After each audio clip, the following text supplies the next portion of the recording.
Y'all get in here. Band-Aid Gang, we back again. Another exclusive live with nothing but the key points when it comes to the Nolan on Island. Y'all get in here. It's your boy C-Dub, I ain't saying a word, but you know what I'm saying, and I said, damn. I got Dr. E on the platform, and I'm with the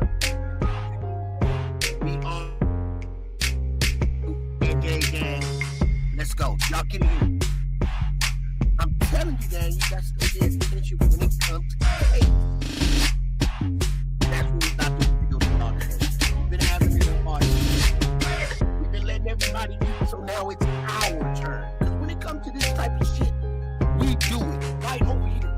If you want the best intel when it comes to the Nolan Ryan, Nolan Wells exclusive case, you in the right place. I said that. Y'all get in. Band-Aid Gang, we about to turn it up tonight, y'all. Happy Friday. Hope everybody get ready. We got another exclusive live, and we about to do them all type of ways. Y'all get in here. What up, Coral? What up, gang? Sorry we late. We were supposed to go on yesterday, gang, but I let everybody eat. Let's go. Spam that like button, y'all. Y'all get in here. Smash that like button, y'all. We about to get ready to go in, y'all. Band-Aid Gang. Cut the crap. These people need to cut the crap, gang. We back at it, man. And we got every right to pay attention. What up, Dr. E? You up in here, man? Yeah, what's cracking? What's up, Chad? Man, we right here, man. The last live we did was exclusive. Me, you, the Real Angel, the whole Band-Aid Gang. We had a whole crowd in here. I hated to let them down, but you can take your time and let people shine. There's nothing wrong with that because we all in the same battle together, and that's to get justice for Nolan Wells, y'all. That's why we're here today. I can't make this shit up. Everything that you hear from us, make sure y'all double tap the screen, hit the like button so we can manipulate the algorithm and get our live stream out there so people can hear. We've been running it up. We've got a lot of subscribers. People have been listening to what we've been saying. We've been on top of this, Dr. E. But I hate to disappoint anybody. I really do. I don't want to disappoint anybody. But when it comes to these cases, we hit the key pointers. We say things that other people aren't saying, but we make you think. And that's what you guys are going to learn today. You're going to learn today. And there's nothing wrong with learning. So what we're going to do, hey, September Virgo. Shouts out to September Virgo, man. We've been grinding, man. It didn't got so real that me and September Virgo, we've been talking to the ancestors, gang. September Virgo put me on over there with them ancestors. The ancestors are talking too. We're going to get on that. On the video too, gang. I can't make this. I gotta remember it's always another side, right? And Nolan is on the other side. We're not there. We're not where Nolan is at right now. But it's people over in that world. And the No Man Planes, they over there, Band-Aid Gang. We right here. Hit the like button. What's going on, man, boy? Gang, we got an exclusive live. Now, when it comes to this situation, I'm gonna play this again, and I hate to break. I'm not trying to mess up anybody's frame of thinking, but I'm gonna ask the chat to participate because these are the things that we need to worry about. I've said it before, but again, I dig it in. Pay attention to my thumbnail, right? So let's go, Band-Aid Gang. So first, at 9:56 a.m., the boat leaves the original dock. It arrives at Horn Island at 11:14. So at around... Let's do them all type of ways. I told you I'm about to start cooking early. Mad Boy, September Virgo, Band-Aid Gang, Coral, Dr. E, Diamond, wherever you at. Did y'all hear what she just said? Y'all not paying attention. Here it is. This is what she said, Dr. E. Dr. E gonna catch me right here. Listen to what she said, gang. Original dock. It arrives at Horn Island at 11:14. So at around 4 o'clock, there is a call to the Coast Guard about the boat. About the what, Band-Aid Gang? Listen what she said, gang. She said about the boat. Where you going with that, C-Dub? Where you going with that Band-Aid gang? What about the other boats? Y'all see the distraction when it comes to this case? We are paying attention, everybody, to one boat. So how far really are they into this case, Chad? How far are they? What type of investigation is Ben Crump really doing? What kind of investigation? I mean, let's be for real, gang. Well, what are we? What's going on? I say the stuff that people are scared to say. The whole time when it came to this whole situation with Nolan Wells, they are following one boat. Hit the like button. Put a 1 in the chat if y'all tracking what I'm saying. They are following Dr. E. Am I right or wrong, gang? One boat. There are 4 boats. So you mean to tell me all this time they got time to clear up everything because they giving us one boat? Can we get GPS on the other boats? Because what y'all thinking in this whole story is that Nolan was on one boat. He could have been. That's why I made the thumbnail look exactly the way I made the thumbnail look. Because I got one boat going straight. I got another boat turning right. Another boat turning left. Where's the GPS on all those other boats? And if they don't have the tracking on the other boats and we ain't got them, another boat could have came back to drop them off. Nolan Wells could have been on a whole nother boat, but they got us following the GPS of one boat.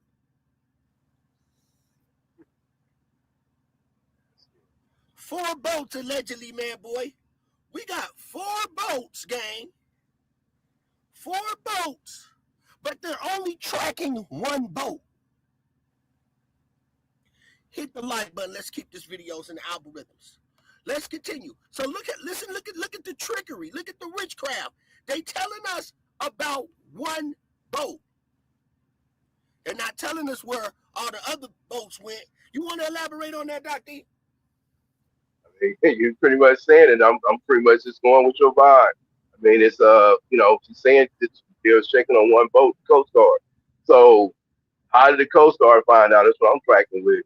And then if they mentioned in one boat, what happened to the other boats? Like you said, I'm just as curious and stuck right there as you are. That's what you said.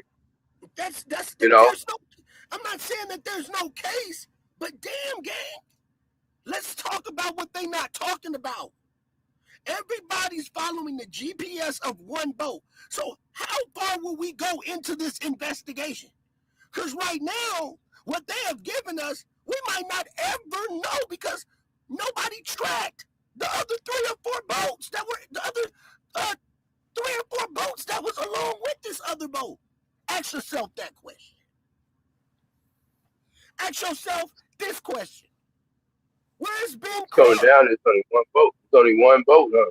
And then it's like, what happened? Like you said, the other 4 boats. Wasn't it 4 boats went to the island together? Yes, 4 boats.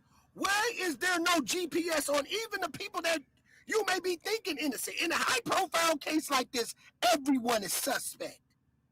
But see, these people are professionals. One of the dads own a whole boat. Like they know how to erase the GPS. Because these people are affiliated together. This was a ritual, Band-Aid gang. You are looking at a ritual that was done to this brother, allegedly. This was a ritual. Because ask yourself this question. I'm telling it to the world today, gang. That island that they was on, Horn Island, tell me why that island don't got no security on it. So this island is owned by the feds. So why is the state handling this? The feds need to be on this. Why the feds didn't get into it, gang? And the Coast Guard was put in place. Where's the federales, Dr. E? Where's the federales, Band-Aid gang? You know how we hold it down. We don't Coast Guard supposed to be, but the Coast Guard supposed to actually patrol them islands if it's in the territory So if that's the case, why were they told when they asked about them with the Coast Guard, did they want the Coast Guard to come out there? They said no. They had a right to ask. That You know what part. I'm saying? And what that's the aspect right there. They asked them did they want the Coast Guard to come out. They should have automatically been out there. They Especially should the have Coast Guard automatically already been. know about it. They should have They been already already knew. out there. Welcome, Babylon. Babylon down. I'm just kicking the facts. I'm letting these other people cook when it comes to this. I'm letting all these other CCs cook, but we've been on top of this. I say little clues that I give because I observe everything and I'm looking at this shit like I said, damn. You come on, gang. We got 4 boats. They only gave us GPS on 1. So when is it going to become a time that they can go back and say, oh, we need to go back and track those other boats? Oh, By the time they go back and track those other boats, what's going to be the new lie they going to tell us, gang? The GPS footage, it only stay up for a month. We can't track it no more. We done gave them enough time. They didn't track that. We only tracked 1 boat. You see the witchcraft that they playing, gang? They giving us a GPS on 1 boat, but more than 1 boat left. What happened to the boat that was pulling the boat? Where's the GPS on that? That is poor police work, gang. So you mean to tell me, Band-Aid gang, that they can go on the island, right? I can't make this shit up, and this is no shade. But black people can't go on the island and party like that with alcohol and all that type of stuff, and the police not be around. And the dispatch call and say, sorry to bother you, it's crazy out there. Those kids are crazy. No, gang. So you allegedly telling me that could be a dope spot. That could be the dope spot. That could be where the boats come in and get their dope on the 4th of July, celebrate and separate, and don't nobody know. Because I'm going to tell you what that is. That's the dope spot. Did I mention that? Oh, I must have left that part out. And a lot of them, let me, I'm going to break this down to y'all, right? Because I can cook. Let me cook. Now, Dr. E and I are both truck drivers. Mississippi's the only state when you're going up I-20, and I go through all type of states, that you see the police, the state troopers, all the way up, ducked off in the bushes. Like they trying to catch somebody. I'm like, this supposed to be the poorest state in the United States. Why is there so many goddamn police going up the highway? Because of that golf port right there. They know stuff is coming off that port right there, gang. And it's not just the Dixie Mafia. It's the Dixie Mafia.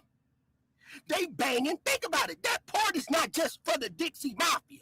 You better believe there's some big time black drug dealers pushing that dope too about that border.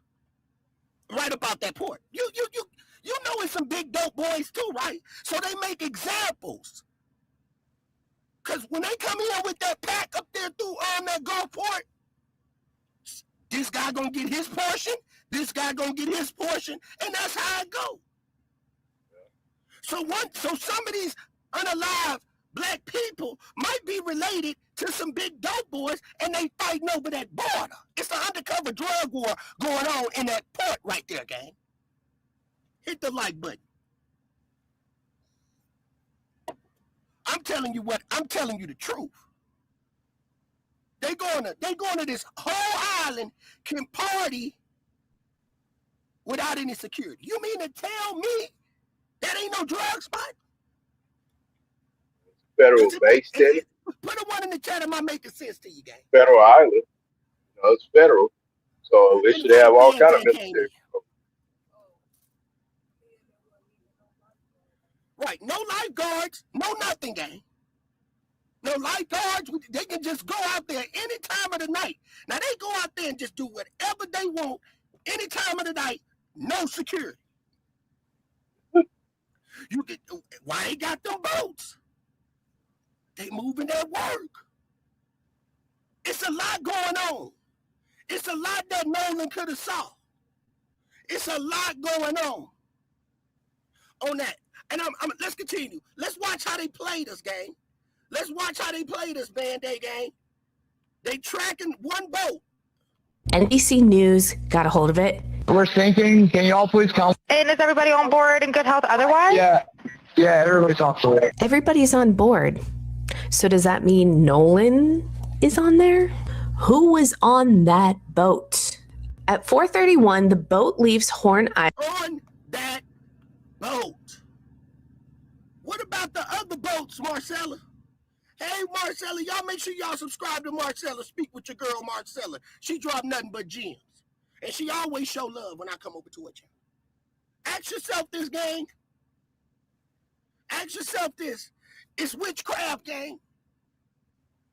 They showing us right now, pointing their finger at where one boat went and we got 4 boats. If you ask me, the case is already blown. And ask yourself this. I'm glad somebody's going down there, but think about it, gang.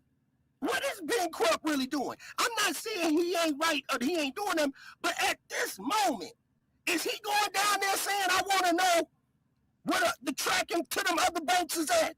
Who doing that job? Because right now, we ain't got nothing.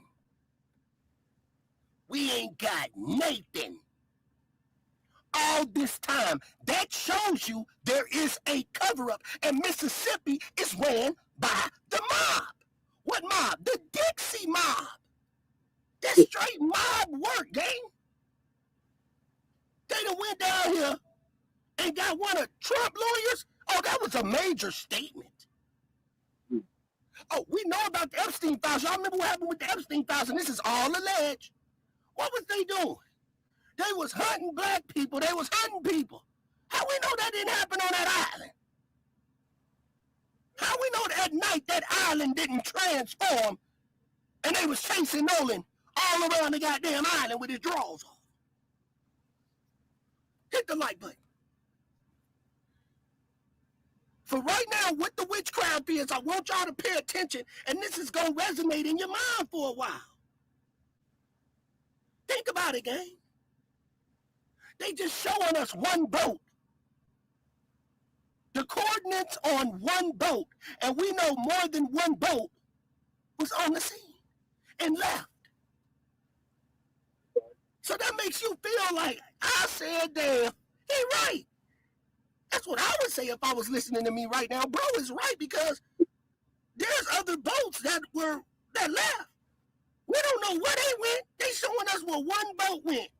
One boat. What about the other boats?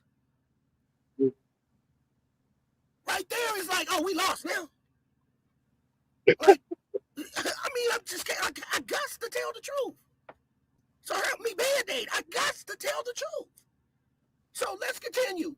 Watch the witchcraft. Island, and it is towed approximately 3 miles, and then the tow ends. So after 3 miles, they go back to the original dock. Okay, they arrive at 5:44 p.m. So it looks like this is where Horn Island is, and this is where the original dock is that I am referring to. I looked it up, and El Camino Real Road is in Gulf Hills, Mississippi, which is right above Ocean Springs. So I'm wondering if this is the house where they got the phone. Well, here's the question. We got people doing all of this, saying all of this in our face, showing all of this in our face, showing us one boat. They saying, well, one boat went, well, one boat. Can you please tell us where all the other boats went? Because we know y'all only showing one boat. So that means Nolan could have been on the bigger boat, right? Then he could have been. So let's track this then. Let's see what was going on here then. We know this was another witchcraft, right, then, day gang. So when you this gonna hit different. One boat. With one boat, and we got 4 boats. Nolan didn't have to be on that boat. They tell the story, the fight happened. Yes, something happened to Nolan. I believe Nolan got choked out and he did not come back. Nolan could have been hung, and that's why his throat is gone and in the back, because remember, he got a little mini afro. He got that little afro in the back. So that red mark could have came from a hanging with him leaning over, and that rope was made that red mark in the back, but they took his throat, though. They took his throat, though, but he got a red mark in the back of his neck. What you look like when you're hanging, Band-Aid gang. That rope is up on the back of your neck. And see why I was red and it didn't really leave much, right? Because he had that little afro puff in the back. Hit the like button. Exactly, Jane Doe. It should have to show. But at this point, we know one of them rich people, they own a whole boat line.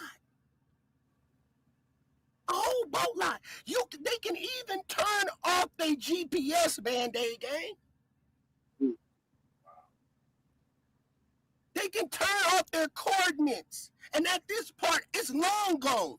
Oh yeah, they giving us the coordinates of one boat. And why do we need the coordinates to the other boats? Because one, Nolan could have been on one of those boats. One of those boats could have later on, while we paying attention to this one boat, came back and dropped his body off. I can't make this up. And I'm doing what any person would do and any person would say. If I was the parents, I would have been like, well, there's other boats. Why are you giving me one boat? Wouldn't you have said that, Dr. E? I need to know where all those boats went. Exactly that. Not just one. So with that being said, we're going to drop that little part of that witchcraft they tried to play us with, right? We know we talked about this. We talked about that, right?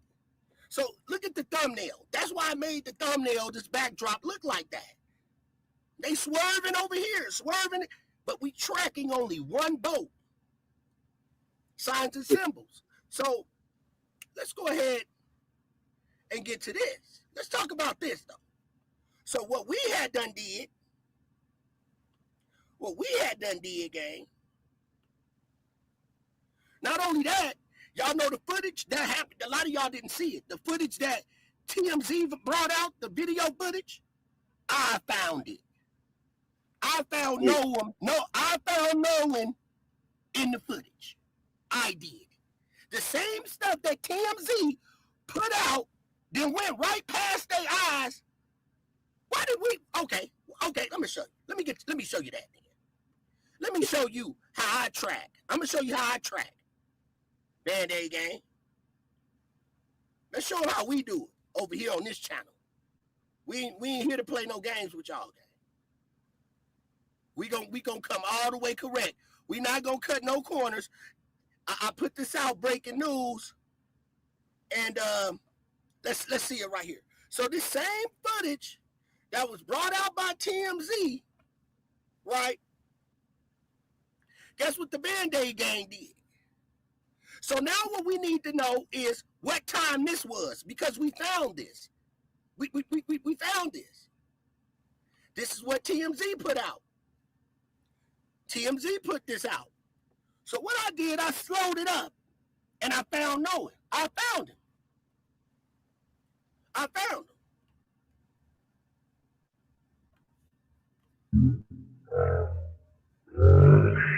know.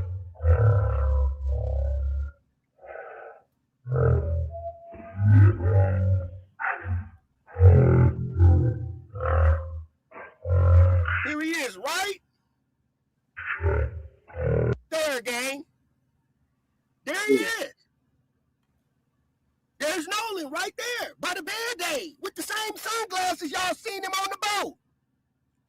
There he is. Band-Aid gang did that.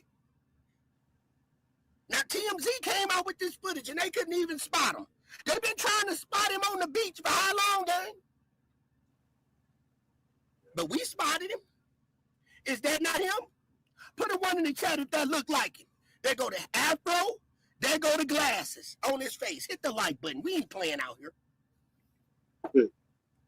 I found this, gang. This is the same footage that TMZ had put out on their channel.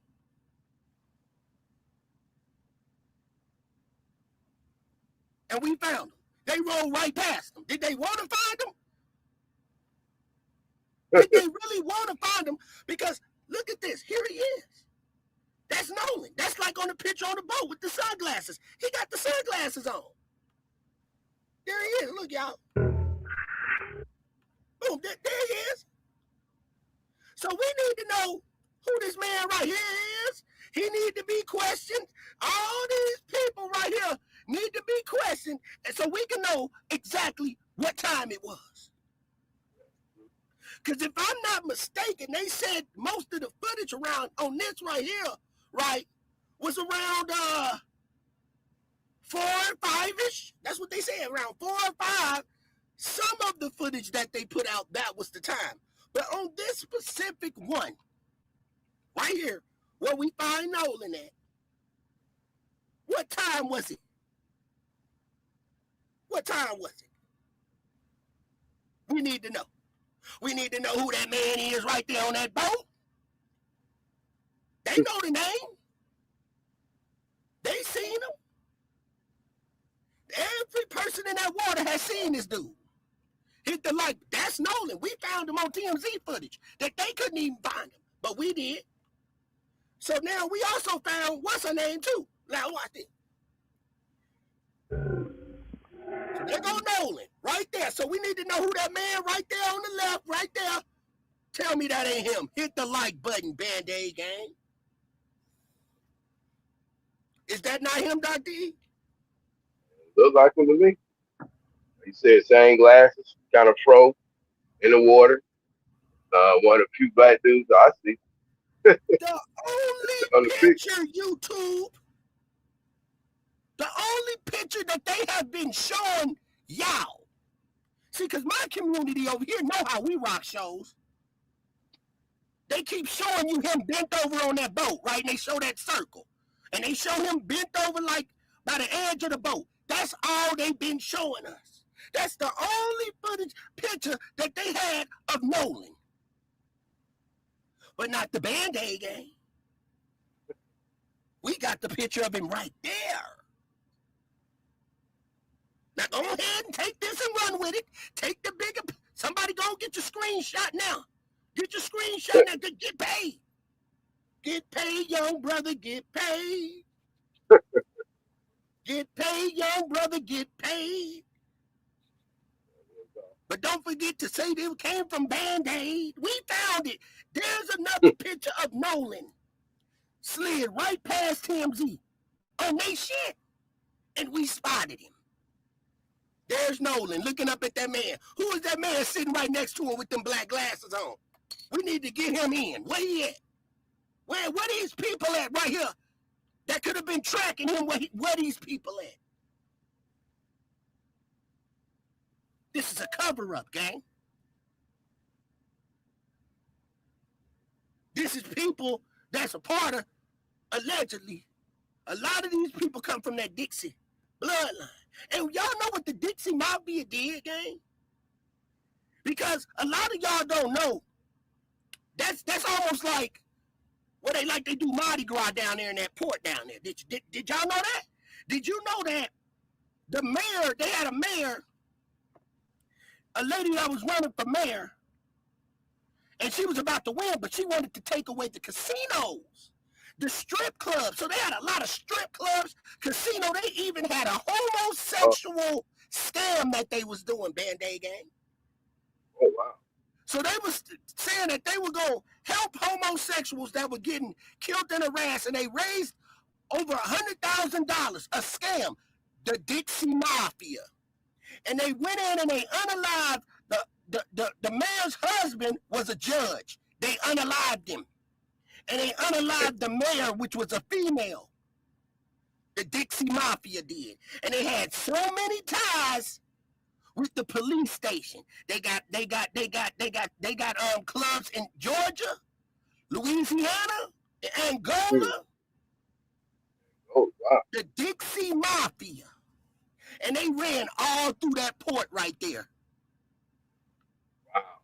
So some of these people on these boats and these parents are tapped in. And did y'all know most of them people are doctors? Prescription drug doctors. Prescription drug doctors. Oh wow. Did I mention that? Did I mention that?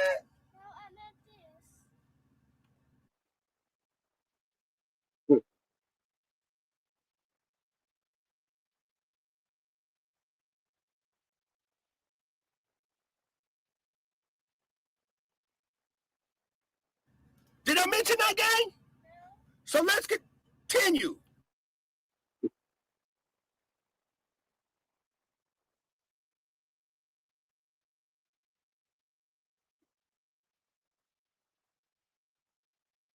We spotted Nolan Wells right there. So now let me show you who else we spotted, Band-Aid gang. And some more times. Hit the like button. We want her. Let's do them all type of ways again. So we just dropped another gem on the game. So now let's drop another one. Around this time, Dr. E, I know it. Dr. E, I do this. I'm just doing it for justice for the young man, right? But I want everybody to remember about the other four bows. Where do we go from here now? So let me show you. Nolan wins at certain points, right? So let me show you how we do it. So now we spot Katie, gang. Katie on deck. So we get Katie, right, Band-Aid gang? Over here, we get Katie. Hit the like button. So Katie tried to run and hide. Get over here, Katie. We got you. We got Nolan, but we got you too, Katie. Because they said Nolan wanted to stay with Katie. Now make it make sense, gang. Nolan left his keys in one spot. They found his keys in one spot. They found his phone in one spot. You know mama don't play about them keys. You don't leave your keys nowhere. You don't play about them keys. Well, Katie, let's see where you was. Katie was with them, gang. Because they came on a boat, what, Band-Aid gang? They had about what? He said 16 people was on one boat. Hit the like button. Y'all better stop believing this witchcraft. They came down, the boy that fought said he came down there with his uncle. They had about 16 people on that boat. That's what our Warren said. One boat had 16 people on it, gang. So when we tracked Katie, we tracking Katie, right? Look at Katie, gang. Katie on the boat. Katie on the boat. Look at Katie on the boat. And look at this crazy girl. Look at her mouth, right? Look at her mouth. So these are more pictures. Katie on the boat. Look at this person, that mouth open, laid on the side. We got Katie. How we know what Katie at and what time, gang? How do we know what time it is? This came from Kimberly James. Y'all look her up. So now Kimberly James, right? So we gonna track. We got Katie. Here's some more pictures right here, gang, at the bottom on the boat. We wasn't able to open that up, right? And say their name is Katie. Break silence. Hit the like button, gang. We want her. Oh, sookie now, man, boy. We about to do them all type of ways. So let's track the time in, gang. Because I don't get on here talking because I got lips. I let everybody cook. Now it's our turn to cook. So now we gonna scroll up and look at Katie and look at this, man, boy. July 4th at 5:44. 5:44.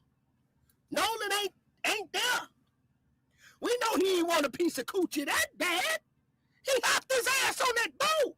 But look what they had on here, gang. At 5:44, 5:24 p.m.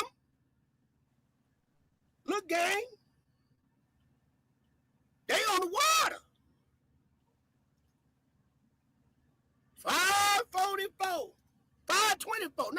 That's about 45 minutes later. But they kind of out on the water, right? So now, Band-Aid gang, We gonna slide up, and we know they can't say it ain't her. At 5:24, Band-Aid game. She on the boat. She ain't with Nolan. That's a deleted snap. But we got it. So now we gonna look at the date. Look at the time. 5:24. Now look at them. Look at the distance. 5:34. They out there. They on the water. She on the water. She ain't with him. She on the water. Katie out on the water game. They out there. They not in on the show. But what boat is Katie on? We got all this evidence, all these people standing around. What boat? You want me to tell you? I think Katie was with them the whole time. But she was just on another boat. And guess what? There were 4 boats, but they only tracked one boat. There's Katie right there, gang, off the water at 5:24, gang. Nolan ain't nowhere to be found with her. Nolan is nowhere to be found at 5:24. She off the water. You got your keys in one spot. You got your phone in one spot. For one, mama don't play about them keys. Don't leave your keys nowhere. Because somebody can copy your key and know where you live at. So you know his mama and daddy didn't play about that key. First thing that man said, you mean to tell me all that talk went around? All of the stuff is just so suspect, gang. You know if he was going to stay with the girl, the first thing he was going to say was, hey, bro, let me get my phone real quick. I said, damn. Let me get my phone real quick because I'm staying. Why he going to leave his phone and say I'm staying right here with her? And he just going to leave his phone on another boat. That right there alone should have brought in them investigators. It should have brought in the feds because that island, where the feds at, gang? The feds is supposed to take this case. Because it was a ritual going on, if you ask me. Because don't nobody know nothing. Katie, you ain't got no heart. Can't nobody speak up for this man. Everybody quiet. It was some power out there on that island, gang. Them people been coming out there for years. They know who got power. Hit the like button. It was some power out there, gang. It was some power out there. So as we continue, we see Katie. Now, we just showed y'all that. So let's just continue to track. Look at that. Look how far that island is. Look at that. Look how far she on the water at 5:24. Look how far that island is, gang.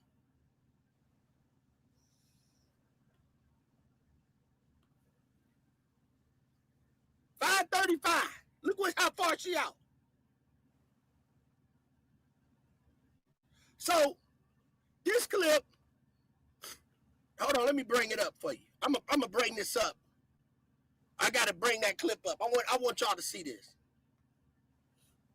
I had the volume off on that one. So let me bring this clip up. Hit the like button. We ain't gonna live like this today. We gonna bring y'all nothing but the truth. So help me, Band-Aid. This is all they trying to play you, gang.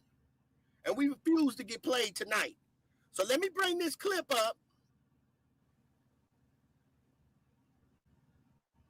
So y'all can see exactly what I'm talking about. Hit that like button, gang. We right here.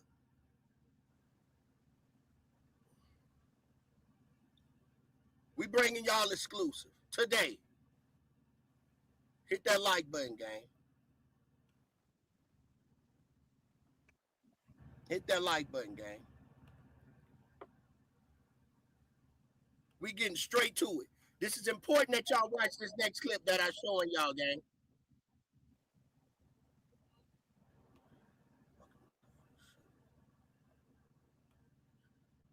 Dr. E, elaborate on that for me, gang. We showing y'all right here. What's up, Miss Clark?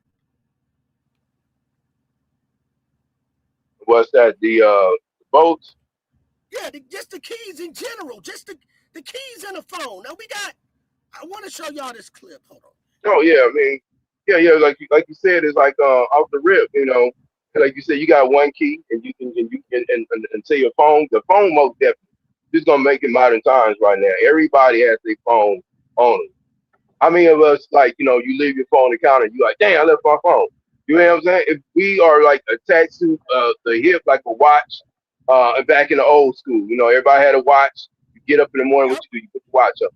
You know what I'm saying? So now that's the way we are with cell phones. As soon as you get up, and get on your way, you take it off the charger, take the charger, whatever with you, and you out. You got probably another backup charger in the car. You got, most of the chargers all the way around. Anytime you go somewhere, when that phone started going low, what do? You put it right on the charge and charge it back up. Exactly. It's like you wear that because it's everything now. It's your calculator. It's your calendar. It's your you know what I'm saying. It's your communicator, your texter. Everything we send around the phone now. 30, 40 years ago, no.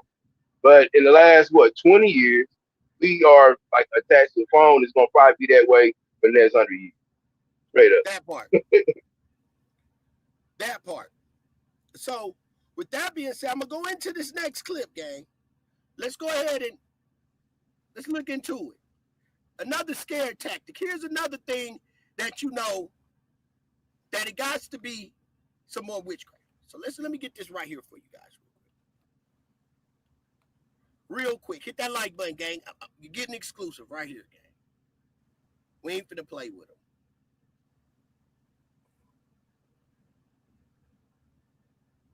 Okay, here we is. Okay, here we go, gang. We told y'all, Diamond brought this up the other day. The line that I missed 2 days ago, we already had the intel on the Dixie mob, but this brother intels it more. And I'm so proud of Diamond because Diamond the one that brought this first. Before anybody's talking about it, we already had it, but I missed that live, right? Okay, well, just listen up real close, gang. So let's continue. Out there wanting to spread our organization and say that we're a group or band of bigots. Words not taken lightly by Leah Campbell, president of the Mississippi Rising Coalition. Now, also just to point this out to family that this particular branch of the KKK that's being highlighted in this newsreel is in Ocean Springs. Okay, so they're in Ocean Springs, Dr. E. Band-Aid gang. This group Whole chapter. is in Ocean Springs, gang. Active, open chapter of Ku Klux Klan or racist terrorism. Exactly. Domestic terror. So this is why we're not getting no motion. This is why they sitting playing in our faces for this long. They making an example, and they showing you right in their face that they have supremacy. Where our brother Nolan Wells was unalived. So this wasn't too long ago, but this was in Ocean Springs. And also what we're going to read is that according to the branch of KKK in Ocean Springs, we're going to read that they say that they are one of the largest branches of the KKK in the U.S., in the entire nation. Did you hear that? That's some bragging rights. That is a port, gang. That is a Great port. bragging All rights. type of drugs come through there. They said they're the biggest, the largest. The Word, drug dealers, the cartels, when they bring in them drugs out of that Gulf of Mexico, they ride their boat right up through that port. The cartels, certain people, the Dixie Mafia, pay them to use them areas and those routes to transport drugs. Man.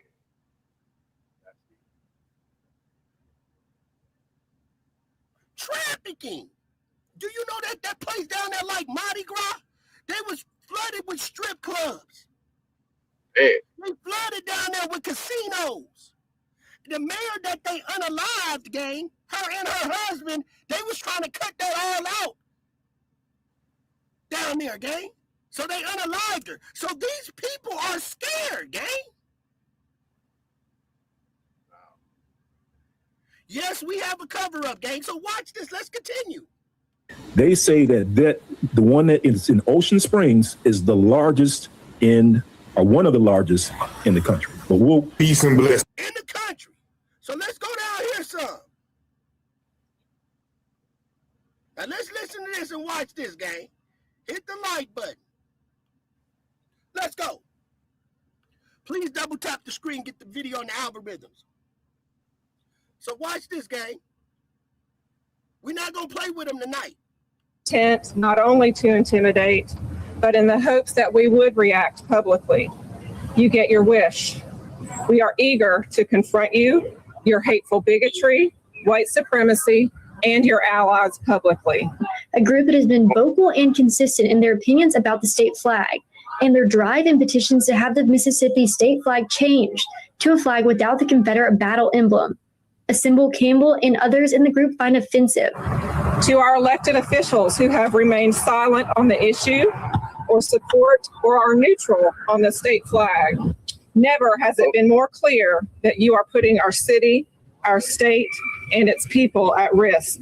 The threatening video has not stopped Campbell, Mississippi Rising, or members of the NAACP from exercising their rights and voicing their views, as clearly stated in a press conference at Ocean Springs City Hall Wednesday morning. Okay. Gang. I built this.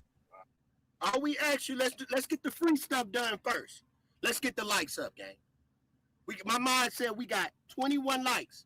Before I go further, and I'm gonna give y'all some more gems tonight, we need to get the likes up, gang. This website in 5 minutes with Wix Harmony. So I came across this image recently and thought to myself, what if I built an entire brand around this? And so I opened up Wix Harmony with one. Y'all ain't gave nothing. No super chats.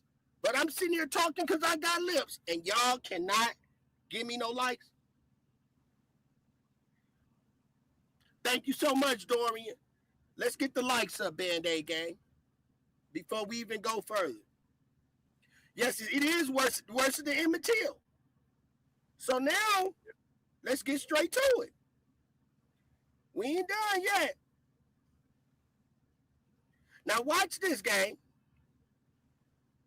This what happened.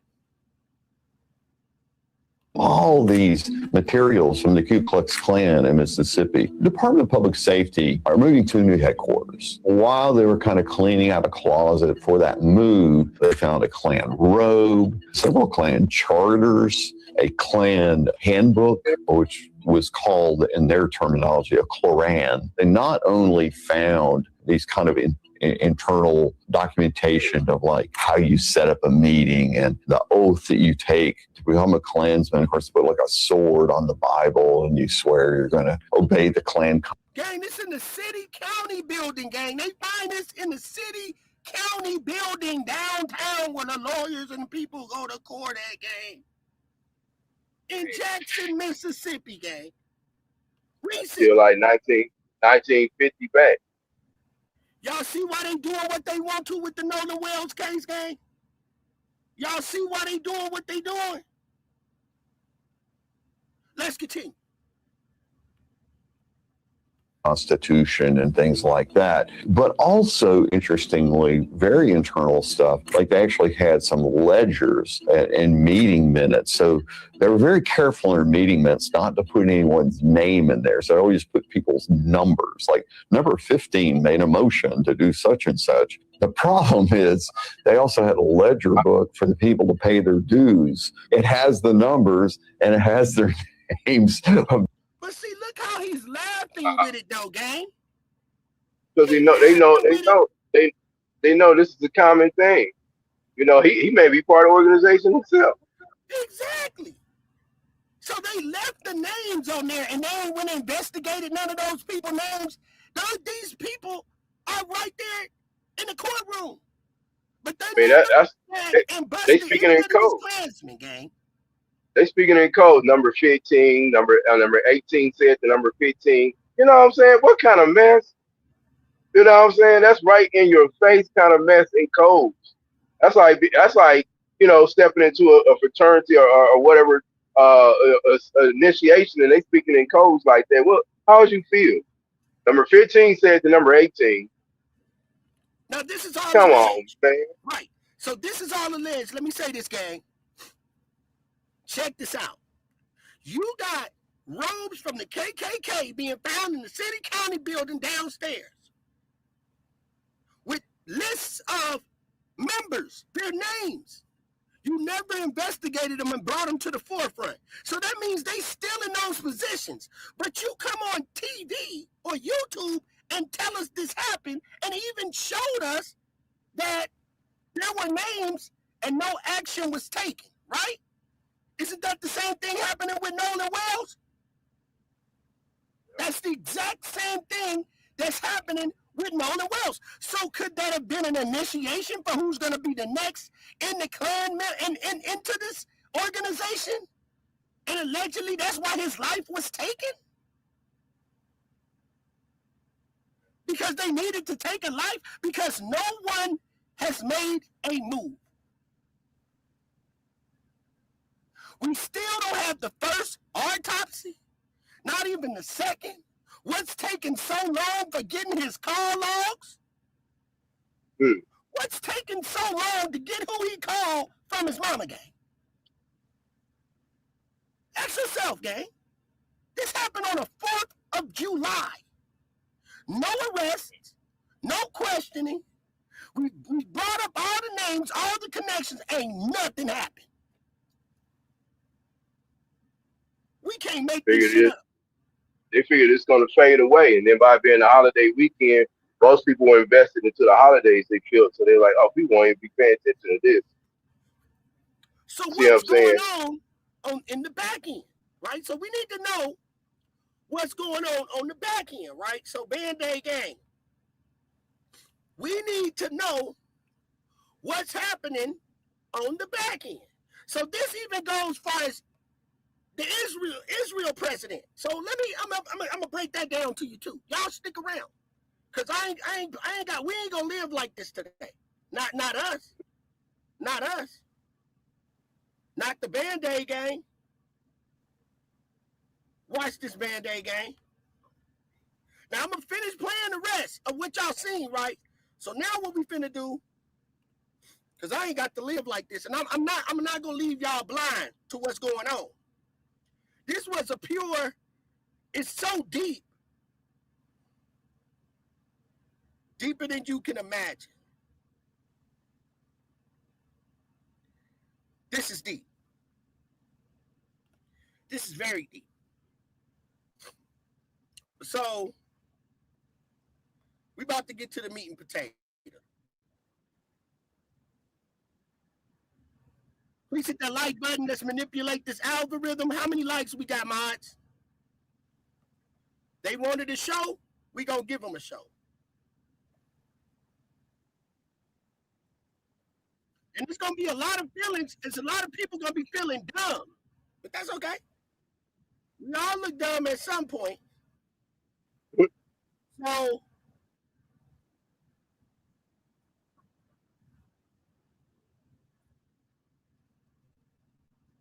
you got to see this. You got to see what I'm gonna show you. It's very important. I have this clip. This is part of the commentary tonight. 31 likes. We still need to get them up, y'all. Let's get them up. Let's get them up. Let's get them likes up. I think it's this one. Let's get to it. Let me get to it.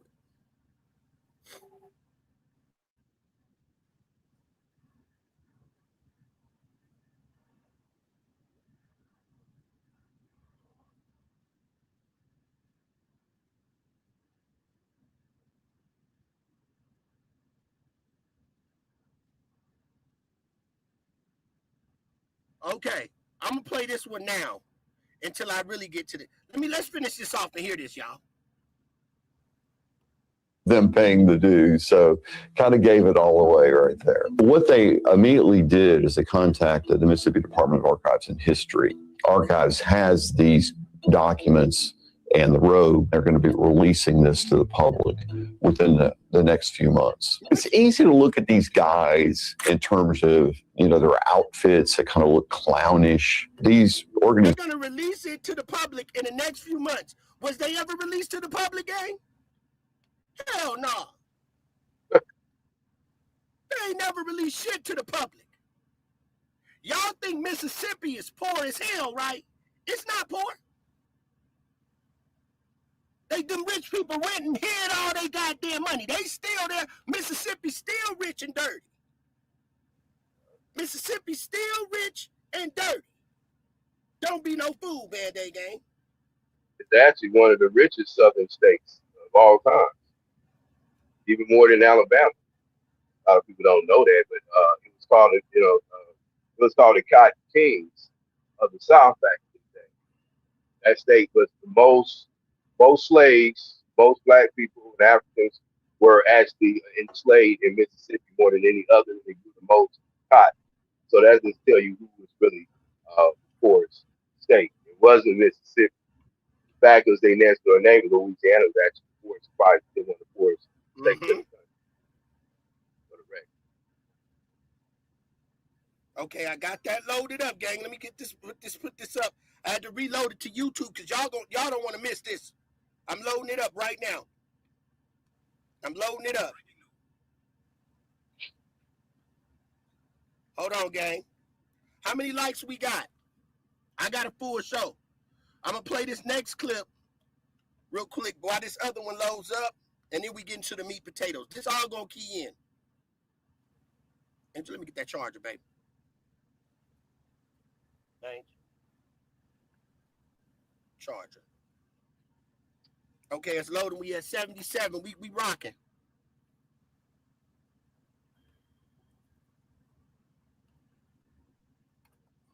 Now watch this. I'm gonna start it off with this one. Y'all need to see this clip real quick.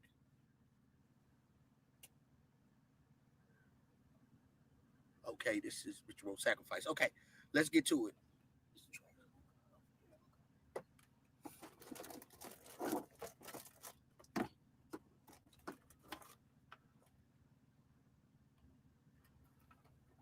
Y'all get them lights up, y'all.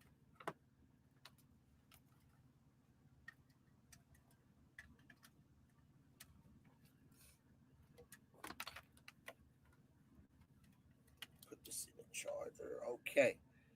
All right, let's go, gang. I'm gonna share this, and we're gonna go. I got this clip loading, so these are both gonna key in. I need everybody to watch this real quick, gang. We get this right here. All right, now go back, because this is going to give you a little intel.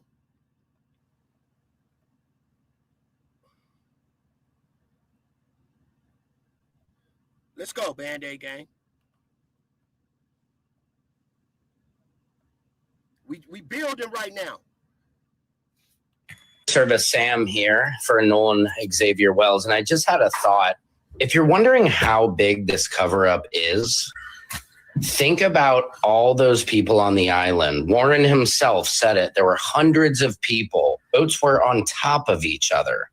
And we only have one video that pans the island for a second, and we supposedly hear that, give my effing phone back. Then Officer Race Tatum posts the. So, Dr. E, Band-Aid gang, isn't it kind of strange? Every clip they give us, all the people, like, they all know what's going on. They give you a quick pan and stop, boom. They never really show you the faces up close. None of that. Like, just a whole big organization of people that really don't want to be known. We get the quick pan. We get a quick pan, goes off. No one is concerned on what happened to that boy. Why is no one came and spoke up? Why is everybody hiding like they're scared of something? Because they know it's power down there. They know what's going on down there. A lot of these people ain't speaking because they scared for their lives. A lot of these people are related. So let's continue. We're going to show y'all that too. Pictures of the 7 boys allegedly on the boat, and then there's like a rope that looks like it's being towed, but that looks photoshopped. It looks like a fake rope. And just ask yourself how big this cover-up must be that all of those kids, all under the age of 21, and there's no video, there's no pictures. Why would the friends delete their social media accounts? Because of course they probably took photos and pictures from that day. Well, tell me why, Band-Aid Gang. Tell me why they just said no pictures and none of that, but we was able to find TMZ brought out the video, but why was we the only ones able to find Nolan Wells? And they've been showing us the same video, gang. And I'm going to play it again. Ask yourself, we got 162 people in here. We have one picture, right, y'all? Am I right or wrong? Put a one in the chat if you've seen more than one picture of Nolan Wells on YouTube. The one picture that you see is him bent over. You don't even see his face. We don't know why we don't see his face, but he's bent over, look like, and you just see his back, and they put a red circle around him. Hit the like button. Okay. Hit the like button. You see one picture. Then tell me, Band-Aid Gang, why was we the only ones able to find Nolan Wells on TMZ's footage? So that means TMZ, right? You know they saying TMZ was suspect, right? Okay, you've only seen one picture so far, but let me show you what we got, gang. We're going to go back because we're going to rub it in. I love it, and I love it. I love it. We're going to rub it in. So TMZ put the picture out, right? But Band-Aid Gang, we the only ones. Why are we the only ones able to have it? Tell me that. Tell me that, gang. Tell me why the Band-Aid Gang, TMZ look at shit over and over again, right? So we the only ones on this channel that found it ourselves. And I'm going to show because we got 170 some people in here. So I'm going to bring it back because we might not get a lot of people that want to go back and do the replay game, right? So we're going to do it. We're going to show you again to show you we got it. We got it. We got the picture. Nobody else. You ain't seen it nowhere else but from us. So here it comes. Where did mine say breaking news? Here it is, Band-Aid Gang. Here it is. So we find Nolan Wells right here on the quick. They did it so fast, see. So I was smart. Let me tell you how the Most High is. God gave me the eyes to see and the eyes to catch it. So God gave me the eyes to see and the eyes to catch it. And the thing about it, Dr. E, it came out the corner of my eye. Like I was looking at something else and I just seen a speck of black. It panned and went so fast. I said, man, wait a minute. So I put it in my program, Band-Aid Gang, and I made it extra slow because that's what I do. And I caught Nolan right here, gang. So y'all seeing today the second picture, and we're the only ones that got it, so pass it to your friends. So meaning this is what TMZ was saying, Band-Aid Gang. The footage, some of the footage that's out here, they said was like at between 4:30 and 5 o'clock. Now they saying some, so we don't know which one. But then they said we need to get some witnesses to find out what's going on. So that means that we broke the code then, don't it, Dr. E? Because what I'm going to put out and show y'all right now, what time was it on this picture? And there's plenty of witnesses. Grab them by their goddamn coattail and say, get over here. We want to know when you saw this man right here, where did he go? Ask the man in the glasses that we finna see. So, we got Nolan right here, y'all. On the boat. First of all, we need to know whose boat is this, Band-Aid Gang? The boat with the baby blue bag. Yes, we are. We're really doing it. We're really doing it in real time, gang. So let's find him. Let's see. So who can own the blue tack on the boat? So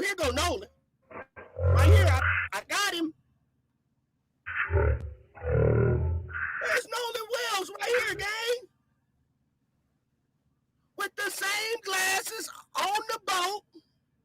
Put a one in the chat if that's him, gang. Put a one in the chat if that's Nolan Wells right there, gang. If you see him like I see him. Yeah.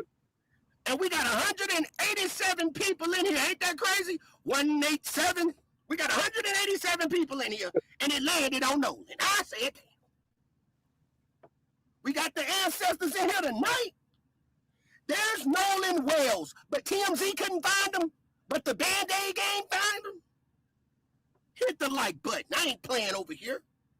See, that's why, I didn't want to get on this case because they're going to be watching me now. Now I got to worry about the Dixie brothers. Call in my house. There's Nolan Wells right there. We beat you. Band-Aid gang. There he is. There is Nolan Wells right there with the same sunglasses you see him with and the afro. We did it again, gang.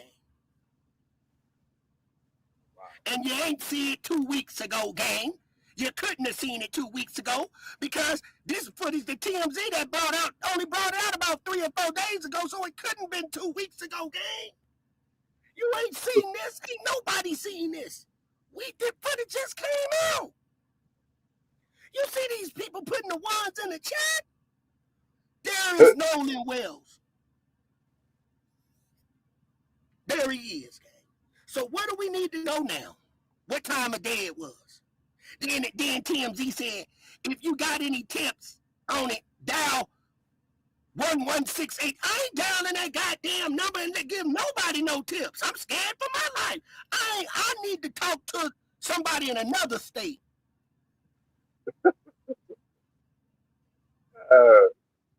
There's Nolan Wells right there, Band-Aid gang. So it's always, make sure y'all sub up to my channel.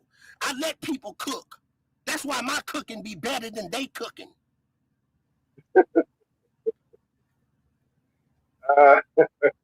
We break cases over here. Y'all better go look at my track record. Go down the line and look at the young Dolph and see what me and Dr. Ian, what we do over here on this channel. We break cases.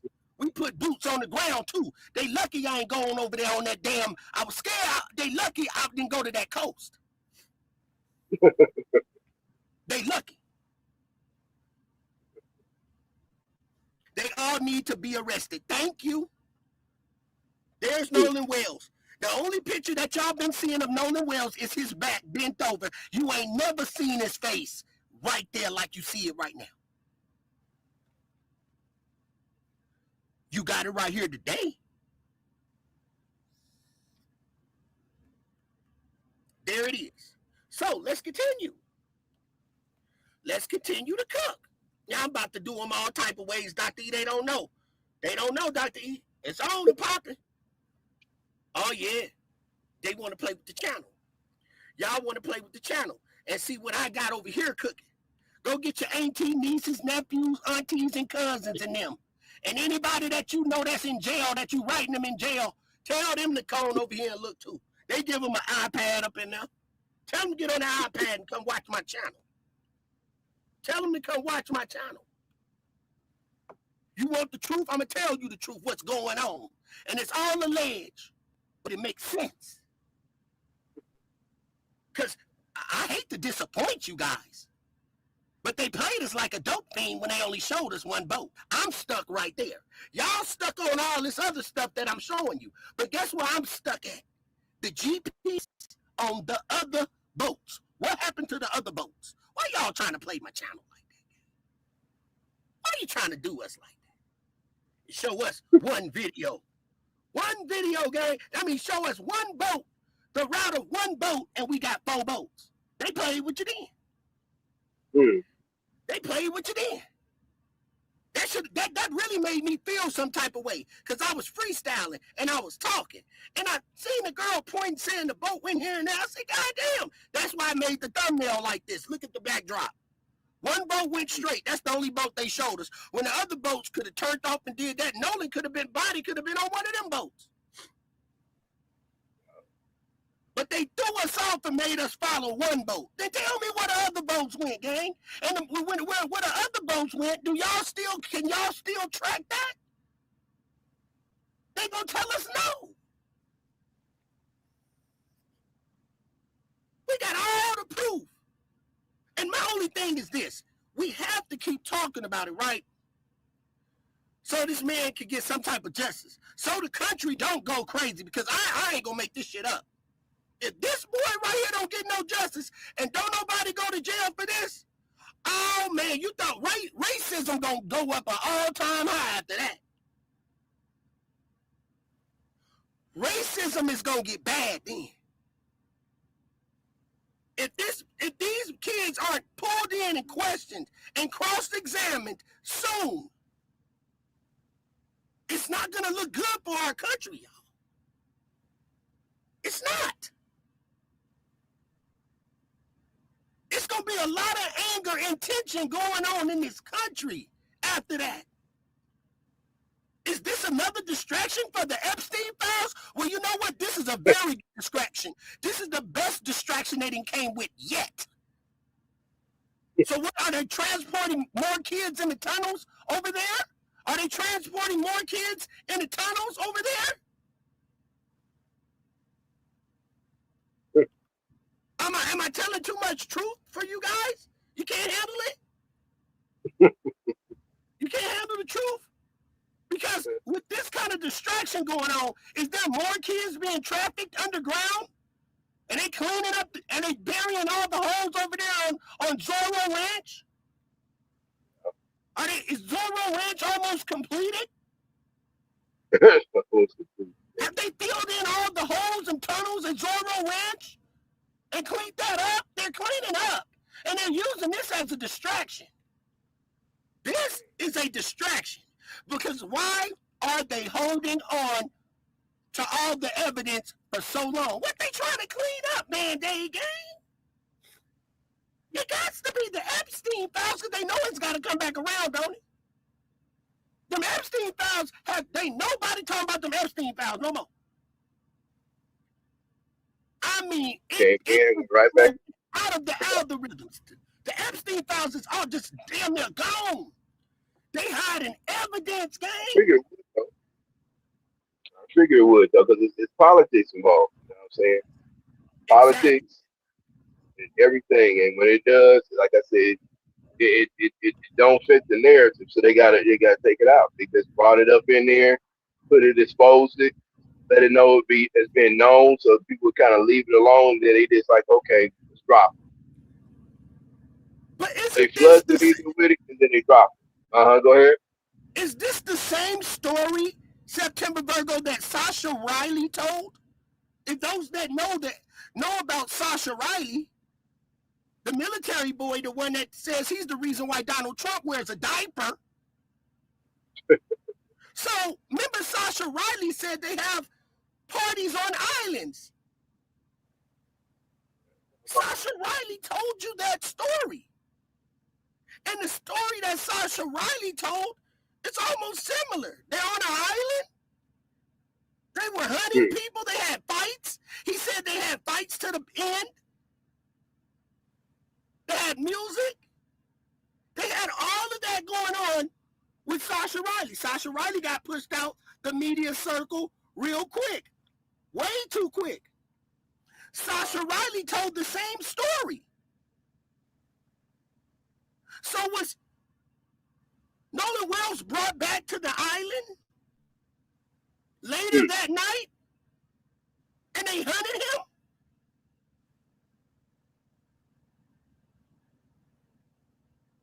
Was Sasha Riley the reason? Because we know that they got Donald Trump's attorney. What kind of statement was that? Hit the like button. Was Sasha Riley brought back and hunted and hung from a tree?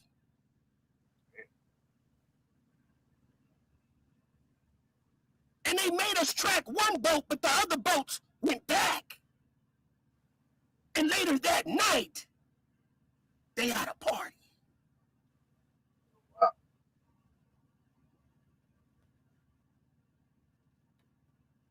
So let's play this clip right here, Band-Aid Gang, and see what else we bring into the forefront. Let's track. Let's Let's do what we do best, and that's win. Hit that like button. Band-Aid gang. We building again. You got to build. Everything I put on here is to build. We building. Let's continue. Listen good. Breaking news. We just found out that Turning Point USA is adjacently connected to the Nolan Wells case. So now we know why the governor got involved. I started looking into the lawyer that's handling the defamation case from the Bart family. So from 2015 to 2018, he was state director of Americans for Prosperity. Then in 2018 to 2020, he was vice president of Stand Together while being vice president of Americans for Prosperity. Stop. Now, this is the lawyer that is connected to the Nolan Wells case. His name is Russ Latino, and he himself connects all of this to Turning Point USA. Stand Together is a Charles Koch nonprofit. Is a Charles Koch nonprofit. Is a Charles Koch nonprofit. And Americans for Prosperity is a libertarian conservative political advocacy group affiliated with Charles Koch and David Koch. And if you don't know who the Koch brothers are, they're evil. Guess who's one of the major funders for Turning Point USA? The major funders for Turning Point USA. And shout out to this woman. She's amazing. Her name is Jay Morgan, and her Instagram and TikTok page is Nerdy Pink Panda 1. Specifically, their campus operations. And guess who used to serve as the director of urban engagement? That's it right there. There's a very good chance that Turning Point USA got called by somebody in Mississippi, and Erica Kirk or somebody at Turning Point USA called up their token black dude, Officer Tatum, to go down to Mississippi and deal with this Let's go. race-related situation, essentially operating as a PR agent. Let's talk about the Koch network now. Turning Point USA is adjacently or directly connected to this Nolan Wells situation. $11.1 million. $11.1 million in donations to TPUSA between 2014 and 2018. Roughly 43% of that organization's revenue. Turning Point. So they're So what is that, gang? Money laundering. They're getting all that money donated. That's laundering, gang. That's money laundering, gang. And we know that's money laundering, gang. They hide money. You would be dumb. Sex trafficking, thank you. You would be dumb. Look how them girls was acting. You would be dumb not to think that them rich people that own them ports where they can park them boats at, that the mob comes in and they need something ran up that port. Or when it comes to them pills, them doctors sell pills, gang. Allegedly. They got access to prescription drugs. You heard the boy that played said them that group of guys, they be on that stuff. That they be skiing. And then the brother's name was the Koch brothers, gang. I know, right? The Koch brothers, gang. And yes, it definitely has to do with sex trafficking, because if you go back and look at the videos, go look up the Dixie Mafia. The strip clubs, they was meeting up with the strip clubs, so they dealing with them girls. Hit the like button. So let's continue to track. USA's revenue came from or surrounding the Koch brothers. So the Koch brothers are connected to this. And there's a possibility the Koch brothers, or one of the Koch brothers, because the other one passed away, hit up Turning Point USA and said, hey, we have some problems down here with our boys in Mississippi. And they went ahead and sent their pet raccoon down there in order to operate as a PR agent.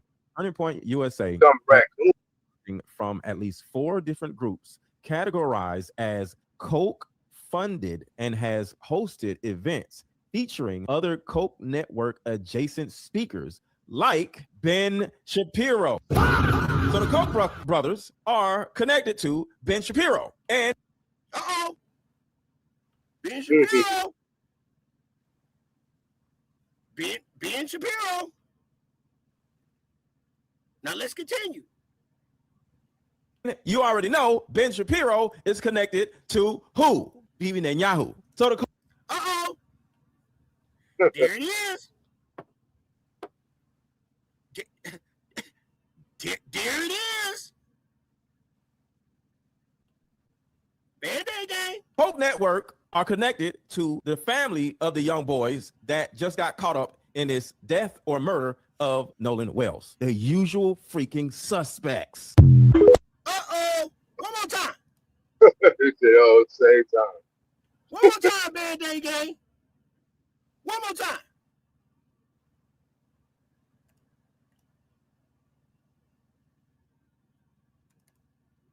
Coke funded and has hosted events featuring other Coke Network adjacent speakers like Ben Shapiro. So the Koch brothers are connected to Ben Shapiro. And you already know Ben Shapiro is connected to who? Bibi Netanyahu. So who worships Baal.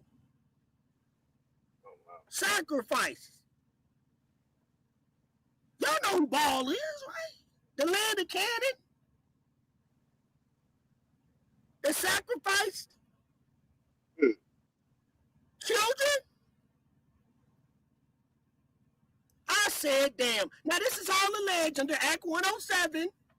But what we know now, what's the holdup? Tell us what's the holdup. Is the holdup because what they got going over there in the Middle East, over there in Iran? Right. What's the holdup? Okay.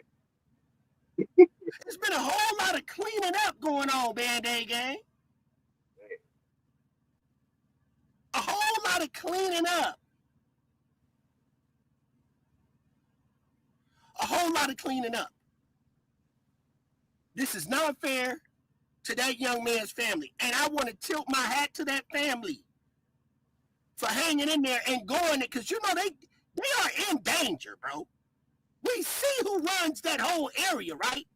The Dixie Mafia, gang. It takes a strong woman and a man. We gotta salute. All the death threats, this shit is real. For them to even take the initiative to go another way and get another person to go ahead and do get an autopsy on this young man. Because they didn't get it from the first one. To go get, and they still holding back her phones. For what? Oh, wow. Why is the man phone logs ain't been released? Don't say it's for evidence because you ain't even questioned these young men yet. We beat you, gang. So now let's continue.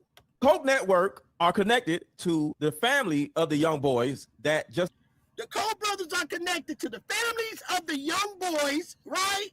That just got caught up in this death or murder of Nolan Wells. The usual freaking suspects. Band-Aid gang. I thought the usual. Yeah. Thank you, Immortal. Band-Aid gang. And I didn't do it the best of the best, but I am one of the best because ain't nobody spotted Nolan Wells, but we got him, and y'all got it. Y'all seen it. Share it out. Take the clip, screen record it, and put it on your platforms that Nolan Wells was out there. Screen record it, the clip that y'all seen, put it out there. Upload it to your channel. It may help. It may help. Spread the word. Take the video of Katie that I just put out.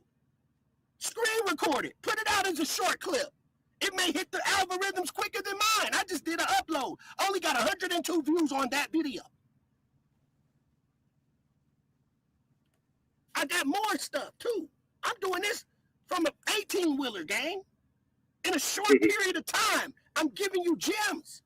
So let's continue. We're not done yet. We're not finished yet. So what we want to know over here on this channel, let me share my screen.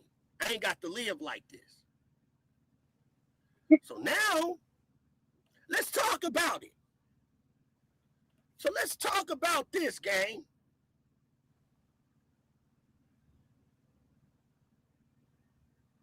Let's talk about it.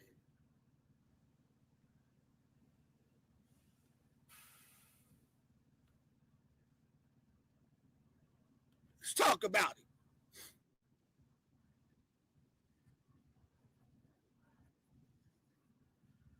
Hit the like button, y'all. How many likes we got, gang?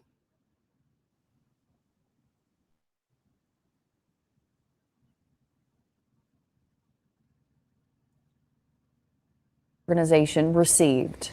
Trashler also said the report is not meant to draw conclusions, but he says they hope. Right here, gang. You were on the island on the 4th. You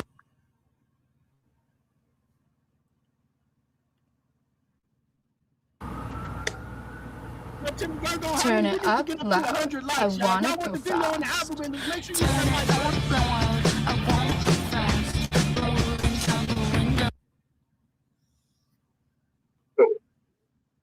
You were on the island on the 4th. You were on a different boat. Do you recall seeing him at all that day? Yes, ma'am. I did see him when I was out there on the island. Can you tell me what you saw? Does anything seem strange to you about the difference that people are saying of how he was separated from the group? No, ma'am. I don't think that Nolan would say, "Hey, bro, I'm staying with this girl on the island. Y'all go ahead and go back," without even bringing it, like not even asking to get his phone back. You know what I mean? This is what I'm saying. Let's keep tracking. It's the little things that count. You got all this emotion right here. All this emotion right here. Common sense. And these young men ain't been questioned. Took just a real polygraph. Katie's able to hide. Everybody's able to hide. Everybody, this man passed away on an island and ain't nobody said nothing. As many people that was out there, gang, that don't tell you that is not suspect, gang. And this is the bad part about it. All those people there, no one said a god doggone thing, bro. Not one thing. Nobody seen nothing. 2 days later, he pops up. Come on, man. The math is not mathing, gang. The math is not mathing, Band-Aid gang. Let's continue. I don't think that any of that. What makes you so sure about that? Because I mean, obviously you've been with him, you've spent a lot of time with him.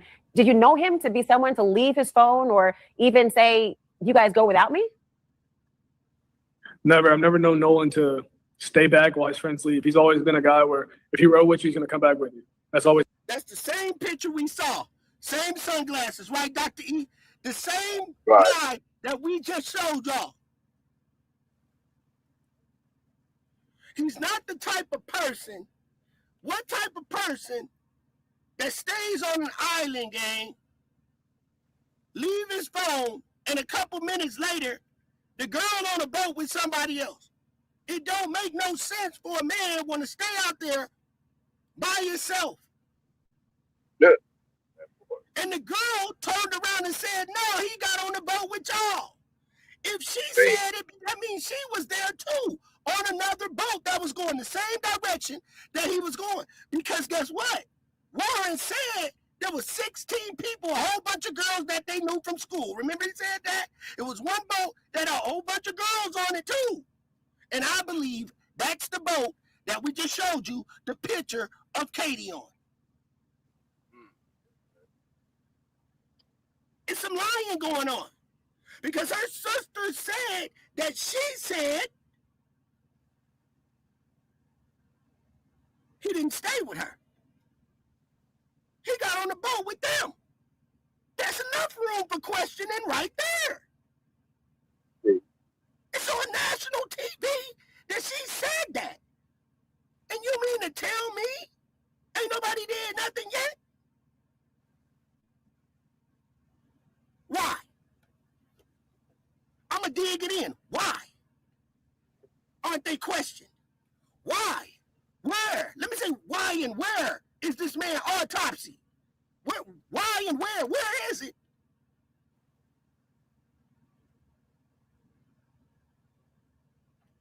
What they trying to prove, gang? What they trying to start? Because they starting something. Man, every single time. You know, this friend of his, Trayston, also told ABC that that video people have been talking about that was said to show some sort of altercation, it did not involve Nolan. He said it was actually him yelling in the video and that you and a family member were holding him back because he'd been in a fight. Is that accurate? Yes, ma'am. We were person down in that video where he said, "Give me my effing phone back." It sounds like him, so I'm pretty sure that he was right on that. But boom, caught him. We beat you. We beat you. Where you at? Did y'all just catch the lie in that, Dr. E? Did you catch the lie? He said this boy was told to say that. Listen to this real quick, gang. He said that was him, so I guess it was him. That's not him saying for sure, oh yeah, that was him. He's going from what the friend said. So that could have been Nolan saying, "Give me my phone." Let's hear it again. The way he said it was like he was coached to say it or manipulated to say it. Because listen again how he explains this, gang. Ain't nobody catch that either. Listen how he said it.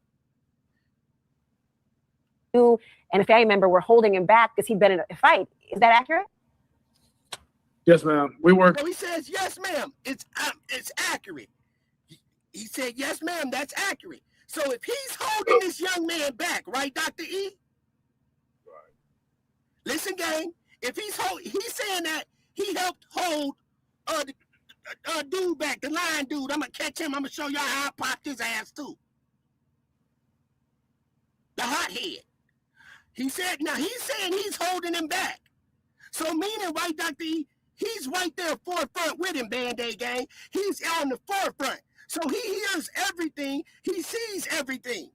So he's going to be able to know, right, gang, if that was him saying it.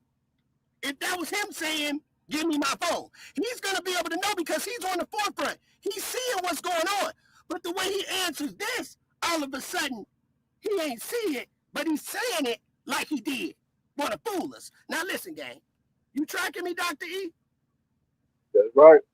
Tell me if this makes sense. Listen what he say. He say he helped hold him back. Now look. Or we're holding him back because he'd been in a fight. Is that accurate? Yes, ma'am. We were calming Tracy down in that video where he said, "Give me my effing." Okay, his name is Tracy. That's that dude named Tracy. Now he goes in and say, now the video where he said, "Give me my effing phone." Now he's saying that. Now he goes and this way he messed up. He spoke on it too soon. Yes, ma'am. We were calming Tracy down in that video where he said, "Give me my effing phone back." It sounds like him, so. He said, it sounds like him. So.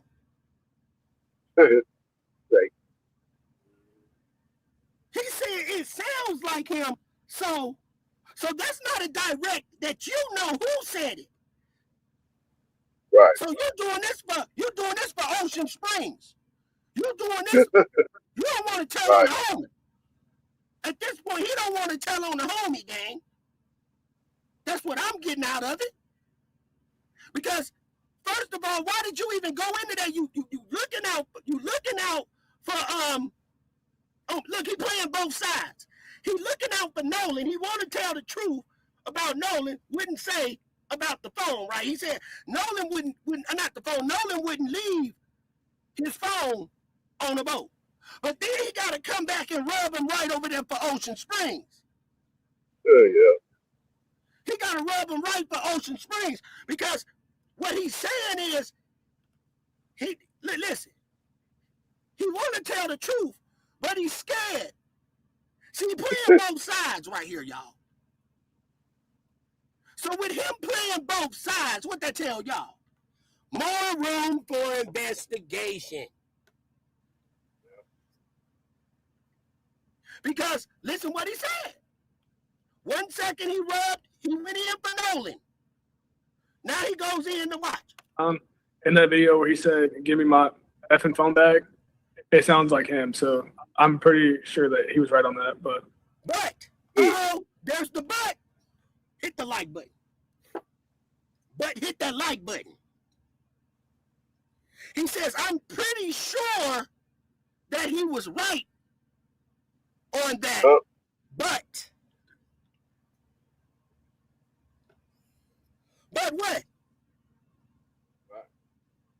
But what, Javon? But what? So Javon never saw who actually said, give me my phone. Javon never saw who said, give me my phone. So if Javon was there on the forefront, and he heard it, he said he heard it on another interview that was Trevor, however you say his name. But now he's saying something different. So he don't really know who it was saying, give me back my phone. Answer me that. He playing both sides, gang. Listen one more time. yes, ma'am. We were comment tracing down in that video where he said, give me my effing phone back. It sounds like him. So I can't go with you saying, I can't go with him saying, well, listen to that. I can't go with him saying that. I can't go with that. Doctor, can you go with that? Can y'all go with that? He said in that video where he was yelling, give me that phone. Now you saying it was him, but then you saying it as you continue, you don't know who it is, for real. Because listen. In that video where he said, give me my effing phone back. So who said it? In the video where Tristan said, give me my phone back, that's what he said. He's saying that Tristan said it right now as he explained it right then, right, Dr. E? Mm-hmm. He said it like that was Tristan. But then he turned right back around and continues talking and says this. It sounds like him. So he said it sounds like him.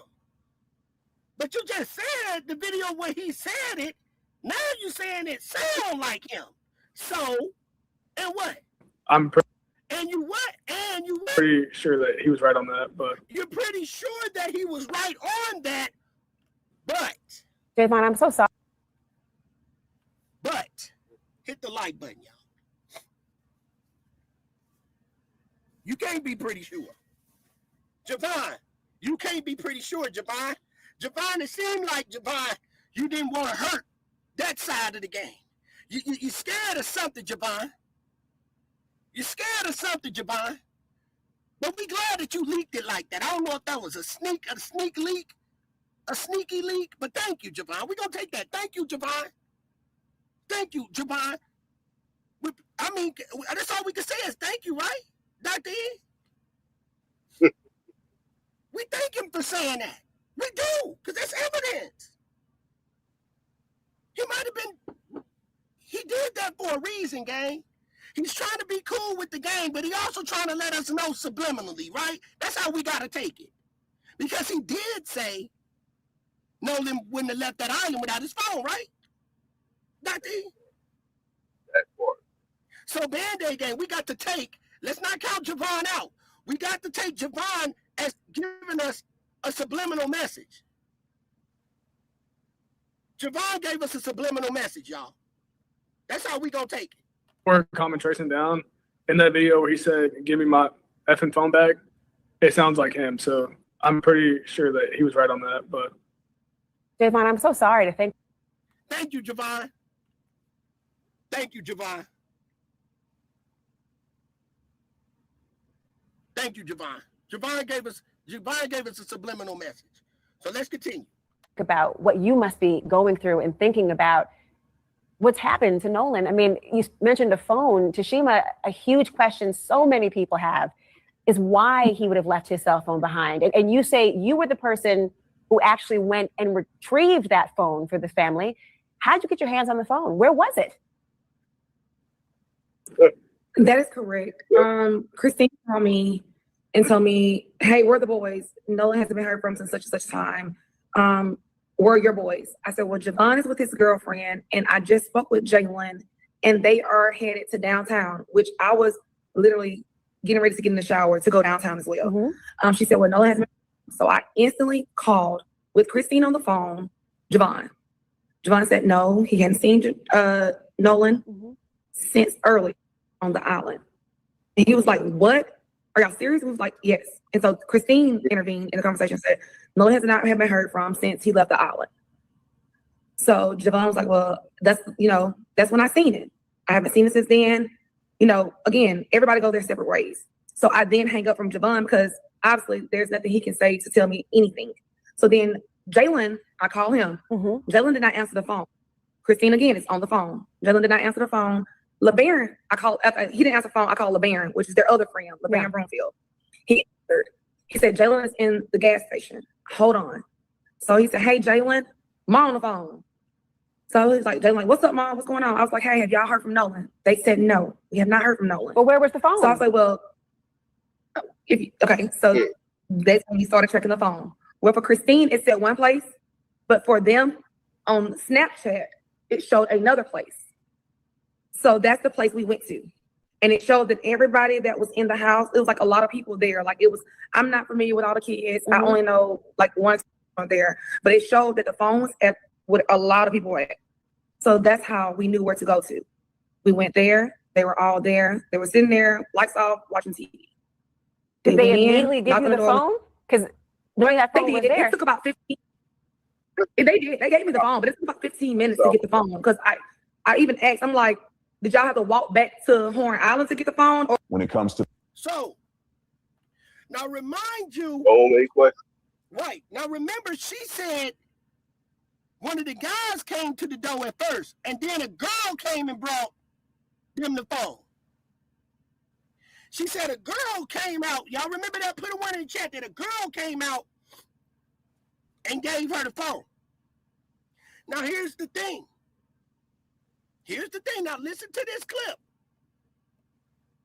the family or somebody coming back to get the cell phone and keys. When did that occur, and what happened there? Okay, well, that night, about 12:30, I went back to my buddy's house. And you said the night of the 4th? The night of the 4th, but it was about 12:30, I would like to say. And so I went back to my buddy's house. I stayed the night before, where we all met up, and stayed together the night before. And so now I'm on their ass. I'm doing the cook. Doctor, you ready? Watch this. Yeah, I always trip off. They always say buddy and not. They don't give the name. That part. Now watch this game. We on their ass. This is when they love to see me work. This is how y'all love to see me work. Now watch this, gang. Let me do it like this, because I love cooking when y'all in here. So what we having tonight? Jerk chicken. So here we go, gang. Watch this, gang. It's so easy It's about to hurt your heart. Listen to this. I'm gonna give y'all something else that y'all didn't know about. We gonna track the time that he said. So they went back to the buddy become a house. podcaster with Riverside. First, go to Riverside and open an account. When you're ready to record, just hit rec. The night of the 4th? The night of the 4th, but it was about. So the night of the 4th, they go back. So he didn't say that he stayed over nobody's house when he explained how he had a boat already hooked up to his boat. He went over to Bart's house. Right? That's okay. So, but let's track this. 12:30, I would like to say. And so I went back to my buddy's house. I stayed the night before, where we all met up, So they all met up. That was Wyatt's house, right? They all met up at Wyatt's house, right? His buddy, Wyatt's house, okay? So let's listen to this. But remind you, 12-something that night, at 12-something that night, listen what happened. Stayed together the night before. And my buddy got a call from this guy, and the guy was like, oh, what's going on with all this Nolan stuff? Very aggravated. I mean, yeah, every right to be, but I mean, we were trying to calm him down, and he was just like, oh, where are y'all at? My buddy said, we're at my buddy's house. And so why ain't that at that time?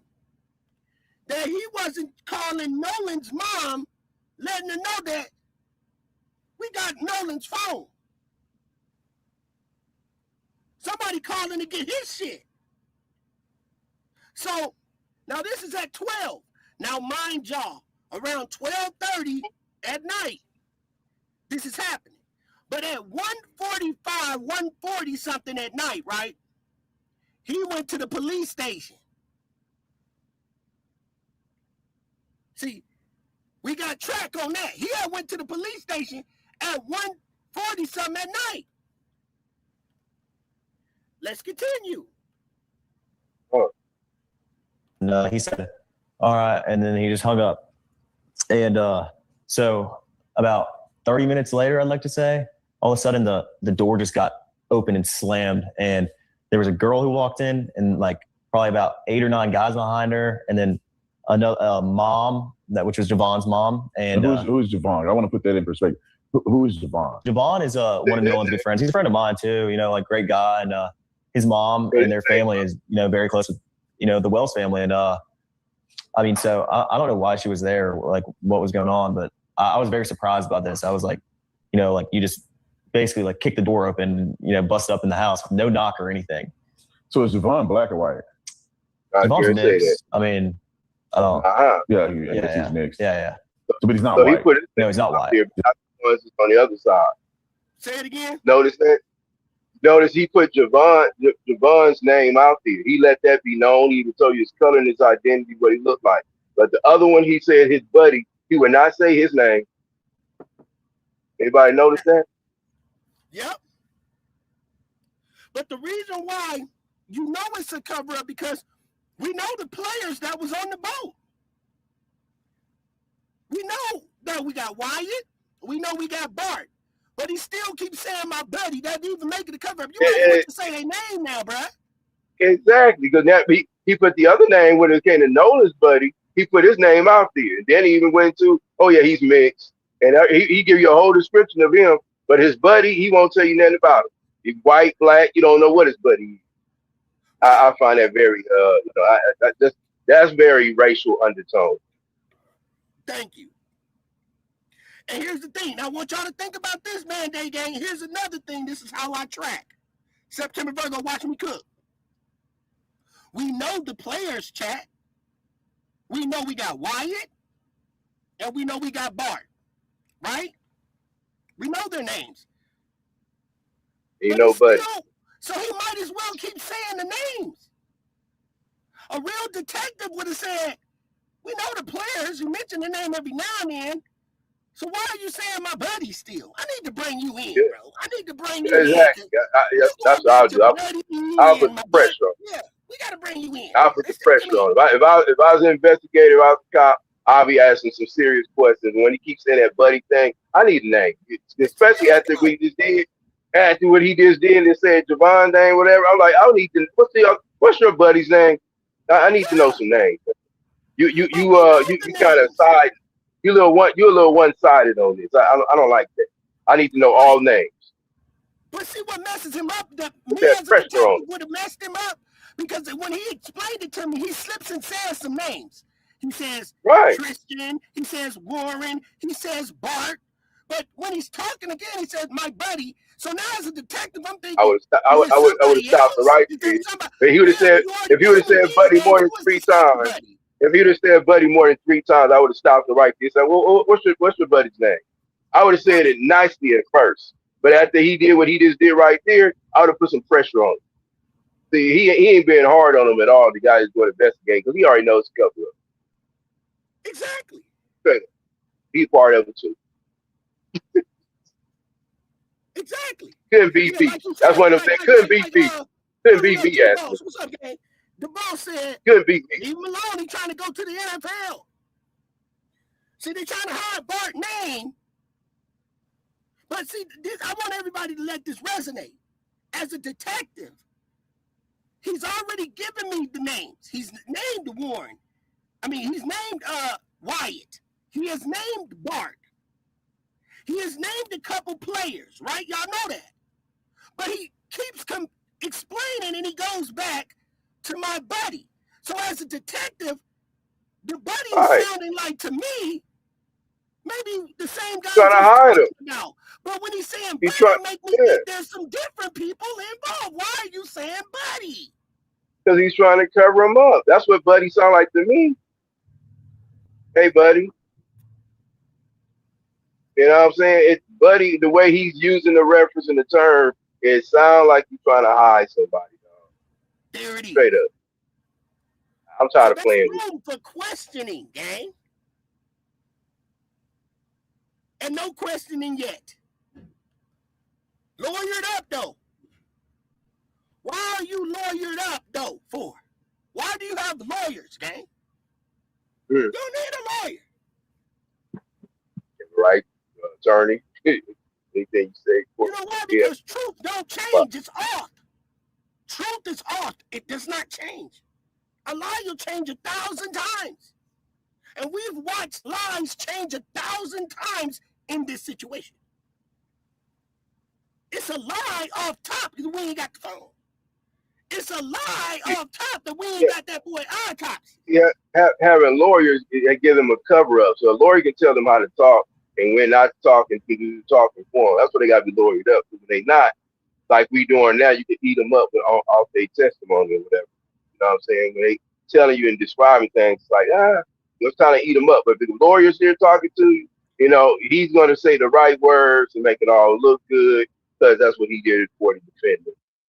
That's why he went lawyered up, because he had to, because he gonna use the wrong verbiage and fuck himself up.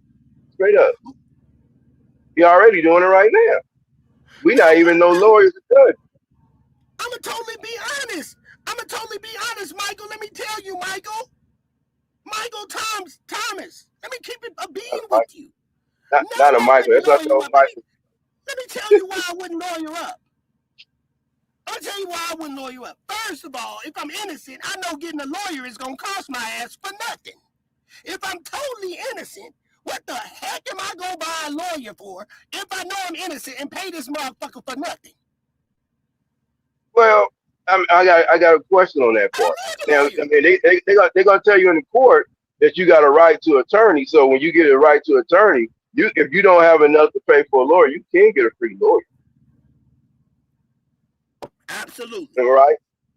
Am I right? So what I'm saying is, you will still use a lawyer to cover up, regardless. Whether you got money to pay for one or not, you better have one in their case when you know you're guilty too, or allegedly could be guilty. Use the word correctly. Allegedly you could be guilty or found guilty. In a murder case, you probably better lawyer up. And if you can't afford one, which we all know that they can afford one, but if you can't afford one, then you need to get a court-appointed one so they can still kind of advise you on some wording and what to say and what not to say and do some paperwork for it. You know, because I kind of feel that way too. I've been to court and had a lawyer, and I'm like, no, I'm just wasting my money. I could have did this myself. Then on the flip side of that, it's kind of like, but I don't have the time to file the paperwork. I may say something wrong. I've never been in this situation before. I better go ahead and pay for that lawyer. So now that I know better, I'm getting ready to go into court again in the coming year. Yeah, I'm going to use a lawyer. I'm going to use a lawyer to do that paperwork and push things along for me. And I'm going to let the court know, hey, I can't afford a lawyer right now. So y'all go ahead and appoint me a court one. So that way I have somebody I can throw some blame and throw some things at, and they got to be in position to speak for me, you know, and to keep me from slipping. They're going to kind of tell me some key words because they supposed to represent me. So they got to do it to a certain point. Even though they work on the side of the court, being court appointed, they're going to still have to advise me by the law when I ask them different questions to make sure I'm protected. That's what I got to at least, do my homework and research what I need to ask this lawyer, tell this lawyer, so to make sure that I'm covered the best way I can. Because if I probably do it myself, I probably fail because I'm not a law. I don't know anything about law like that. Say the wrong words, and like I said, like we not lawyers right now, and we get ready to eat through this dude. So I wouldn't advise nobody to go in a court situation really without a lawyer, especially like I said, I'm going off my own experiences. When it's good and when it's not good. Feel me? And you in a situation like he is with some real deep doo-doo.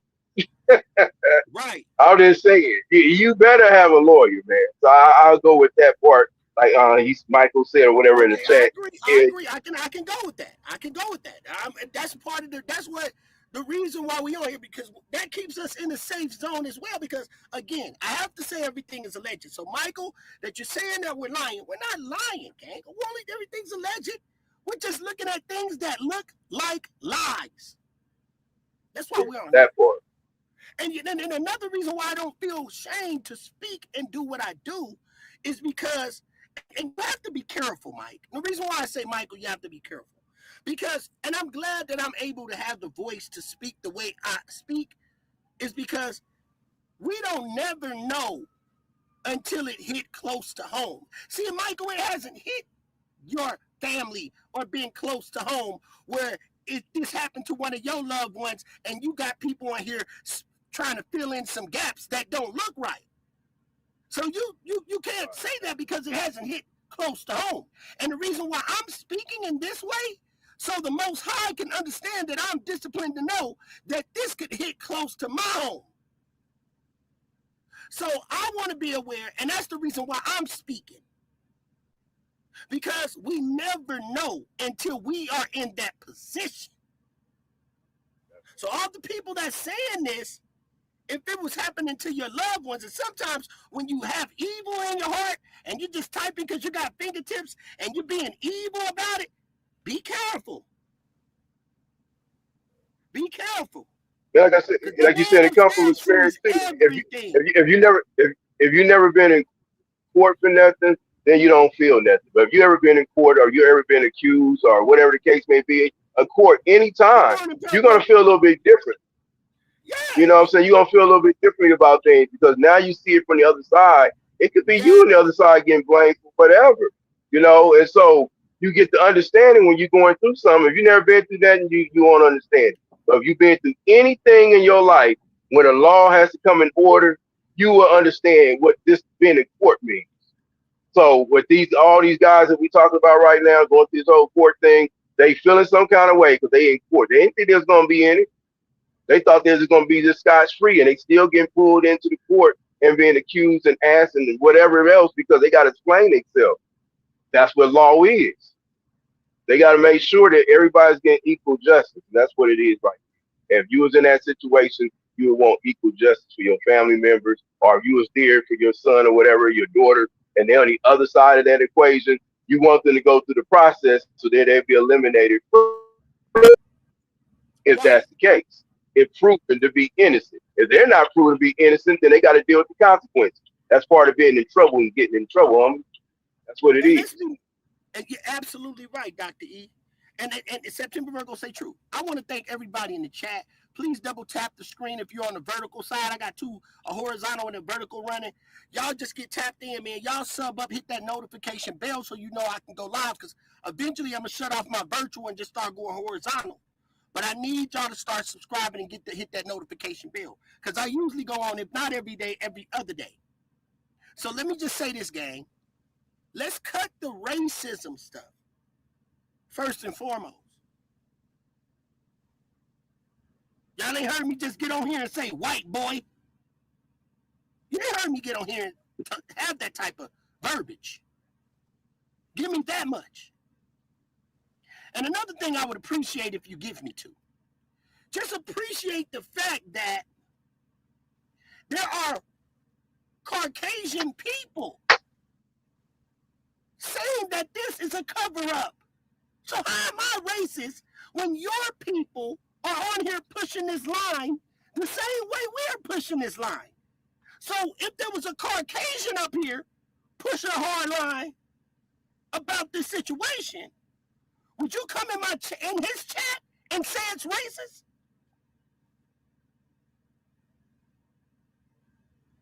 If there was a Caucasian pushing this hard line, like we pushing this hard line.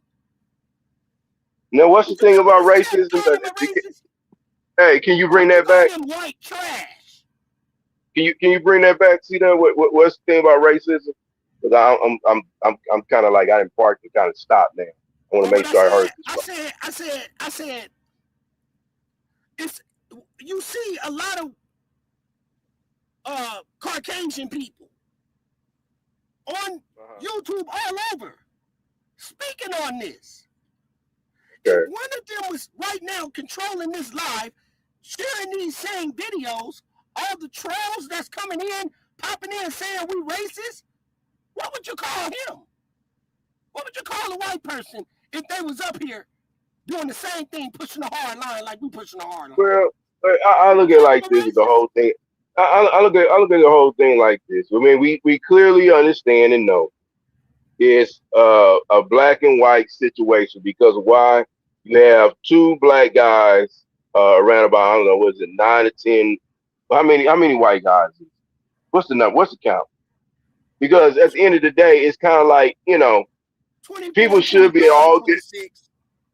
Hey, people should all get along and everything like that. But what I'm saying is, at the end of the day, we know it's a race-based case because of the numbers of the people involved and because of the situation. It's not every day that black guys just hang out. It's not every day that black guys just hang out with a group of white guys or vice versa. So when something happens, such as this one did, fights, drama, jealousy, envy, racism comes into the picture. It just does because of the past history of this country. Tell me how many years how many years have we been out of racism in this country? How many years has it been? That we've been out of racism? Right. I mean, make it make sense. I'm just throwing it out there. When people be saying, well, it's racist. Okay, how many years have we been out of racism then? Give me a year. Give me a number. None. Exactly. So it's always going to be an issue and a problem because we're not out of it. We're not out of it. How long ago was George Floyd's situation? How many years ago was that? Ooh, probably 12, 14, 13 years. No. The George Floyd case. It's been a while. I'm off. Give me. It's been a minute. Then less than 3 or 4 years ago, right? George Floyd. Yeah, so yeah. The choking, the knee on the thing, that was a racism case. Was it not? It erupted the most racism and criticism in the country since the 60s. Yes, it did. So what I'm just saying, that was kind of a recent event, even though it was about 4 or 5 years ago, I'm thinking now. But it was just right there around the corner. It's like we all can remember that one. If anybody is over 30 years old, you remember that one. That happened in your adulthood, didn't it? Yep. So you can't act like racism don't exist. He's serving time right now because of his racism thing that he did. And everybody knew it was a racial event. That's why you even had white people on the side and say, this is the same. Because it made people feel guilty that you can sit there and watch a person die by getting choked out with a knee on his damn neck and this guy tell you he can't breathe. If that would have been a black guy doing the same thing to a white guy, the whole country would have turned over because of a racism event. So don't act like racism don't exist. Stop it. It's just getting on my nerves to keep hearing, it's racist, it's racist. Racism exists, and it was just recently that event happened. So it ain't like it happened 50, 80 years ago. Stop it. It happened yesterday, damn near. Shit. You know what I'm saying? Tired of hearing that mess, man. Y'all know racism exists. If you're a racist, you know it. If you're not, then you know that too. Enough said. Ooh, damn, Dr. E, you just stuck. Say that last part. If you're a racist, what? If you're a racist, you know that you are. If you're not, you know that you aren't. Period. So which side do you fall on? Shut the fuck up. If you're not racist, don't even bring it up. Just let it ride. But if you're a racist, you're gonna scream because what they say, hurt dogs holler. So when it hurts your feelings, when you hurt your feelings, it's because you must be racist. Don't let everybody know what you are. If you are, get off the line. Go sit your ass down somewhere and get off because you know that you're a racist. You don't need to be here because obviously it's not for you. Especially when we're not even hollering racist stuff. We just doing commentary on what's popping. So Dr. Yeah, I'm just cutting you up. Right? I'm just cutting it up right now, cutting it off because they know if they racist or not. They know it, and we know it, and we know who the racists are because they always commenting, "Oh, it's racism." But like I just said, how many years ago was the George Floyd incident? Was that a racist event? It became about that. It's really just right and wrong is what it really was, but the color got added to it because it always does. Why? Because we have a history in this country. It was built off of racism, homie. This country was built off of racism. Talk to him. They separate the people, and they said these people that are black are going to be the slaves, and the people that are white are going to be the owners. That was racism from day one. The country was built off of that. Am I lying? Nope. United States of America was built off of a racist thought and a racist agenda for 200 and something years. Was it not? Don't start me on that damn history shit, because I get in your ass, homie. Tired of it. You're a racist, you know it. If you're not, then you know that too. Enough said. Let's continue. Just got me started. All white, I guess. Yeah. So then they come in the house. Do you know any of these people? And I you know said some of the guys. the mom, but do you know anybody else? I've seen the mom before, and Now hold on, gang. It's summertime. It is the summertime, Band-Aid gang. Now the boy said, because we watch everything over here on this show, that. Hey, Steve, I gotta drop down right quick. I'll come back up in 5 minutes. I gotta drop down and get off my clock. Like Ice Cube said, hurry up. All right. Band-Aid gang. Now y'all heard the audio that we played the other day. We got over 81,000 views, right? Now he said that that group of people that Nolan hang with, they like skin. You heard? Now this is my white friend right here, Kamikaze. So can't say nobody racist. Look what Kamikaze had done said. What Kamikaze said in the chat. Kamikaze said he with his white friends and they at the bar. And they was skiing. Y'all know what I'm talking about when I say skiing, right? He was going skiing. They was skiing, right? Now that's my white partner. Now here it is, gang. Pay attention to him because it's summertime. Look at Warren. Yeah. Or all white, I guess. Yeah. So then they come in the house. That cocaine, gang. Yeah, that cocaine. His mouth numb. His mouth numb. Just white. Yeah. Or all white, I guess. Yeah. So then they come in the house. Do you know any of these people? And I you know said some of the guys. the mom, but do you know anybody else? I've seen the mom before, and I know most of them. Most of the guys went to high school with me, and like I'm friends with some of the guys. I mean, I know some of them. So eventually, like things started to get heated, and I was just like a guy I was friends with in high school. He was like, "Man, come outside with me," and I was like, "All right." And I walked outside with him. He was like, "Man, I don't know what." Like they were panicking, and this is just like I think Nolan's just on somebody's couch. He's been drinking all day. He's just messed up, and this is nothing that we have to worry about. As much as I sat there and I told him, I was like, I agree. I would think, he's on somebody's couch, just had been drinking all day and just drank too much and was super intoxicated. And, that's kind of what a lot of us thought, but they were kind of losing it and they were going crazy. And the mom that was with him. He just got a drain. He swallowed the drain in, gang. He just had a drain. He swallowed the drain, gang. He swallowed his drain because he on that cocaine. Because he looked like he panicking to us, gang. Too much and was super intoxicated. That's kind of what a lot of us thought, but they were kind of losing it and they were going crazy. And right there, he swallowed it. Right there, he had to swallow his drain. I said, damn. He swallowed his drain right there, gang. So you can't put nothing past the Band-Aid gang. He just swallowed his drain. Okay, so now he's draining. At this point, he's draining. The cocaine kicking in. The cocaine is in there, right? He geek. He's sneaking and geeking. Think about the time slot. got off the boat. He's sneaking and geeking. He was geeking all night. Somebody said, watch his legs move too. Yeah, he on that dope. Yeah, I can't make this shit up. Allegedly. I can't make this shit up. Man, that game we winning right now. Let's go.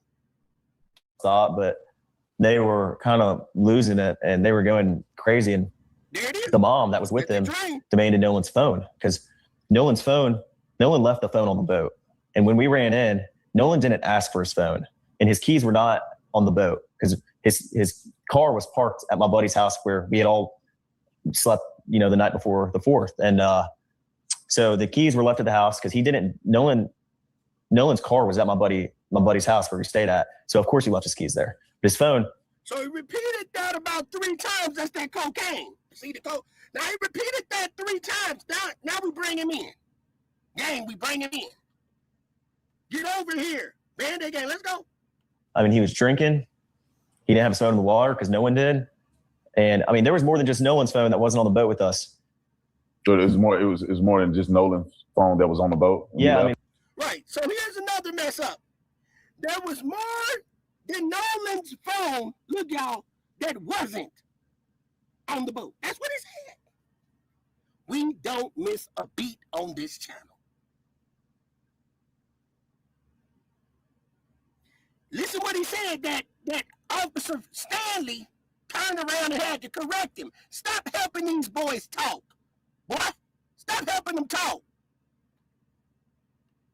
Now listen what he messed up and said. He didn't have his phone in the water because no one did. And I mean, there was more than just Nolan's phone that wasn't on the boat with us. Look, there was more, there it is in caption. There was more than just Nolan's phone that wasn't on the boat with us. Hit the like button. It's right there. He said it. Dope fiend tactics. Dope fiend tactics. He said, so that means you need to come correct.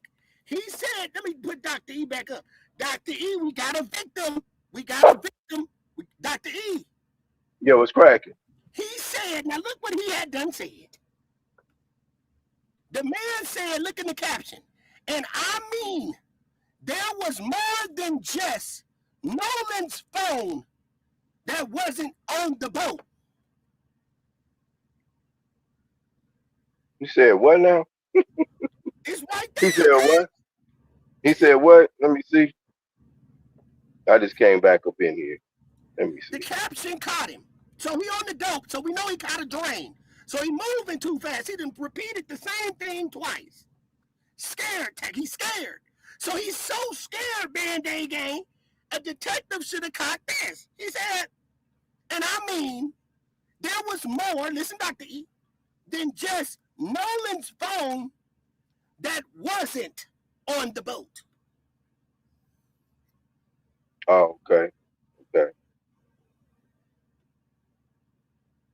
Now, this ain't got nothing to say we racist. Don't say we racist, because we didn't say it. He said it. Now, listen to him say it again. I can't make this shit up. This is what we do. My buddy's house where we stayed at. So, of course, he left his keys there. But his phone, I mean, he was drinking. He didn't have his phone in the water because no one did. And, I mean, there was more than just Nolan's phone that wasn't on the boat with us.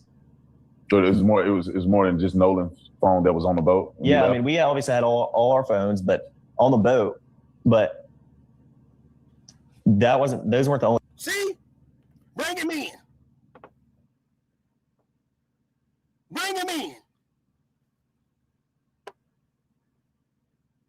You see why he lawyered up? You see why?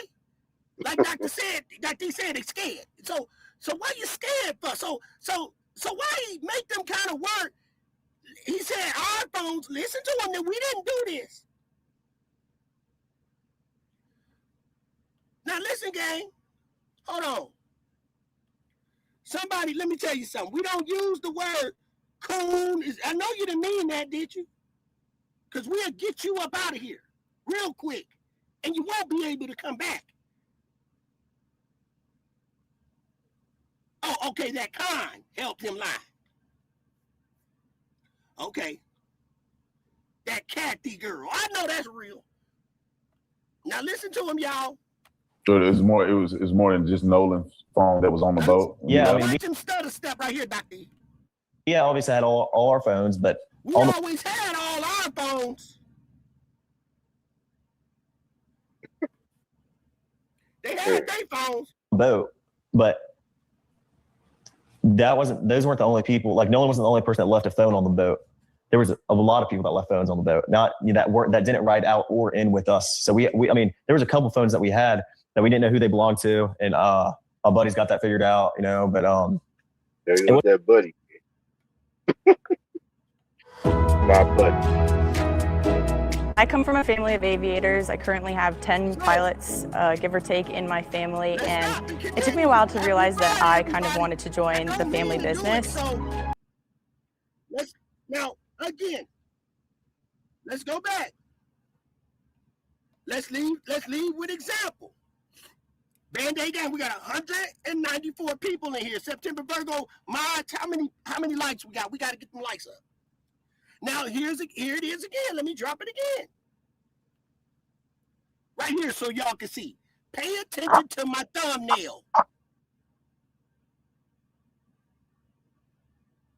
We have every right to have questions. The thumbnail says it all. That thumbnail speaks volumes. How does it speak volumes, Band-Aid gang? This shows that we have every question that we should be asking.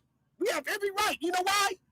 Because where it says heading to land, that is the only boat that they show us on YouTube that they were tracking.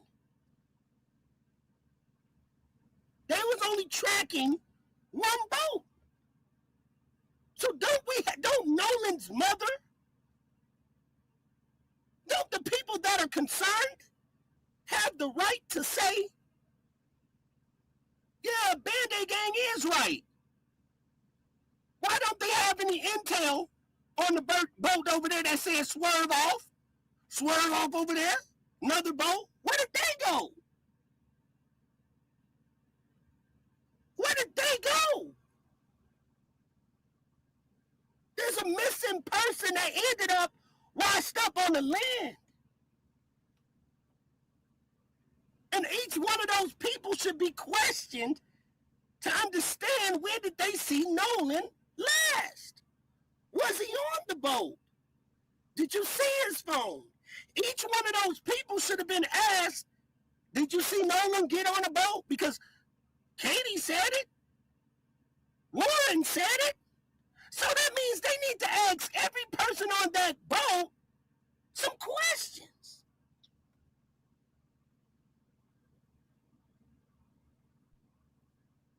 Yeah, I agree. And that's all And and then with boat safety too, this may just me adding something. This has nothing to do with me trying to start off a racism thing again, but I'm just gonna go there. Did any of the people on the ships, but on the boats, did any of the people have life vests on? Was that a requirement? That we don't know. See, because reason I'm saying that, because me personally, I don't really swim. I can wade in the water. I played in the water before, but I don't really swim. So with that being said, if I were to get on the boat, because I have gotten on boats many times in my life, and I don't swim, and it was required when we got on the boat to wear life vests, especially whether you swim or not. This is the idea that if you fall off the boat in the middle of the Pacific Ocean, because I was from California, you know what I'm saying? So if we fell off the boat out there, you're going to be out there. So, we wore vests to make you even feel more comfortable and feel more safe. So that's how I was allowed to actually go out on the boat, and that's how I used to be wanting to go on the boat, because I feel totally safe as a kid that couldn't swim, to say, dang, I can get on this boat, and if I fall off, I'm going to float, because I see how this vest works.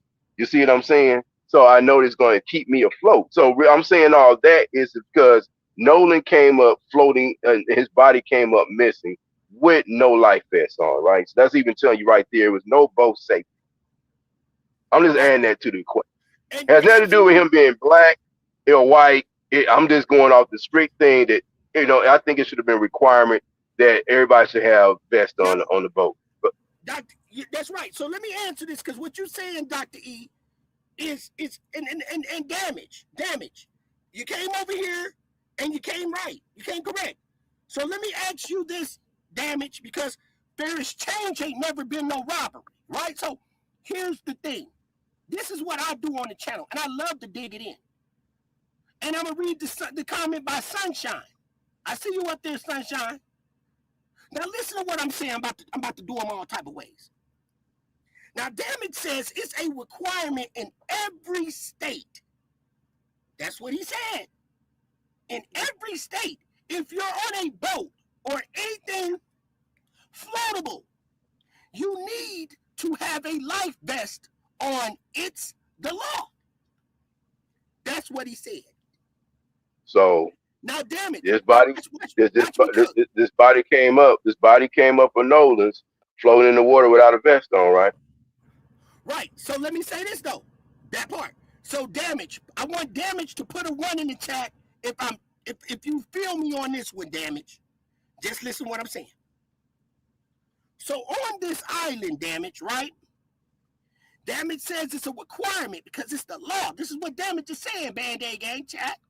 He said it's the law that they supposed to have this. And he's absolutely right. That's if he was probably to set the law, he probably, if it's his law and he was able to goddamn it, police that island, he probably would have made sure of that because he put that in the chat, right, Band-Aid Gang? But let me say this, Damage. We know from the pictures that we are seeing on YouTube, this island is where you can get away with whatever the fuck you want to, because think about it. You seen children. I'm about to do them all type of ways. We seen a lot of people sitting in that water that was under the age of 18. I mean, under the age of 21 that had beer in their hand. Where the hell was the police? True. Them young kids had beers all in their hand and they wasn't getting policed by nobody. So you can go to this island, not wear a vest or nothing. Because we clearly seen kids breaking out. There was 2 fights that broke out, no police. Children sitting in the water with beers. You didn't see one police boat. So with that being said, C-Dub, who do you really blame in this situation? I mean, where were the parents and where's the older authority in this situation? You just can't let kids just go out to an island and do what the hell they want. Somebody has to supervise them. Do you think they were really there unsupervised? You think they was really there unsupervised? Yes, because they was sitting in the water with beers and they all underage. There was no officer walking around like we see in other situations. Daytona Beach, there's some what I'm saying is, that's making so sure going backwards, so going backwards like a judge would do. How did they get these beers in the first place? From adults. And so where were them adults at? Somewhere out there. See, you see what I'm leading to? All these people need to be brought into questioning, because where were the parents that happened to have these kids out there on the island, on boats with no licenses, out there with alcohol, drugs, on an island that's federal property? I want some answers. See, I couldn't be the judge up in there. So I'll be cutting people up. I'll be cutting them up. If I was a lawyer, I'll be cutting the what you say, into the defense or whatever they call it. I'll be cutting into it. You see what I'm doing? I'm not even a lawyer. You know what I'm saying? But if I was one, it would be some trouble. It'd be some trouble up in there. So meaning that Band-Aid Gang, now we talked about. See, ain't got nothing to do with racism. I'm just cutting people up. All angles. And Sunshine, I ain't forgot your question. Now, Sunshine, I'm gonna give you a key on something, Sunshine. Make sure y'all sub up too. Y'all love when I cook, so I'm gonna cook. You gotta have a dose accountable though. Don't leave that out. Right, that's right. So say for instance, I'm rich, Sunshine. I'm rich. I'm rich enough, right? Let's just talk about it on which this could be happening. Say I'm rich like those like their parents, like Bart parents. You could drive your boat all the way up into my house. The boat can park right up on my land, right? I'm rich like that. And we know that the Dixie Mafia runs that whole coast. So we know they out there playing in the water, right? So I'm rich, and on the 4th of July, and I'm moving that snow, that cold, any drug I wanted to. Another one of my friends could be over there in Louisiana, right? And we want to do some drug transactions, right? Right, Dr. So we can ride his boat over here on the 4th of July, and I can ride mine because ain't no police there. Everybody drinking. It ain't being policed. He can put a couple of them things on my boat. I can put a couple of things, and he put the cash on my boat. He can ride his boat all the way back over there to Louisiana, all the way back over there to Alabama. And nobody would have known anything. And this is why the Dixie Mafia and certain mobs run this coast. Because this is where, if you got a boat, and most black people don't have boats, can make their drug deals. Because if you can go on this island anytime you want, and not have to worry about the police messing with you, wouldn't that be a good meetup spot? To get your drugs instead of hopping on the highway? That's what you do.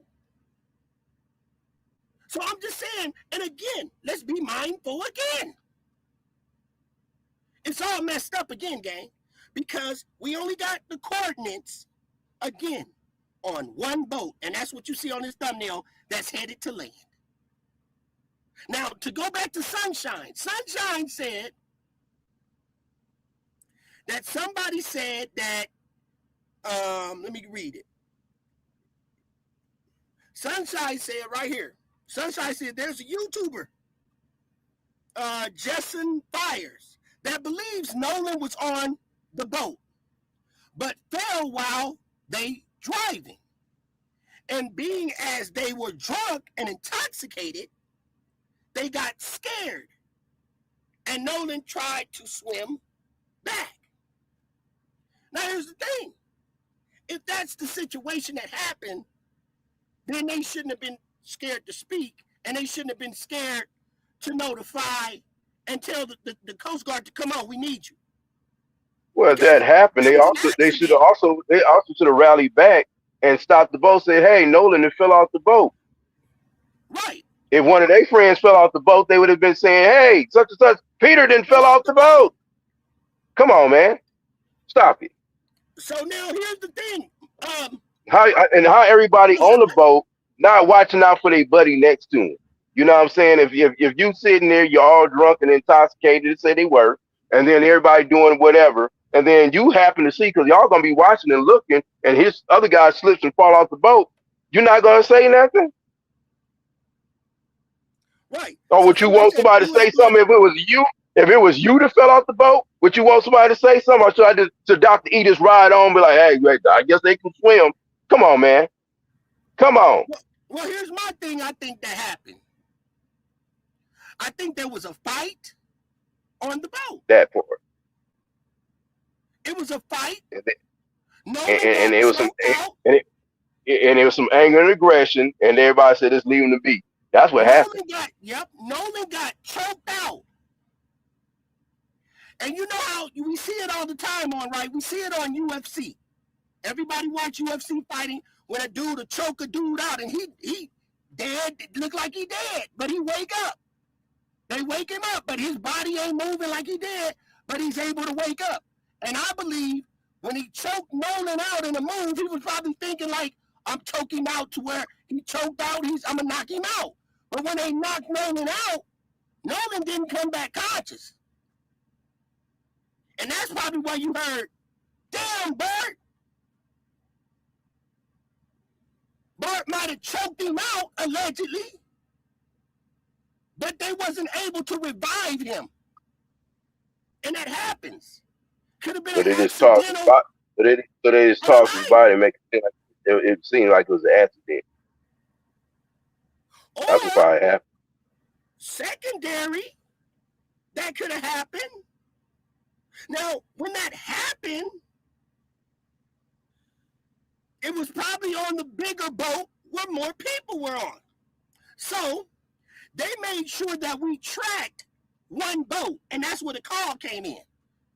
And the coordinates for them to track one boat. This is the boat. This is the boat coordinates. I want y'all to stay with this boat, watch this boat, while Nolan's on another boat and they turned off. Because we don't have no coordinates, and we heard that you can turn your coordinates off. So we have no coordinates on these other boats. Because they made us with the trickery pay attention to this one boat, and Nolan might not even been on that boat. And from there, we don't know, because there was two boats. One of the boats looked like a Navy SEAL boat. He said it wrong. I'm going to show y'all that on my next live. So we don't know. And that's why I'm saying that all of it's questionable, and we should be mindful and ask questions, because if it happened to you, and if you was just panicking and not thinking, because some things don't come to you later and you start putting the pieces together, or other people that when you hear them online, they open up more doors, and social media has been awesome when it comes to this, because it's questionable that we only got one boat and everywhere it went, but not the other boats. The drivers of those boats wasn't questioned. We don't know where they went. And that's all I'm saying, which leads enough. It's not about saying that they're guilty. Just question them. Find out everything that you missed. And then the people on social media, then the people will stop carrying on with the case.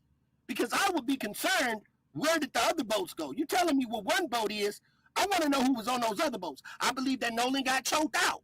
Another thing that possibly could have happened, what if he did stay and it got late? This is alleged. And he got around the wrong group of guys.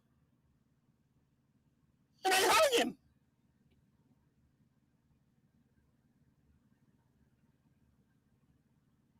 But the funny thing about it is,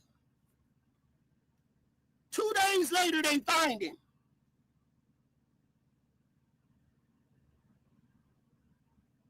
Still no questioning. So, which means you have to go back to point A. That should give you every reason to question the people that were on the boat. Because we find him 2 days later over here. Those are the reasons. The boats alone. I believe he was choked out and they couldn't revive him. And they panicked because of Bart had a career. And they didn't want to give up Bart. So they watched Bart allegedly fuck up his whole football career. And they tried to save him.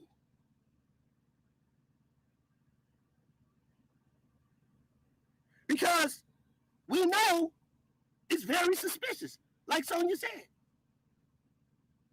So let's go back to this. So they can't say that it's racial.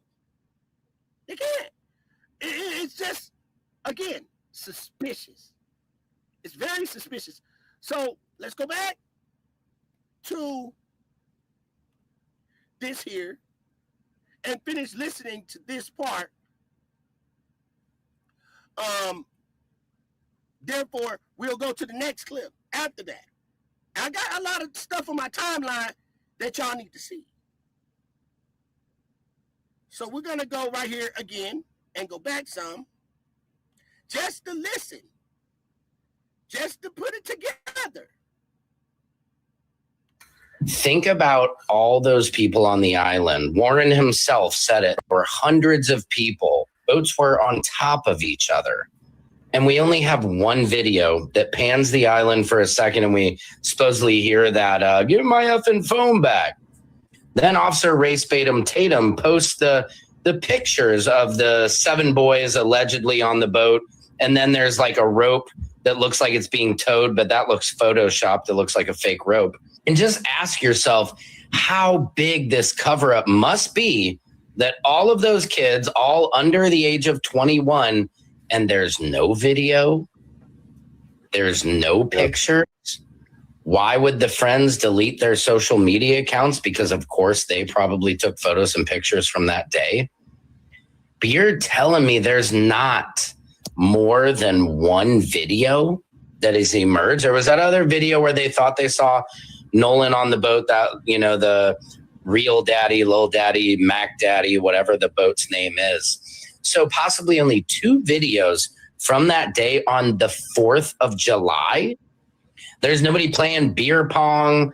There's nobody chilling in the water. There was a fight. We know there was a fight because Trayston told, oh, yeah, man, he got into that fight.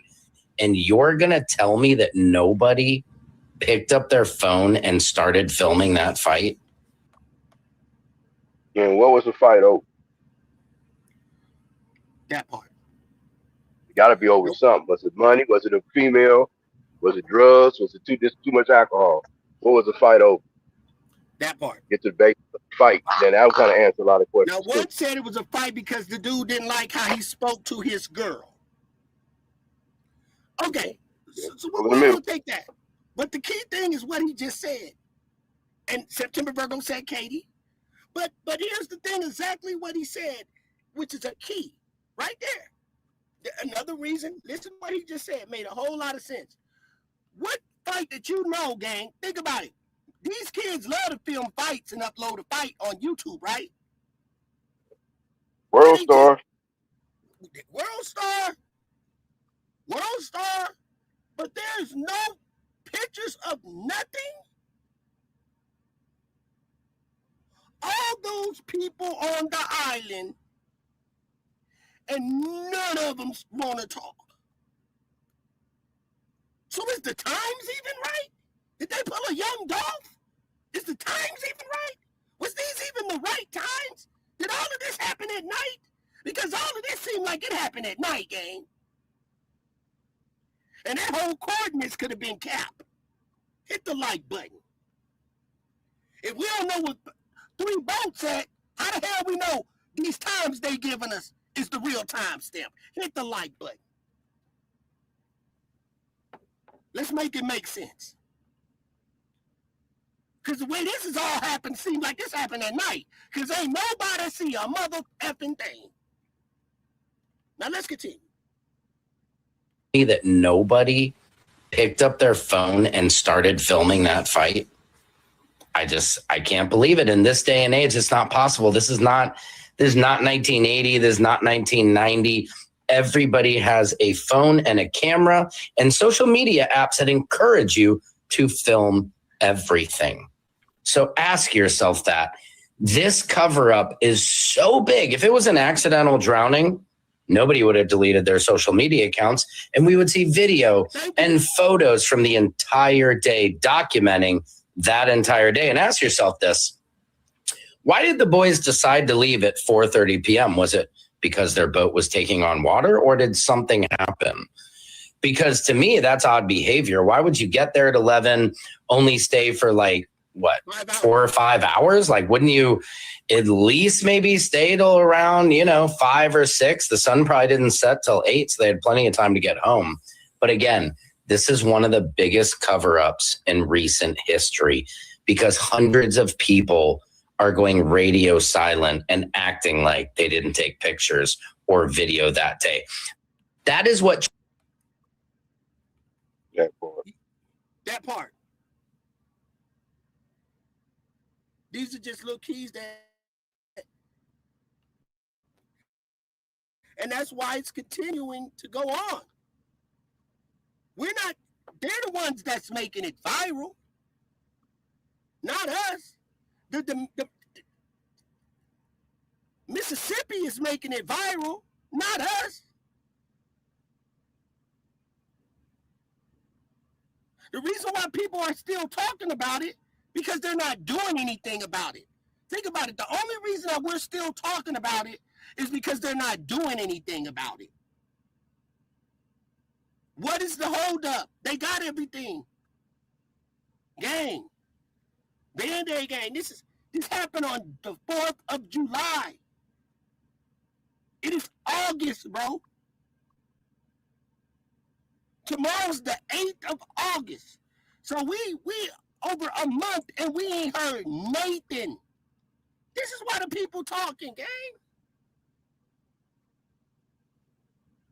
It's a cover-up. I mean, I think a lot of people kind of feel that we just should have just moved on. He just died, and so what? I mean, you know what I'm saying? How that sound, man? That's crazy as hell. Right. So You just fell off the boat, and he stepped off the boat wrong, and he's dead now, so let's not worry about it. Get over it. Am I right or wrong? You right. That's how they feel about it. So let's hear it.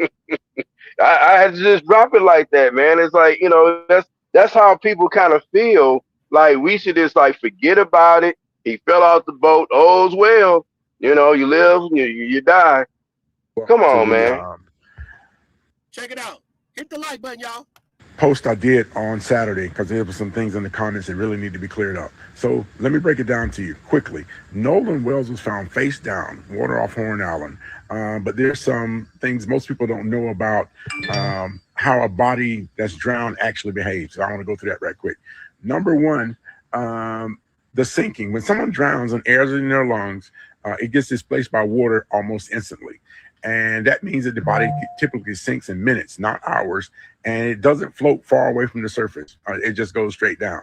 And why the body resurfaces, and that's for a number of reasons, right? The body doesn't come back up for 1 to 2 days, guaranteed. If they're larger, they might maintain some buoyancy, but you can see Nolan's body he was very, very lean, so he didn't have a lot of fat.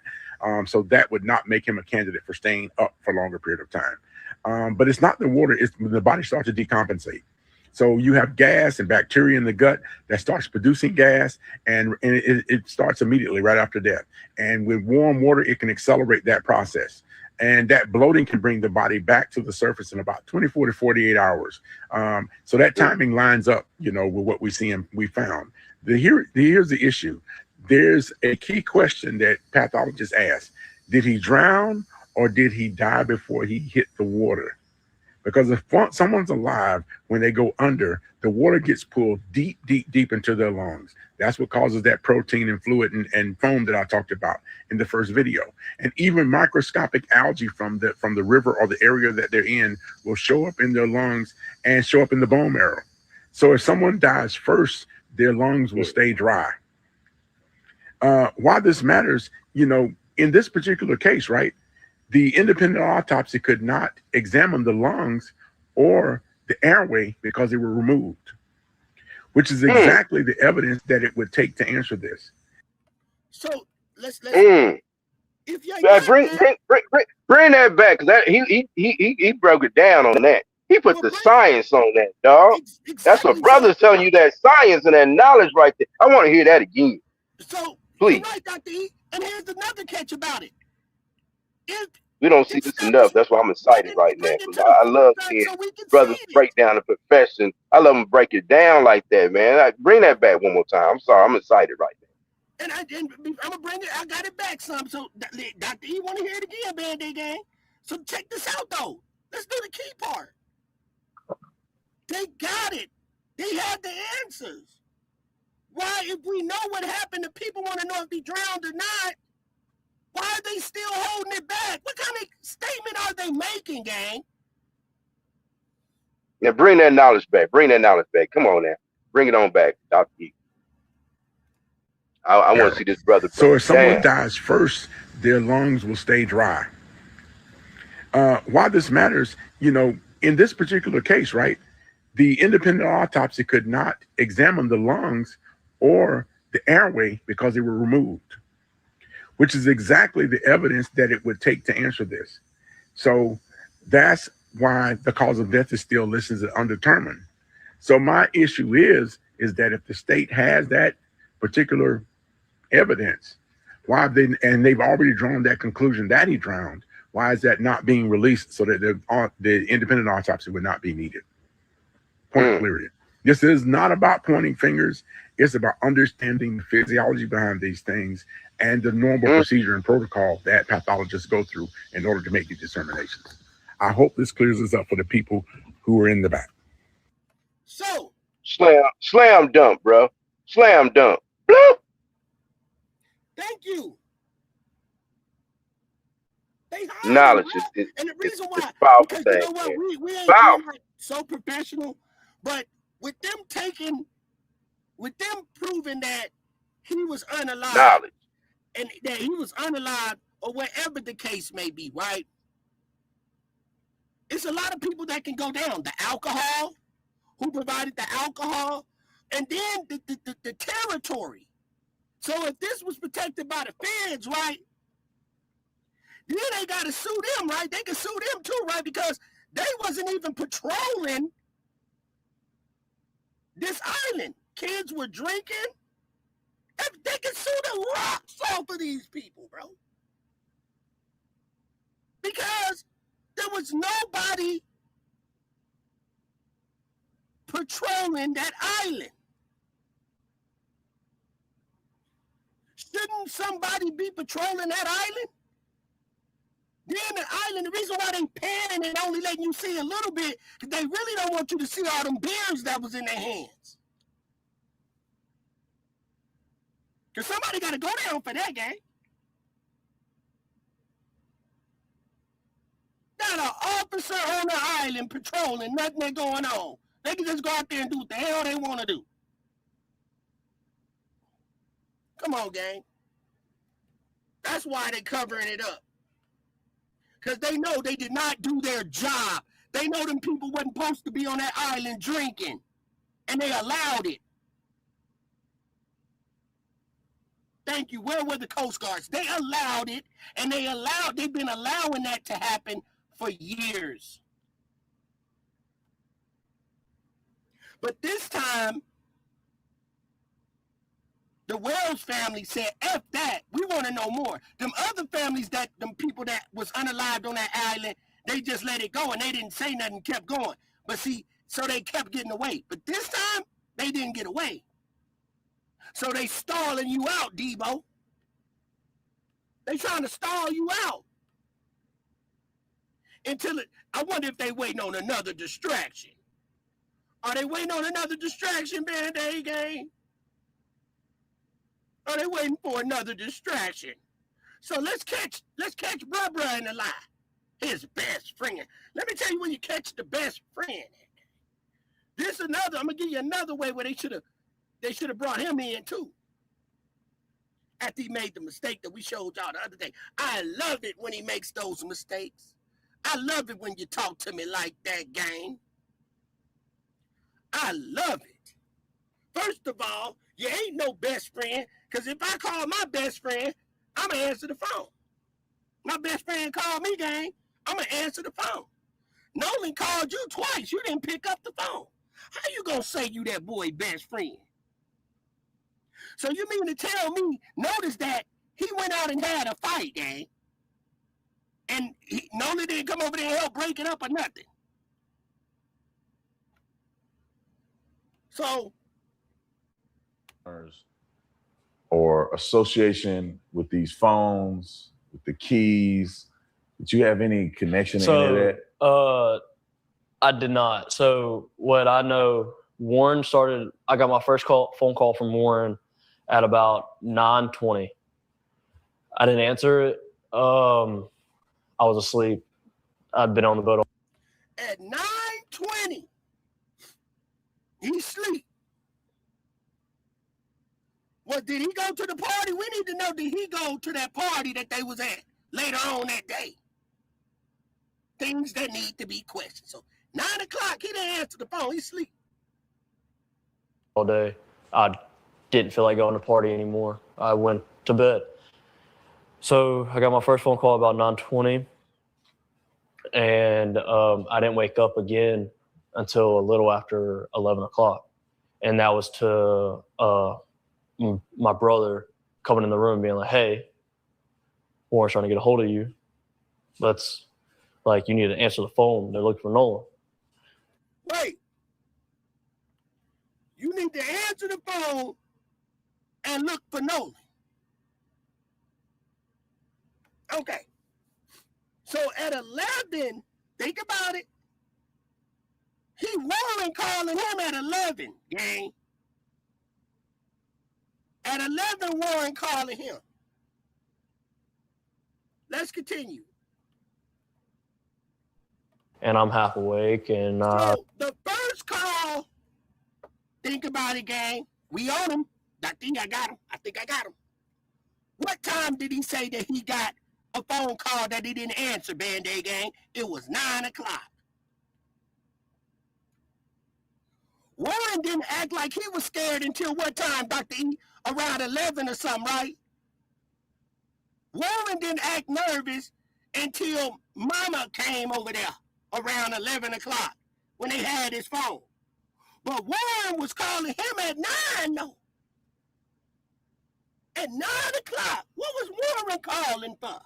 Hit the like button. Double tap the screen. We cooking right now.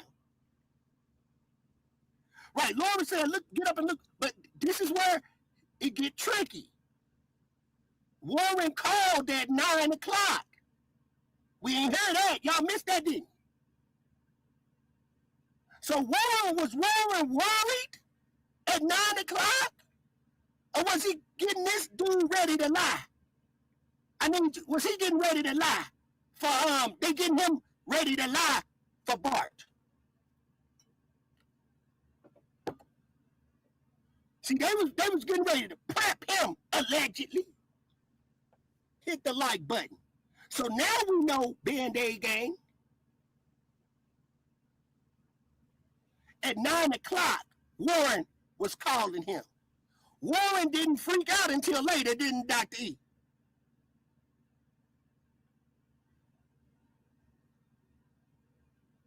Right, Dr. E? Warren, put a one in the chat.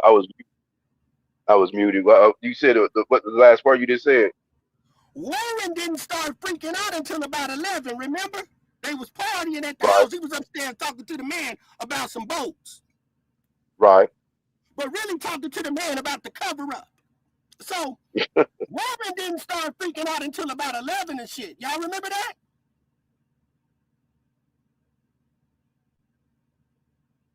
So, think about it. But Warren calling him at 9 o'clock. First time he called, he didn't answer. Second time, his brother come in and say, hey, we need to start looking for Nolan. Hit the like button. So listen, y'all. 9 coming in the room being like, hey, and that 9 o'clock. All day. Warren calling at 9. Warren calling at 9. He missed the phone call. That's why he sat up. Notice his body language. Somebody said he got his arms crossed. Right here, look at the nervousness. Look at the nervousness, Band-Aid gang. He had to sit up. I did not. So what I know, Warren started, I got my first phone call from Warren at about 9:20.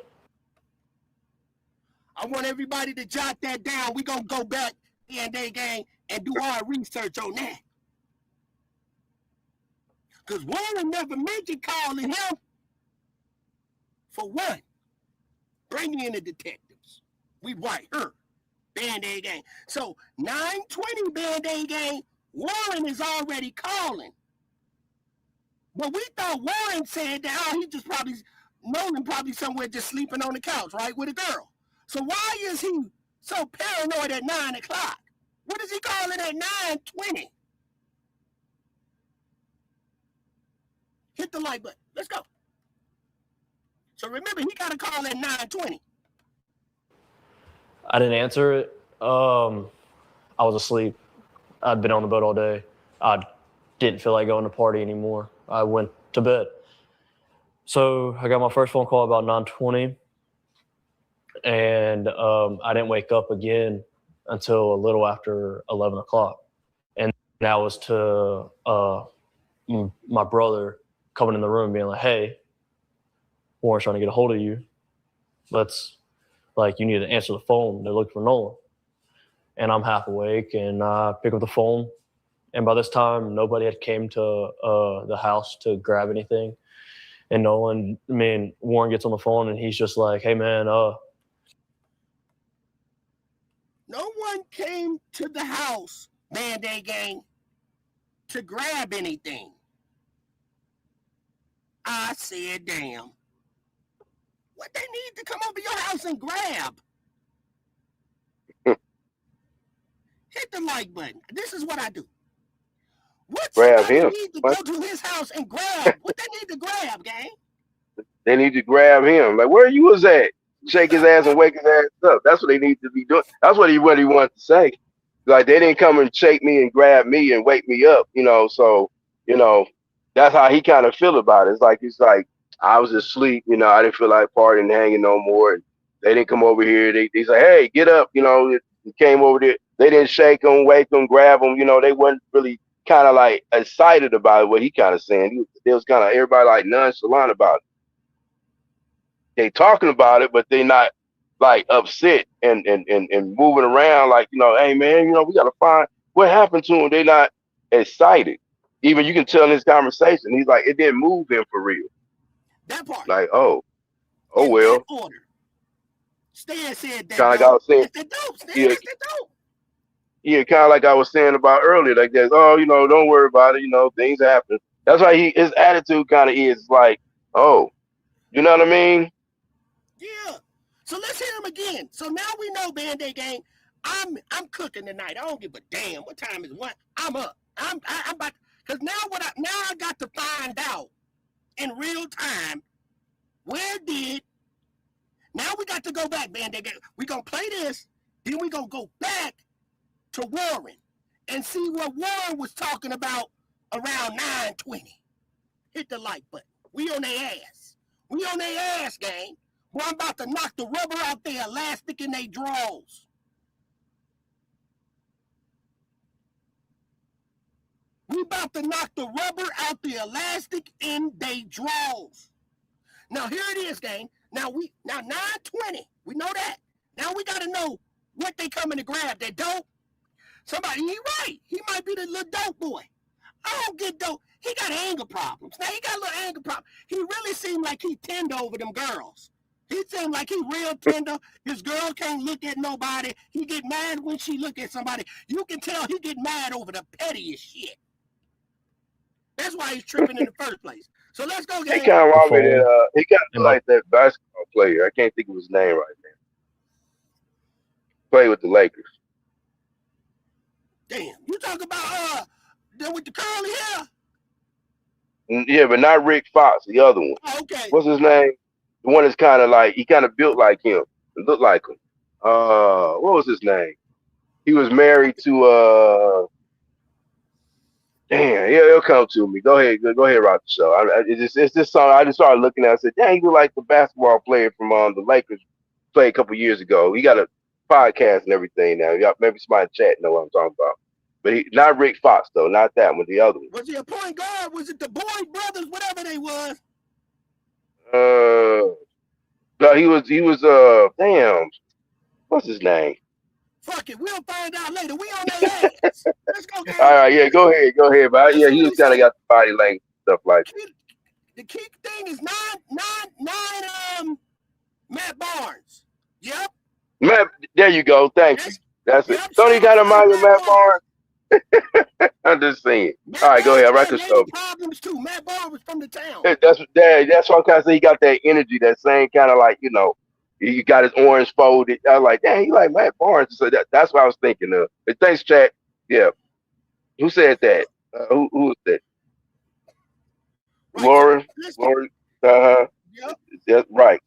So 9:20. Matt Barnes. Okay. 9:20 is the call. This time, nobody had came to the house to grab anything, and Nolan. Nobody came to the house else to grab anything. They was coming to grab some work. They was coming to nobody come over to get their dough. So now here's the mess up. Now we're going to see what happened around 9:20. And I'm half awake, and I pick up the phone. And by this time, nobody had came to the house to grab anything. And Nolan, Warren gets on the phone, and he's just like, "Hey, man," he was like, "Hey, have you talked to Nolan? Anything else?" I was like, "No, I haven't talked to him, man. He was with that girl last time I knew." And he was like, "Okay." He was like, "Man, we can't get a hold of him. We don't know where he's at." And I was like, "Man, it's Nolan. He's probably just out somewhere with that girl. Like, get a hold of the girl. You'll probably find Nolan. It's no big deal." And he was like, "All right." He was like, "But we're starting to freak out. We're getting on the phone with Coast Guard." I was like, "Okay." And at that time, he had already talked to his mom, Nolan's mom. And he was getting on the phone with the Coast Guard. And I'd called. I need to be specific about this. I did not call Warren's phone. Okay. Right there. You got to be, this is where he messed up. Why did he mess up here? In the chat, y'all can participate. Let's put this together. Because right here, they need to be checking some phone records.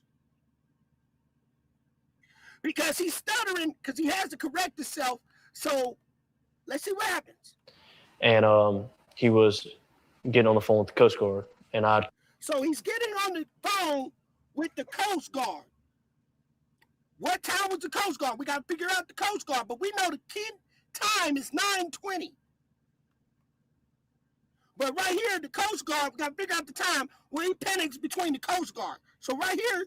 Called. I need to be getting on the phone with the Coast Guard. And I'd called. And who you call? So right here, the caption told on him. He said he was going to get on the phone with the Coast Guard. That Warren was going to call the Coast Guard. And then he said, he was getting on the phone with the Coast Guard, and I had called. Who you had called? So the captions is telling us, he said, and I had called. Who you called?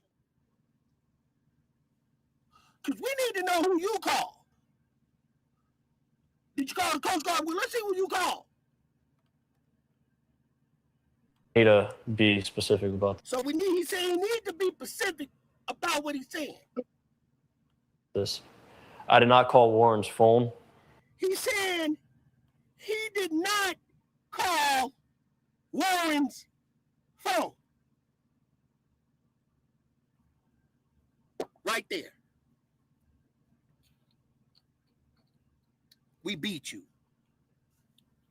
So what we want to know is, on this channel, what do we give a fuck about you? Why are you so concerned about you didn't call Warren's phone?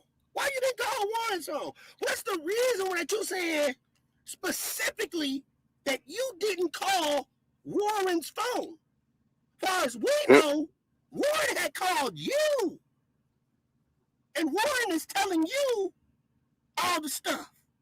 So why you got to be specific and say, I did not call Warren's phone? So what is you saying, gang? But you got to be specific about it.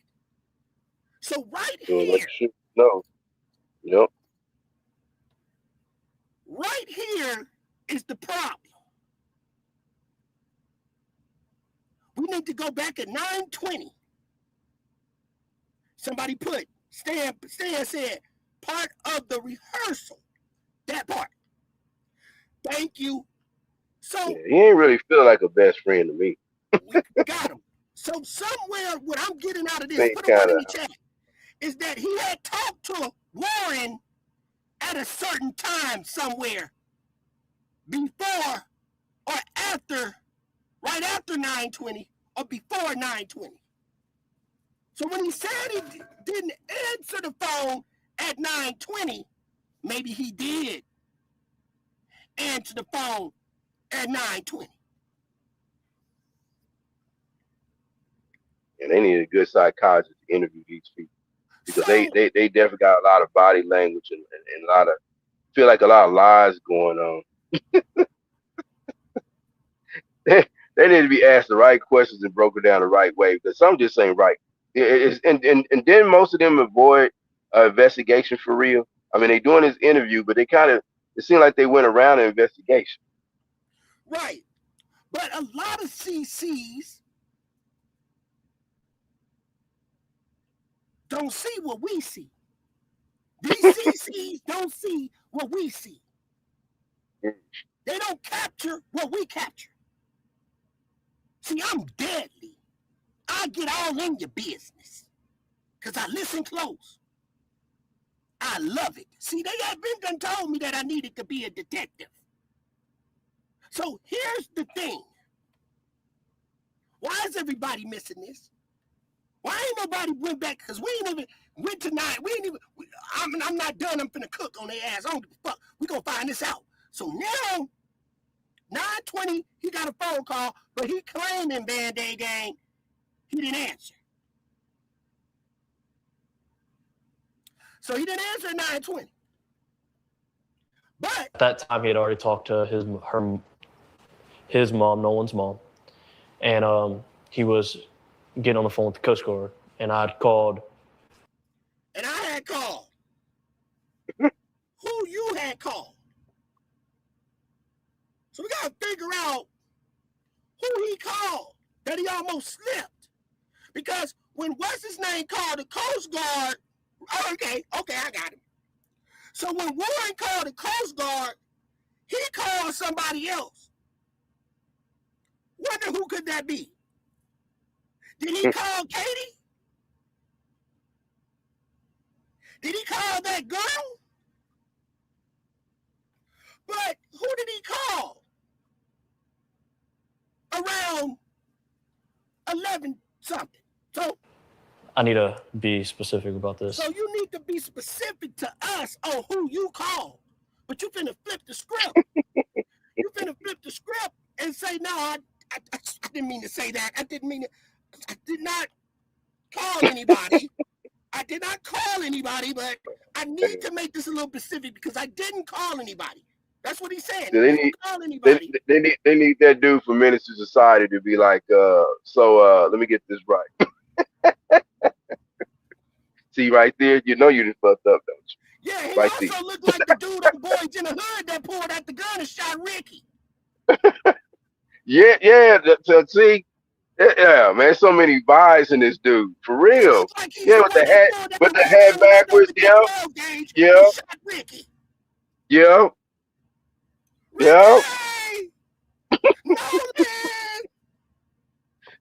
I hate to make it a laughing moment, but this dude got so many of them vibes of just being that shady dude. Because that's what that guy in Boys in the Hood represented. He was a shady one, right? He pulled out the shotgun and shot Ricky. And then, Matt Barnes, like they were saying earlier, he had woman problems. So he got so many of them vibes, man. It's just like, homeboy kind of shady. Like, he don't seem like a best friend for real. I'm just putting him out there.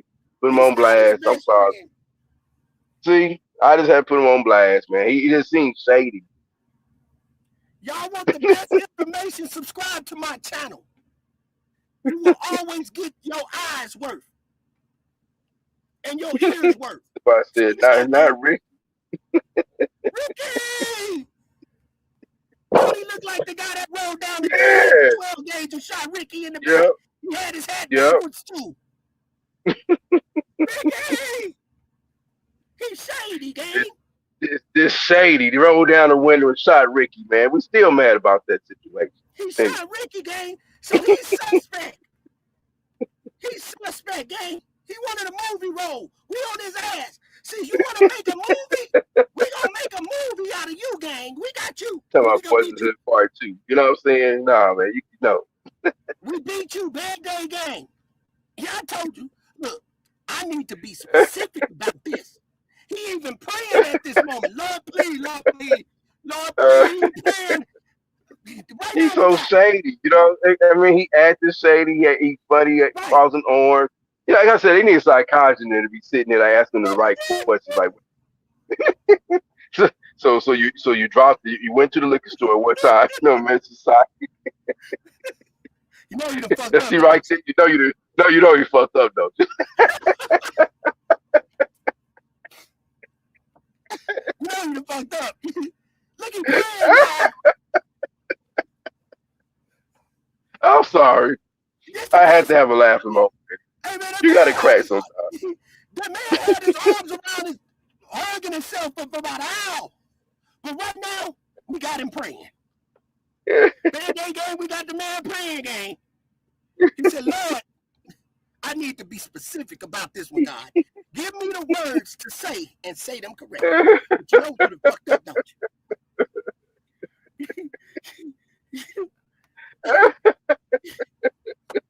This ain't our first rodeo, man. We've been busting motherfuckers for 2 months. They done did our channel. They done did it when we did it to Donald Trump. We did it to Epstein. We did it. We do these people all type of, they try to take my money and try to control our channel.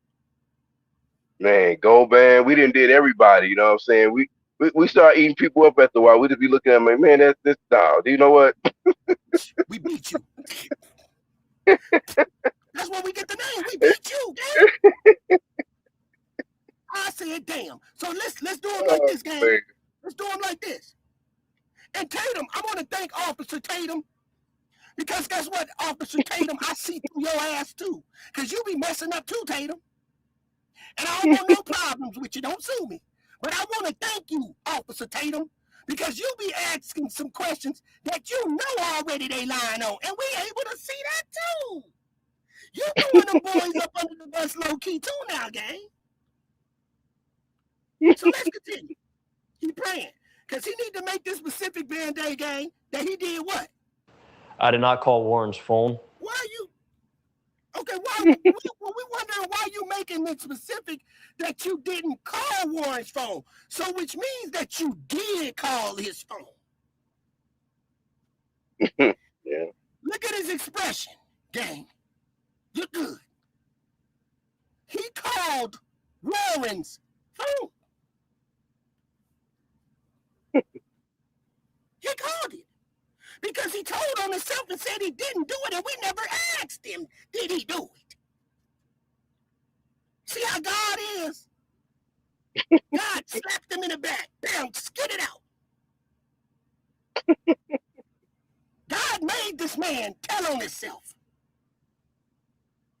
So what are we wondering why you making it specific that you didn't call Warren's phone? You said Warren called you. So you saying that you didn't call Warren's phone and you have to make it specific really throws a red flag that somewhere he called Warren's phone.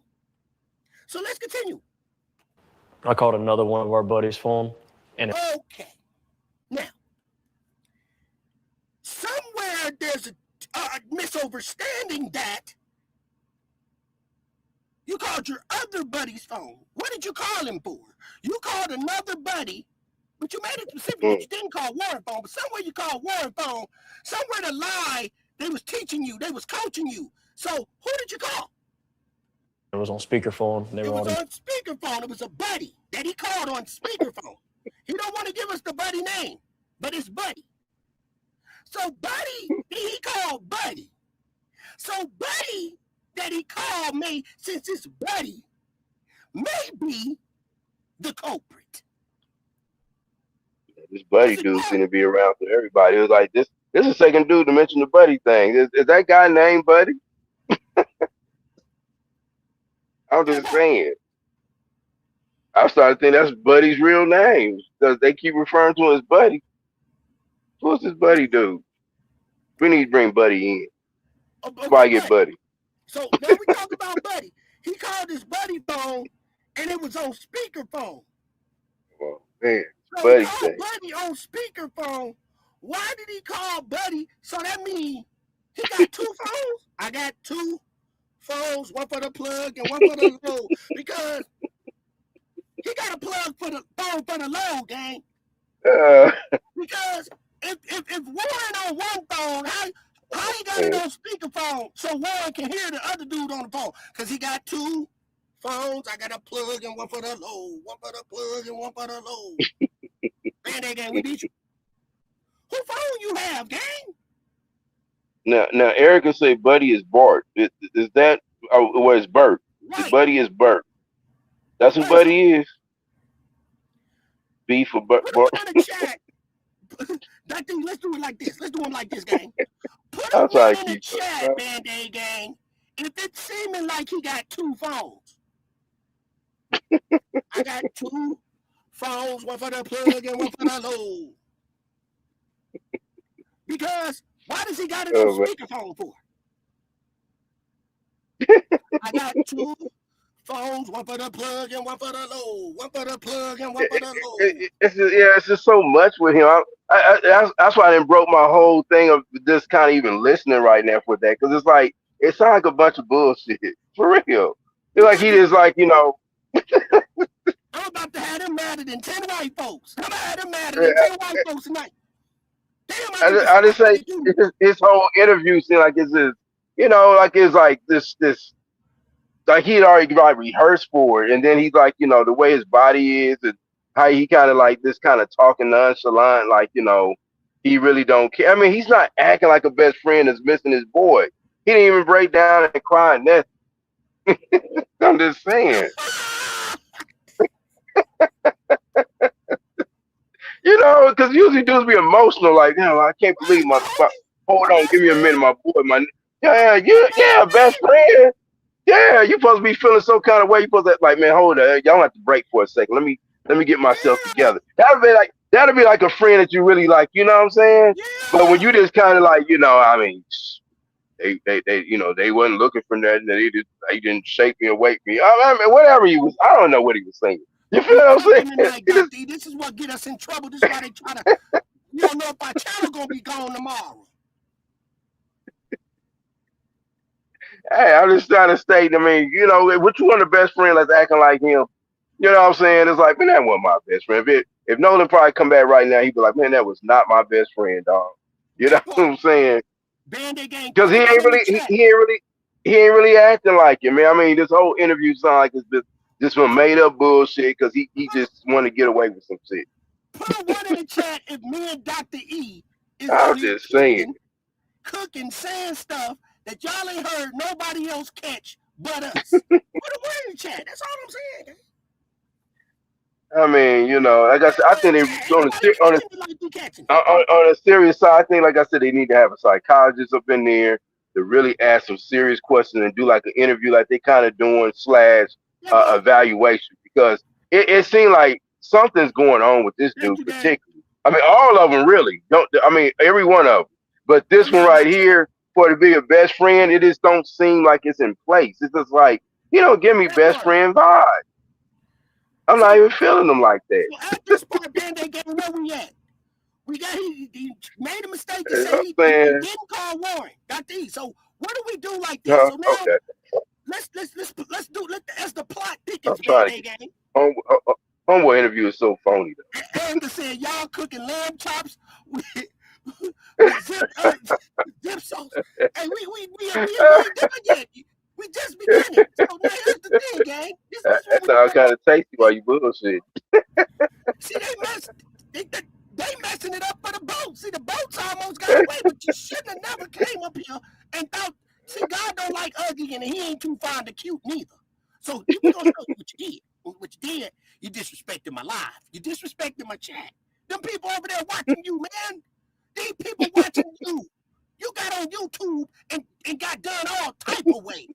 So we finna do you all type of ways. So now, Band-Aid gang, we know that he got two phones. Because the only person came in the room was his brother.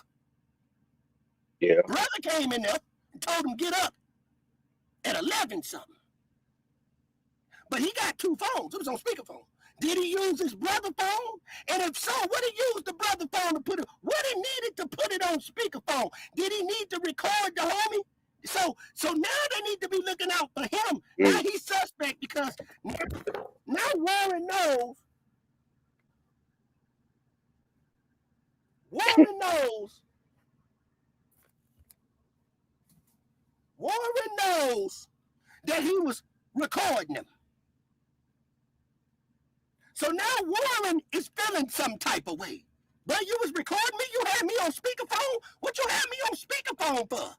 Because you know what you put him on speakerphone for? Allegedly, Dr. E. Man, I'm trying to figure that out now. To cover his own ass. Yeah. So now, has to be a reason. All right, let me stop. Let me go back. Get back. Can y'all see my screen? Can y'all? Hold on. Can y'all see my screen? Put a 1 in the chat. Uh-oh. Mic check. Can you hear me, Dr. D? Okay, there we go. Yeah, I see it. All right, you see my screen. Hold on, y'all. All right, okay. Y'all see the screen. So the reason why he's recording and making sure he recorded somebody, gang. He made sure that he kept his card, he kept something in his pocket. He said, just in case this shit go wrong, just in case this shit go bad, I got to record. So he recorded. Because he needed 2 phones and had it on speakerphone.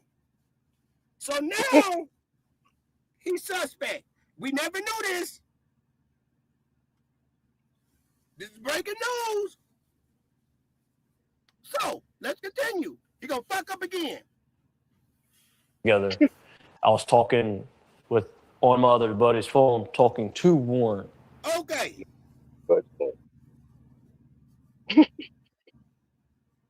Okay, so now we got him again.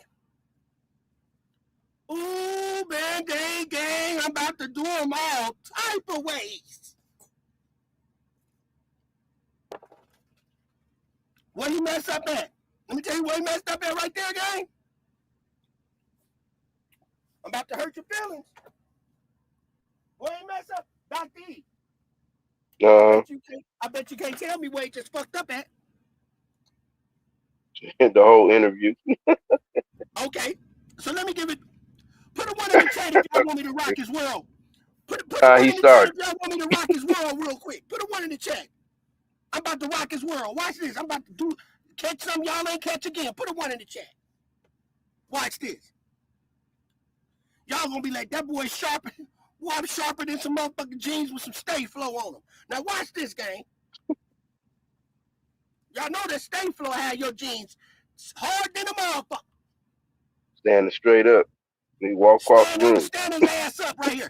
Let me stand him up. Let me stand him up, y'all. Watch this. We beat you. Watch this. Phone. I called another one of our buddies' phone, and it was on speakerphone. They were all together. He called another one of his buddies' phone. It was on speakerphone. They was all together. So he said his phone was on speakerphone, right? So it sounded like another buddy was at the house, at your house. But you try to clear that up. So let's listen. I might listen a little more. I need to be specific about this. I did not call Warren's phone. I called another one of our buddies' phone. You called another buddy phone. You didn't call Warren. But you called another buddy phone. But somewhere Warren had called you. What made you call another buddy phone? So now? And it was on speakerphone. They were all together. And it was on speakerphone. They were together. I was talking on my other buddy's phone. Look, I talked with one of my other buddies' phone. We beat you. Checkmate. What other buddy phone did you have, gang? Whose phone did you have? That's throw off right there. It's always slid in. It's always a buddy. You know what I'm saying? It ain't gonna get no name. Watch this though. I'm on his ass. Ooh, you know you done fucked up Shouty. Watch this. Fucked up Shouty. I'm putting this out. I did not call Warren's phone. Watch this. I called another one of our buddies' phone. And He called another one of his buddies' phone. Now listen, y'all. He didn't call Warren, but watch this. it was on speakerphone. They were all together. It was on speakerphone. They was all together. Somebody Now, called is him Warren Curry. is Warren his brother? No, Warren, the white dude with the big nose that looked like Sean Penn. No. So now watch. This one we got Try him to at get Band-Aid Gang. I promise you we got him. Somebody put Nolan's phone. Wow. Because we might be on to something. Now watch what he said. He said they was all on speakerphone. Let's go back and catch it right. Because I'm going to pop them. Warren's phone. I called another one of our buddies. He called another one of the buddies' phone. So imagine. He called in another buddy's phone. He didn't call Warren's phone.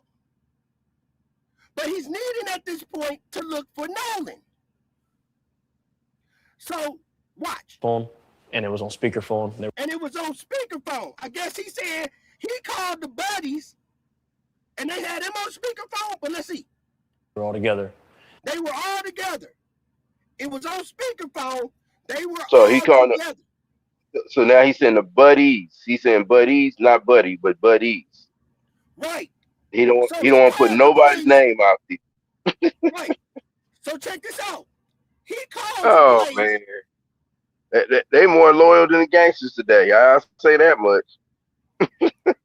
So watch this. This way They he ain't pop throwing himself. nobody under the bus. This way he pop himself, Band-Aid Gang. I was talking with He was talking with, what? on my other buddies' I was talking with one of my other buddies' phone. phone. So wait a minute, right there. We stop right there.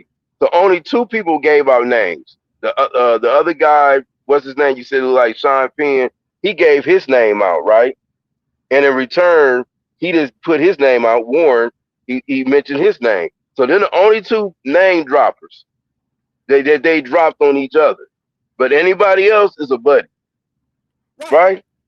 Don't you see that's kind of strange? This is critical. Dr. E, catch this critical part. Let me know if you get it, Dr. E, what I'm saying. He said, I was talking with one of my other buddies' phone.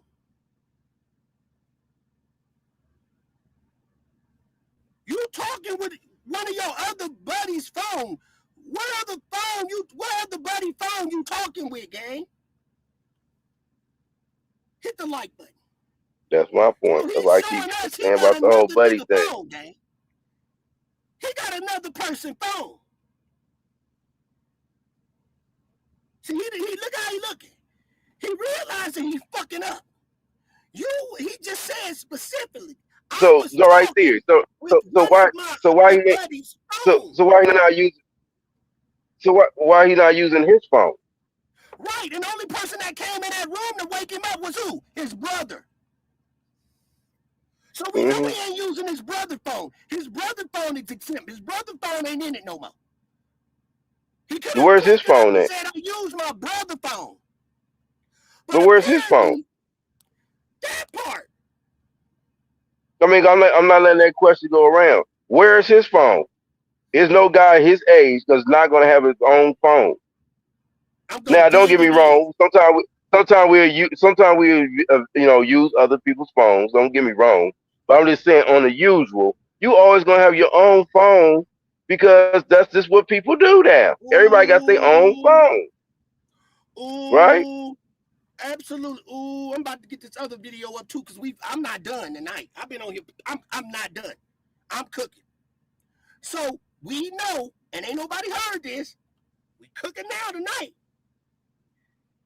Tonight, he got another person's phone. Look at his face, gang. We got him. I was talking with one of my other buddies' phone. You had your other buddy phone. What was you talking about? Now he got talking after that. Talking to Warren. Talking to Warren, gang. He's talking to Warren with one of his other buddies' phone.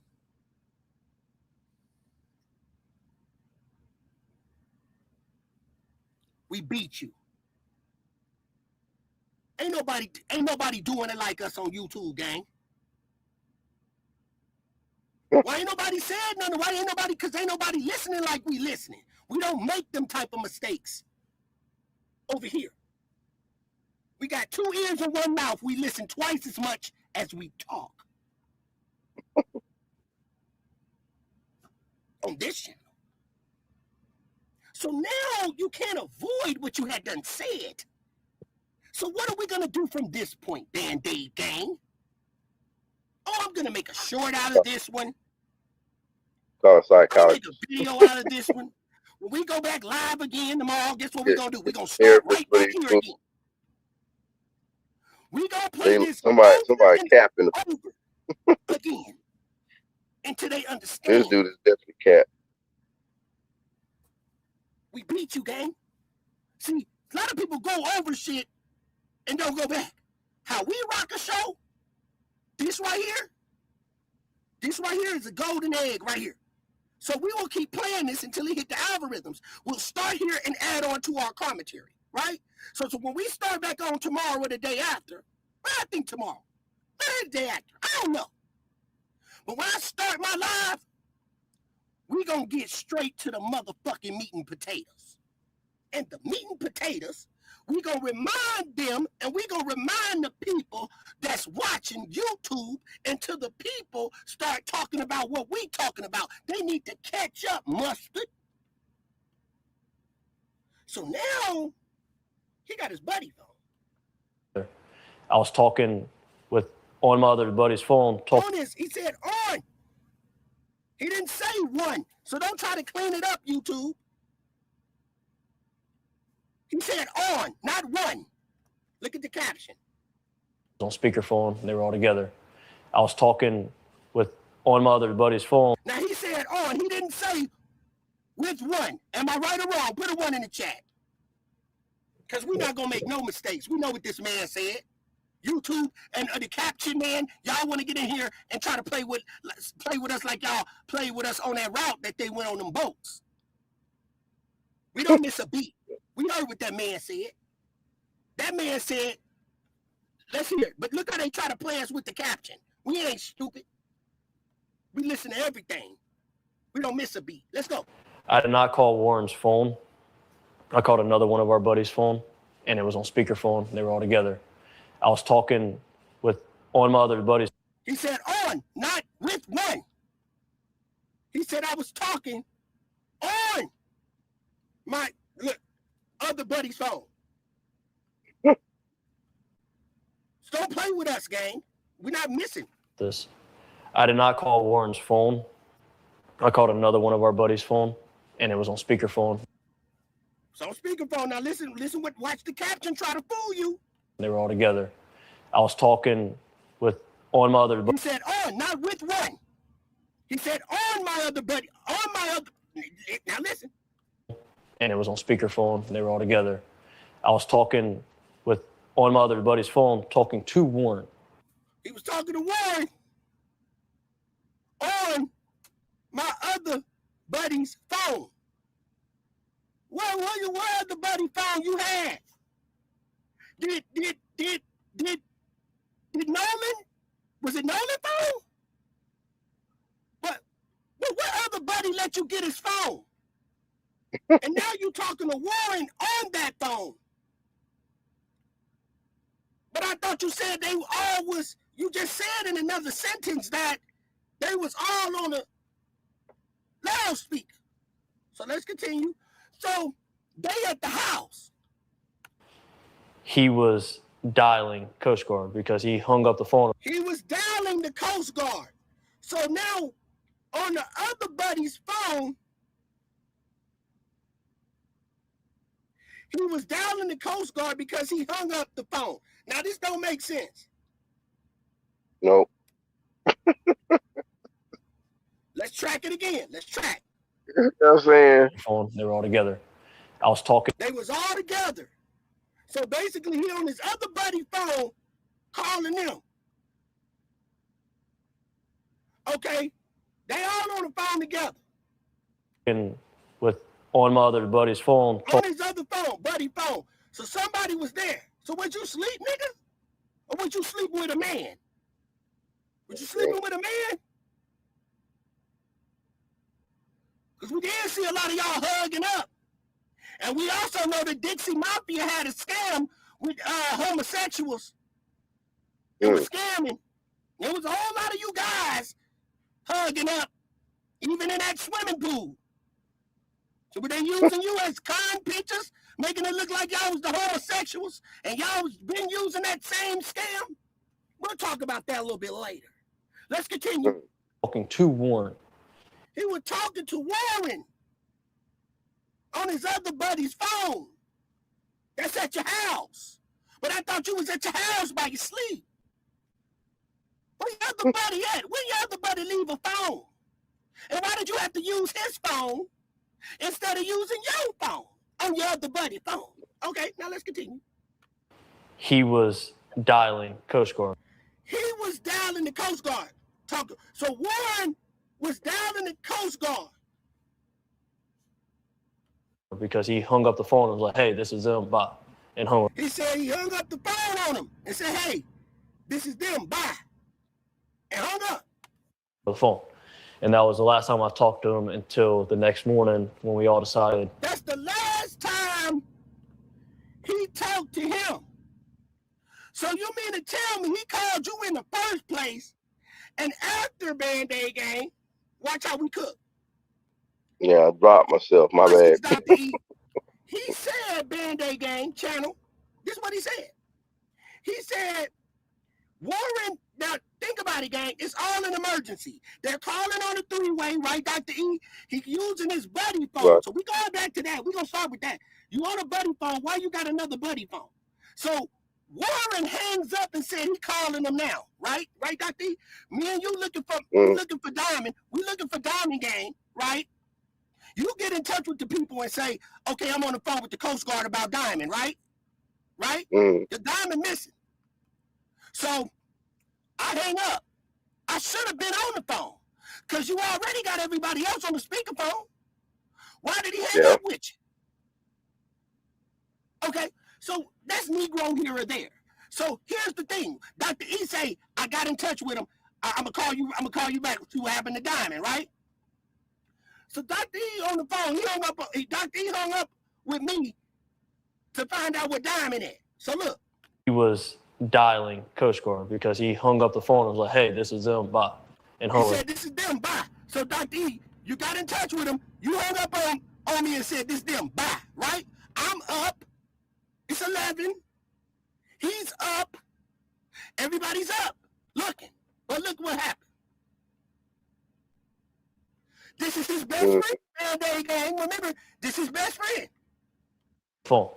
And that was the last time I talked to him until the next morning. And that was the last time I talked to Dr. E about Diamond and she missing. So when Dr. E got off the phone with the Coast Guard, Dr. E didn't even call me back and say, hey, this is what they said. Or I didn't call Dr. E because I was worried because Diamond, my best friend, I want to know. I'm going to call back Dr. E, what they say, what the Coast Guard say. He didn't even give a fuck. There it is. That's exactly what I was. Don't nobody break shit down like we do it. He didn't even care after that game. Until the next morning. Nigga, you been asleep since 9. You didn't answer the phone at 9. So you been asleep some hours. So you up, nigga. You ain't go back to sleep. If it's your best friend, nigga, you should have got off you should have said, you should have goddamn got back on the phone. So you did hear from them that day. Because I'm sure you went to that party that night. You went right over there where he was at. You did. You went right back over there. So, here's the thing. Your best friend, and even Warren didn't call you back and give you any intel? And why did you do it from another buddy's phone. Mm. Who? Now we need to know, Band-Aid Gang. What other buddy phone did he have?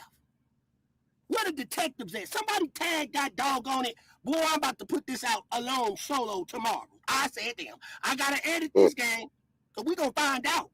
And I'm gonna put it out. Just this part, and we gonna play it over and over. They gonna get tired of us playing this. But it got to be heard. So let's go. We all decided, well, when I woke up about 7. They fucked up again. So that means that they had a plan somewhere. What did y'all decide? So you got a phone call after that, because you fucked up right here and said, we all decided. Well, when I woke up, that's where you fucked up. See? At 7. Why is they waking up on these exact times? 3 o'clock was the last time they saw Nolan. 7 o'clock he woke up. 9 o'clock he missed the phone. Everything is a clock. Keep it simple. Dummy, dope fiend. He woke up at 7 o'clock on the dot, gang. You know, 7. We don't do that, gang. Even a liar know how not to just say I woke up at 7. And a detective, if he was listening to this, he would have knew to drag his ass in. So now, gang, when we all decided, well, when I woke up at 7. So y'all had all decided a lie. To come up with a lie. That's what all come down. They didn't all took an oath. They all know what happened, and they not gonna rat each other out because they all together. I think they're like in a society. They're in a secret society. They sworn an oath. They don't want these problems. They don't want these problems. They don't want these problems. You don't want these problems with me, gang. I read people, bro. This is what I do. This is what I do, bro. And you know you can't put nothing past me. I steal something from you and help you look for it. Damn. I will take something from you and help you look for it. Damn. And when you feel like it's getting close to me, I say, oh, there it is right here, bro.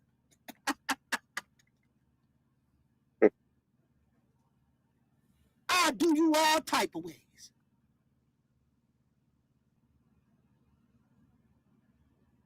So now, when we all decided, what y'all decide to do when you woke up?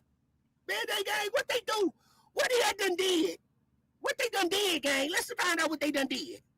7 o'clock that morning, we had all decided that we were going to go out on the boat. And all decided.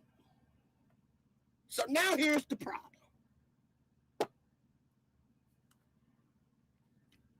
Let's do it. Band-Aid Gang, they said they're going to get on the boat at 7 in the morning. 7 in the morning, they got on the boat. They didn't call the Coast Guard. Coast Guard has been called. Now, 7 in the morning, what happened? Go look for Nolan. Wyatt had already had his boat still in the water. Wyatt had his boat still in the water. But one boat got taken off the water and took away, disappeared. The boat that they was on disappeared. It went to a couple locations. Then they got a location on it. It got put on something and took off. So there's another boat in the water. So we know there's another boat in the water, right? So can we get a track on that boat? Band-Aid Gang? So at 7 o'clock, the detectives need to know and have some type of coordinates on where this boat went. Hit the like button. So you mean to tell me in my gang, in my chat, that we shouldn't be asking these questions, and his mother shouldn't. Ben Crump, I'm doing your job, Ben. Ben, who do you got doing the detective work? Somebody tell Ben to bring me in. You can do all that goddamn talking to the public, but I'll be down there in the trenches, me and Dr. E. We'll be in the trenches. Because is Ben Crump doing this type of shit? Has Ben Crump came to social media and broke this down like we broke this down? Nope. I'm pretty sure if Ben Crump was breaking this shit down because you can't feed a baby steak. See, Ben Trump trying to feed y'all steak, and you're just babies. I'm biting it up real quick and feeding it to you so you can swallow this. Because it's a whole lot to swallow. You see why I let these people do what they want to, what they can do? Because they can't do it like us. See, Ben, ask yourself that question. I don't trust nothing but the calculator. We don't trust shit but a calculator. It ain't gonna never lie to us. The math is not mathing.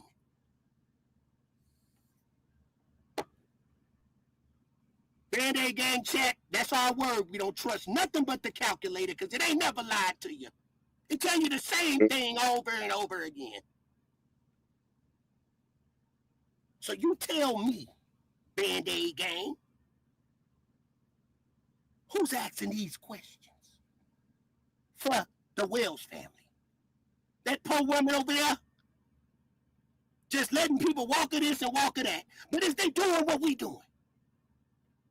Because I'm sure if Ben Crump was doing what we doing on his YouTube channel, he'll have a little more motion. People start being like, oh, hell, like we... See, but I'm another channel with a lot of other people that say they got the truth. And I want to thank all the people. And I'm not taking all the credit. I'm not taking none of all the credit. I salute all my people for doing this. Because how would we know how to take it to the next level if we didn't have a little information from somebody else? I ain't greedy. I don't hide it. I divide it. So here it is, gang. They go out. And guess what? We have no coordinates on the boat. And at this point, right, we losing. We losing, right? We losing because I'm sure they're going to have script for them and say, well, the coordinates is gone. We don't have it. It's lost. It's lost. Right, Dr. E? That's what they're going to say. Well, I was just looking at somebody put the coordinates down in the chat. 30 by 24, 4733 something. I was just reading. That's why I was quiet just now. That's where the other boat went. But Lip, let me say this, Lip, but there's other boats that we don't got the coordinates on. You can give me that coordinates, but Nolan could have been on another boat. See, that's the spinoff. They wanted us to know this coordinates, but we need to know all the coordinates. That's how we win. So how do we win again, Band-Aid gang? So this is what we need to ask. Now we know around 7 in the morning, they took off. So if they took off at 7 in the morning, can Ben Crump or anybody that know about boats, we already learned that you can erase your coordinates. So that might be gone. But we need to know the route they went. That would be key. That would be key. And they gotta be bold enough. They to take off. So at 7, they took off to go look for Nolan. Look. We took that boat out. It was What day are we talking? We took that boat out. They took a boat out, gang. Looking for Nolan. They took a boat out. You and who? You and Wyatt? Did Warren go with you? Let's go. So that's Sunday morning. Sunday morning they cut out. They burn out on Sunday morning. Sunday morning on the 6th, the 5th. So on the 5th they took off. Early in the morning on the 5th. video night said Granddaddy told him to run that play. Granddaddy told him, hey, Granddaddy said, hey, knock the coordinates off so they can't track where you're going. So they took off early that morning. Early that morning. So now, let's do it. It was Saturday the 4th. Was the 4th of July. The 5th was Sunday. We were on the water from 9:45 to 11:50, 12 o'clock era, about lunchtime. While we were on the water, we talked to a rescue guy, and he told us to get off the water and said that they kind of had the island and the water under control. That's the professionals, man. Yeah. They told us to get on social media and find out any information we can. And by that time, we had already talked to a good amount of people out there. So it just made sense. So we went back in and we concluded our search and started the search off socials and started sharing everything we could and try to get a hold of anybody that could have talked to Nolan, that Nolan possibly would have reached out to. And that led into the night. It led all night long. I didn't sleep at all Sunday. Monday, I was up at 5 a.m. All right. They found that body on Monday. He didn't sleep at all, gang. He got up at 5, but he said he didn't sleep at all on Sunday. Stress and worry. So on Sunday, he didn't sleep at all. On Monday, I woke up at 5 in the morning. They found that body on Monday. I wonder what happened Sunday night, early Monday, early on the 6th. Hit the like button. We rocking the show. Let's go, gang. So 5 in the morning, he got up. He didn't sleep all Sunday. He didn't sleep all Sunday, gang. Stayed up all Sunday. So Saturday they went out and he stayed up, didn't even sleep, stayed up all Sunday. Got up Monday at 5 in the morning. So let's see what happened at 5 in the morning. I was putting fuel in our boat at 6. I got told that we were taking out another. At 5 in the morning, they already know not to take their ass back to that goddamn island. After early in the morning. Who even gets up at that time? Because the man had told them that they had it under control me all night. They That's right. He said, didn't go. get out of here. We got it in control. So 5 in the morning, they putting fuel in the boat at 6.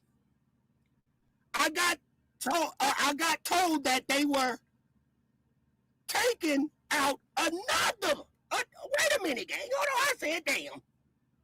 What? Man, gang. Let's go. Monday, I was up at 5 a.m. I was putting fuel in our boat. In their boat. He putting fuel in our boat. Who boat you talking about? You own a boat? Our boat. Okay. You putting fuel in a boat. Okay. Now let's go. At 6. At 6. I got told that we were taking out another boat to Shannon. He got told. He got the instruction. From who? Ooh, man, gang. Ooh, it's nasty. It's getting nastier and nastier. He got told they were taking out another boat. They taking out another boat. The Chandler? Hold on, let's look. We need to go look up Chandler. So now we got to find Chandler. I'm on their ass. Let's go. Earlier at 7. At 7. They going on another boat. Chandelier at 7. I got told that we were taking out another boat. Why not the same boat, Dr. E? Because he was filling up one boat. He was filling up another boat, but they taking out another boat to Chandler at 7. I put my boat back on the lift. So put his boat back on the lift. And I went to McDonald's, and then I got the news after I left McDonald's that his body was found. So it was already a plan that we were going and searching and trying to do everything we possibly can. And that's all I wanted to do. Is I wasn't there to help him out in his last minutes, but now I feel like as a friend and as one of my guys, man, I do everything in my power to help now. Now And that's he's why breaking I down. have I hear reached it out to now. the family. I have. That's why I was wondering where there's some donated to the family, and I breakdown have- coming out. Right. So we got. Okay. Okay, So Doctor. maybe he has some. Yeah, maybe he got some kind of friend in him. I mean, he crying now, but he wasn't feeling that earlier. I was just kind of wondering. Like, that's just. I wasn't feeling that, but now he done broke down a little bit. Maybe he telling the truth. Maybe he got a little guilt right now. 920. Hold on, gang. Don't get that Buster no sympathy because he had 2 phones, Dr. E. He got 2 phones. He got 2 phones. Well, I mean, at least he did show some remorse, though. I mean, he was just kind of this whole interview was just kind of feeling like I ain't feeling like no best friend. But now at the end, he finally breaks a bit. He didn't cry. It wasn't real. Well, he broke a little bit. He broke a little bit. He did something. Band-Aid gang, he got 2 phones, gang. I'm about to find this. Let's go back. Now we know at 9:20 he missed the phone call. But now he called somebody on another phone. So I'm gonna keep that up. So let's do them all type of ways. Let me get the video. Let me go back and see what brother I had done said. We on your ass. We not letting up. I told you I'm putting my work in. I get off on this. So 9:20, he missed the phone call. He got up at 11. He using another buddy phone. Remember that, gang? He using another buddy's phone. So let me bring up this interview with Sean Penn's son, Warren. They need a warrant for Warren. Yeah, Warren need a warrant. Tell them we on their ass. So Warren talks about, okay, this Warren, I got part 2, part 3. Okay, Warren tells Nolan to stay on the island. Okay, Warren, okay, part 4. Warren deletes, okay, no, not that. Okay, so we're going to go right here with Warren. Hit the like button. Shouts out to all my late nighters. Make sure y'all subscribe to the channel. Please double tap the screen. Hit the like button.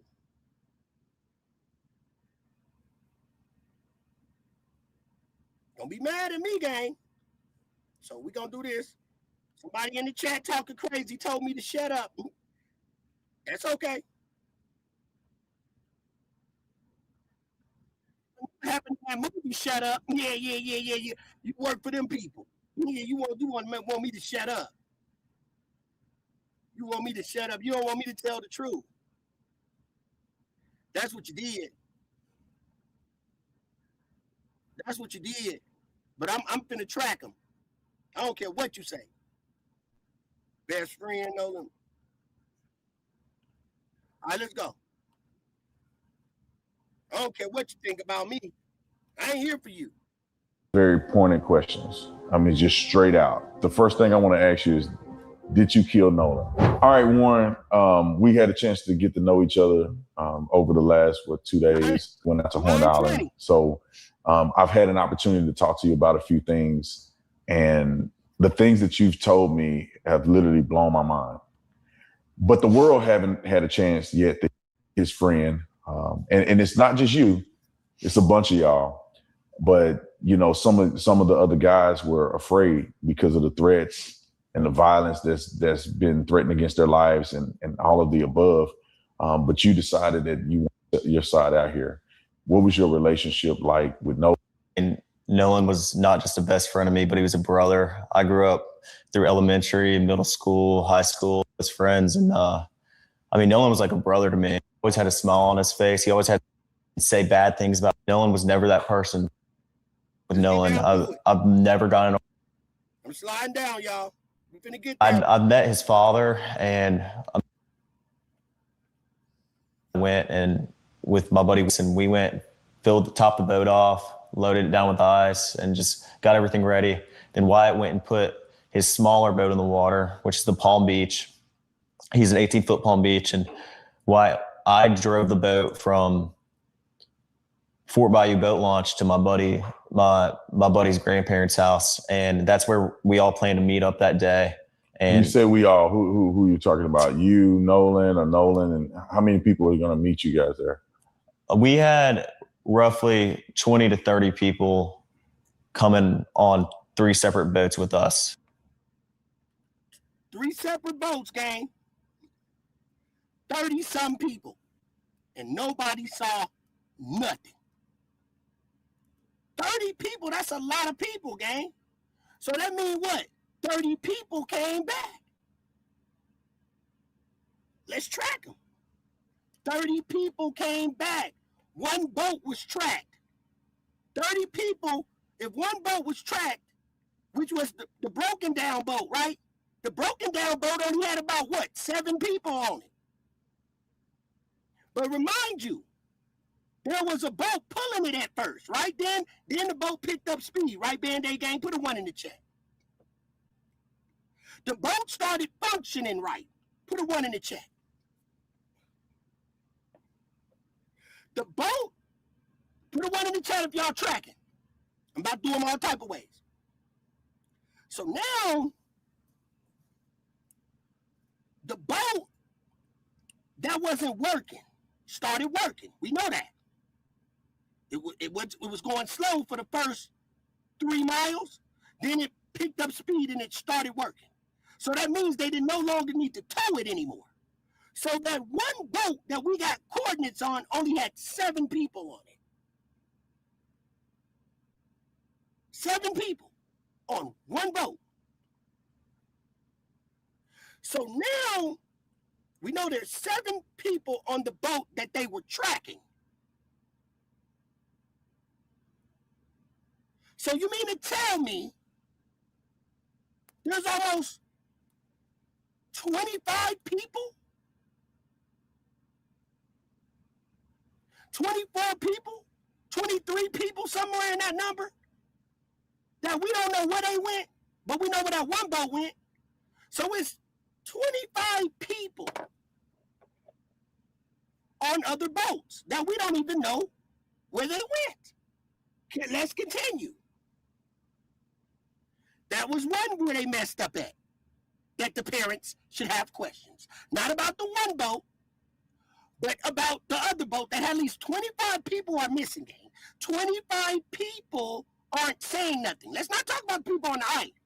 So 25 people that cared about Nolan don't have no story. Just the guys that made it up. Everybody got their social medias. Okay, let's continue. So now, 25 people. And so we were all following each other out there as one big group. You know, it wasn't just me and Nolan and a couple other of my buddies. There was 20 or 30 people spread out where we all met at the dock before, and then we departed to go to Horn Island. It wasn't just a couple of us. I mean, there were so many people, we had to split up between 3 boats, and we all left and all got there at the same time. Yeah, I just want to make sure that's clear, because the statements that are out there made it appear that it was just you, Nolan, and probably 2 or 3 other guys, and y'all are the only ones that went out to this island. And that's completely incorrect. I mean, Horn Island on the 4th of July is the most popular. I mean, there's no telling. I mean, rough lined up off the island. Let's get to it. Of people. Let's get to these times. We had a lot of friends from college coming down, and Bart, I called Bart that morning. I was like, hey man, can you take your boat out? And he was like, yeah, well, my dad's decided not to go, and I'll take the boat and I'll take you and your friends. Of course. I mean, he's a buddy of mine. And so Bart pulled up at the dock, and I mean, I rode out there with Bart and a lot of the girls that go to college with my friends and I, and Nolan rode out on the Triton, and then we had a Palm Beach, 18 Palm Beach. There was 4 guys on that. There was like 8 people on the Triton, and then there was 8 or 9 people on the Triton, and then there was the rest of the group, which was ranged from maybe 10 to 15 or 16 people. 10 to 16 people. What? You went from 10 to 15 or 16 people. How many people on the boat, bro? Be more specific. 16 people on one boat. But that ain't the boat that flooded. There was a lot of motherfuckers on that. A boat just don't get all that water in it from people getting in and out the goddamn boat. Stop playing with us. So let's continue. On my buddy's tide line, which is 24 tide line. And so you guys get on, and I know a little bit more than the audience do because we went out there a little earlier because I wanted to see exactly. I want you to tell, the audience, like, what was this trip like? How was the water? Great day to be out there on 4th of July. Get to the time. Miles. Yeah. Of boat. When we went out. All right, it might be on the second video. Let's go. We're going to see. Island and a boat. Like, how is that? How does that look? Okay, we're going to talk about the calls. Hold on. We track. Imagine being able to build an app with your name on it just by thinking about it. Meet Base 44, a complete. You probably had alcohol, so y'all having a good time. Regular thing, we're all used to this. Now used to it. We is too. The whole day. I mean, there was awkwardness within our friend group. We're very, very tight. So if I ever need to get something off my chest or talk to anybody, I'm talking to all my friends. I'm not just talking. All right, we're going to the next video, gang. It's going to be on the next video. So let's go ahead and get it. It's probably going to be on part 2. That was part 1. So part 2 probably going to be a little bit more closer to this time where he called Buddy. So we're going to get to part 2. That's part 2. This is part 1. Part 2, he took him out there on the island. So let's go to part 3. Let's see what's going on at part 3. Let's get to part 3. Talked to them on the phone for like 20 minutes. Gave him a description, what Nolan was wearing, the last place we were at, the last time I saw him, who were we with, what boat we were on, the conditions of the water, just a summary. Now, Band-Aid gang, we're not saying this is all alleged. I'm not trying to come in here and get no propers because we diving into it now. We did see some times, and we know he got 2 phones. So let's see where we going with this before we jump the gun. I don't want to sink out there on my buddy's boat, and no one does, but my buddy Wyatt jumped out and pulled the plug on the boat once we come. My buddy Wyatt, and when you're planed off and you have water in the boat, 42 miles an hour, and It wasn't with you. Yeah. So where's this picture at? Like, what is it? What's the context around that picture that's been floating? That picture is taken on June 27th, a week before the 4th of July. We all went to a friend of ours in Pass Christian. We have a lot of friends from Bay St. Louis, Pass Christian, and we all went over there to hang out. And and Nolan was in that picture. Nolan was in that picture, and if you look in the picture, my arm is around Nolan in that picture is yeah. So you guys are now at swimming and having a good time at a lady friend's house. Right. I never got to the pool. I talked to her dad for a while, and all my friends were downstairs. I went upstairs, talked to her dad. We were talking about boats and stuff, and I've been with my friends all day. I was just talking to everybody, but so you talked to the young lady's dad, and then eventually we planed off, and the boat was running. So when you're pretty fast, we're going probably built up in the boat, and a couple of us jumped in the water, hopped it, over to fireworks and stuff. So we all went over there to swim and hang out. Okay. Just having people. Here it is. Eventually we go over to napped for a little bit to my buddy's house, and here it is. Then after that we went and docked it. They docked the boat, but they didn't tell you that they moved that boat multiple times, right? Before they docked it. Okay? At least that's what They tried to tell. So now they docked the boat. Remember, 9 o'clock, he called alleged Nolan's best friend that had the 2 phones. And I went back to my buddy's house and we ate and, napped for a little bit. It was a long day at the island, so, we were all tired. So they napped for a little bit. Now we need to know what time he woke up. So they napped. So they got back to there around 6-ish, right? 7, 8, 9. So 3 hours later, he called Nolan's best friend. He had called him. Now, but let's see though. And eventually we go over to a girlfriend of mine. She was having people over for 4th of July. We were doing like fireworks and stuff. So we all went over there to swim and hang out. And this infamous picture that I've seen online of Nolan in the water in the swimming pool. Yeah. Where is this picture associated with? Because you said you guys went back to swim. Nolan wasn't with you. Yeah. So where's this picture at? Like, Right. what's the context around that picture that's been floating? That picture is taken on June 27th, a week before the 4th of July. We all went to a friend of ours in Pass Christian. We have a lot of friends from Bay St. Louis, Pass Christian. We all went over there to hang out and, And Nolan was in that picture. Nolan was in that picture. And if you look in the picture, my arm is around Nolan in that picture, and Question. You know what else the detectives need to go see? And what we need to see, but we don't know? If the same swimming pool that they were swimming in is the same swimming pool is at the other place they say they was at the Christian house. We need to see what the swimming pool looked like. Hit the like button. Hit the like button. Am I right, Dr. E? Yeah, you're right. What that swimming pool look like? We want to know what that swimming pool look like. If that's the same swimming pool that's at the house that you at now, we need to know what them 2 swimming pools look like. And you know what? That's part of the reason why they ain't doing the investigation, because 9 times out of 10, that ain't gonna be the same swimming. Y'all fucked up. You know you fucked up, don't you? You the fucked up, gang. And the swimming pool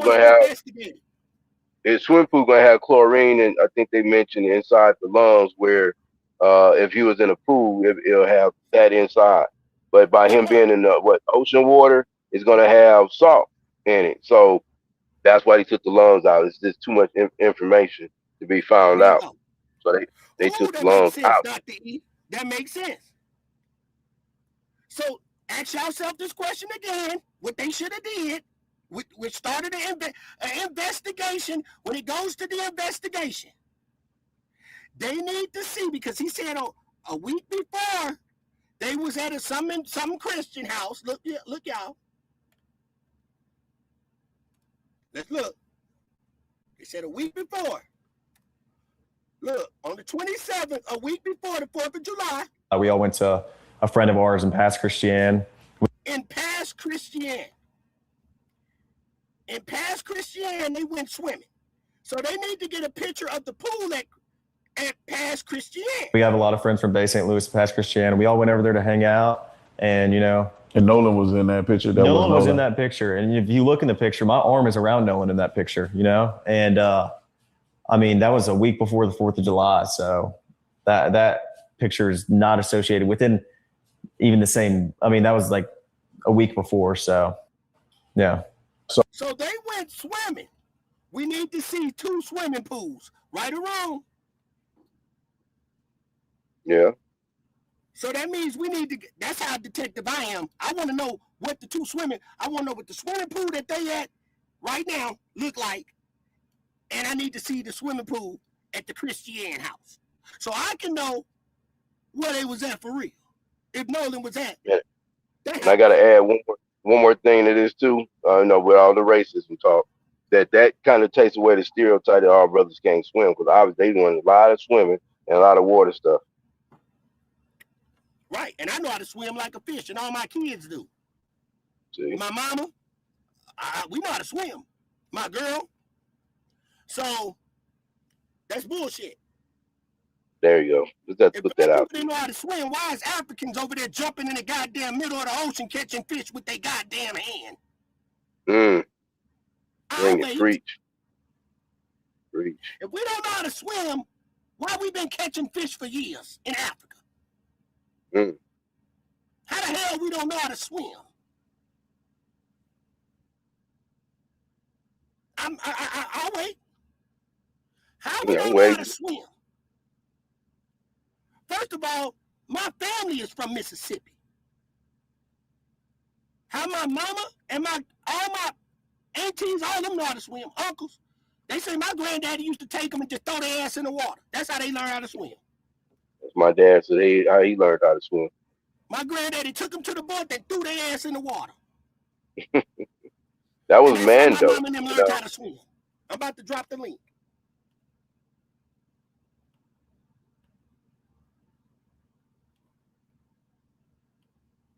Stop saying black people can't swim. Some can't. It's some white people that can't swim. Yeah. Oh, my partner, I'm from California, gang. I was raised in Cali, born in Chicago. I'm a Cali boy. Most of us Cali boys know how to swim. But I don't. Please just put that out. Well, all my partners, we know how to swim. All we used to do was pool hop. Now, I give a reason why I never learned how to swim. But like you said, it comes with fear and getting over the fear. So the thing is that when I grew up, it was two reasons. The local park that we could actually go swimming at, it was gang control. So that kept us from going to that park. The other reason was we also were allowed to go to the beach or go to another pool place that our parents had to take us to. But I was chicken and didn't want to get in the water. So it go two ways. You see what I'm saying? When I wanted to learn, I couldn't do it. And I couldn't do it. I was reasons why I couldn't do it was hood related. Now, when I got to college, I wanted to take the class before I went to the Army, went to basic training. I'm like, I want to learn how to go ahead and swim. And I'm down here at school, so I want to go ahead and learn how to swim and take the class. But the class always filled up with swimmers that already knew how to swim and wanted to swim better and get an easy A. You feel what I'm saying? So every time I try to fill out for the class, it'll be already closed. So I never learned how to swim when I wanted to learn how to swim. So it's just kind of one of them things. And then lastly, when I got married, my wife could swim like a fish, right? So she was going to teach me how to swim because we had a swimming pool in front of our apartment, right there in front. When you step out the front door, big ass Olympic-sized swimming pool is right there. So I was going to learn how to swim, but I went to work and I said, well, on the weekends when I get off work, I'll be able to learn how to swim. But guess what happened? The kids and everything was going to learn how to swim at the same time. So that had my confidence up. They learned how to swim because they swim every day, Monday through Friday. So by the time Saturday came, they was already swimming like fish, and I didn't want to get out there because I was too embarrassed. So that's why I never learned how to swim. So just putting the stereotype there, right? So just putting the stereotype there. Yeah, some of us don't swim and some of us do. But I hate when people just kind of put that stereotype that black people can't swim because, we've been swimming before the slave ships and then some of us didn't swim. It depends how far inland they were also and whatever the case may be in the fear of water because it's always there because you have to learn first and you have to get over that fear. So nobody can't say that they just pretty much never feared jumping in the water because pretty much, like you said, even your dad, like my dad was, it was thrown in the water. So they had a fear of it. But once they learned how to do it, the fear went away. So that's what it is. It is what it is. But I just want to take away that stereotype when it comes to racism. A lot of people always be sending in the comments about black people can't swim and he shouldn't know how to swim and all this other kind of stuff. So I just put that out there. But see, he did swim. So the reason I brought that all up is because we seeing clearly they did a lot of things around the water. So he was an active swimmer. So going back to the drowning, he had to be drowned, knocked out, knocked unconscious or something because the brother knew how to swim. So I just leave it right. There it is. There it is. See? We break it down. Dr. E. Neo King, did you see the link? It's 2 channels. If you don't see it, go to my homepage and you might see the link. It's in one of them. Hit the link in there and I'll see you if you can't see the link. If you go to my home channel, you're going to see it's 2 lives going. So one is a vertical, one is horizontal. It might be in a horizontal side. So let me read this, Dr. E. I'm about to engage. He says, like I said, during the autopsy, they're not allowed to hold organs such as the throat and the lungs for second autopsy. They're supposed to put it in a biohazard bag, absolutely, and ship it to the next exam. So why they don't have it? Bingo. Damn, I love my chat. Apparently, he was surrounded by dangerous people, absolutely. Weak Cajun fish, diamonds, and pertur of things. I don't know what that meant. Okay, let's go ahead. They all know what happened. We all are fortunate to have judge mommies that have attorneys, buddies to cover up for us. Absolutely. And the main point is there is a lot of black people that know how to swim, opposed to a lot of black people who don't. Period. We know how to swim. Absolutely. That's what Dr. E said. Somebody said, dude, you're very drunk. Where you found is a deadly RIP current who drowned. Stop the BS. How you know, gang? We're not talking about a current, bro. We're not talking about a wave. We're not talking about a current. We're talking about time stamps. We're talking about lies. Catch up, gang. Don't come over here with that stuff. Don't come. You don't know what he was. You wasn't there. Just like I wasn't there. I don't know if he was drunk, high, nothing. I'm not going with what somebody else had done said. I'm going for the lies that I'm seeing in these people talking. That's it, and that's all. I don't know him just like you don't know him, just like I don't know you. You don't know if he was drunk. You wasn't there. You saying he was drunk. You wasn't there. You don't know what that man was. But you come over here talking because you got lips. Stop it. You don't know what that man was, drunk or not. You wasn't there.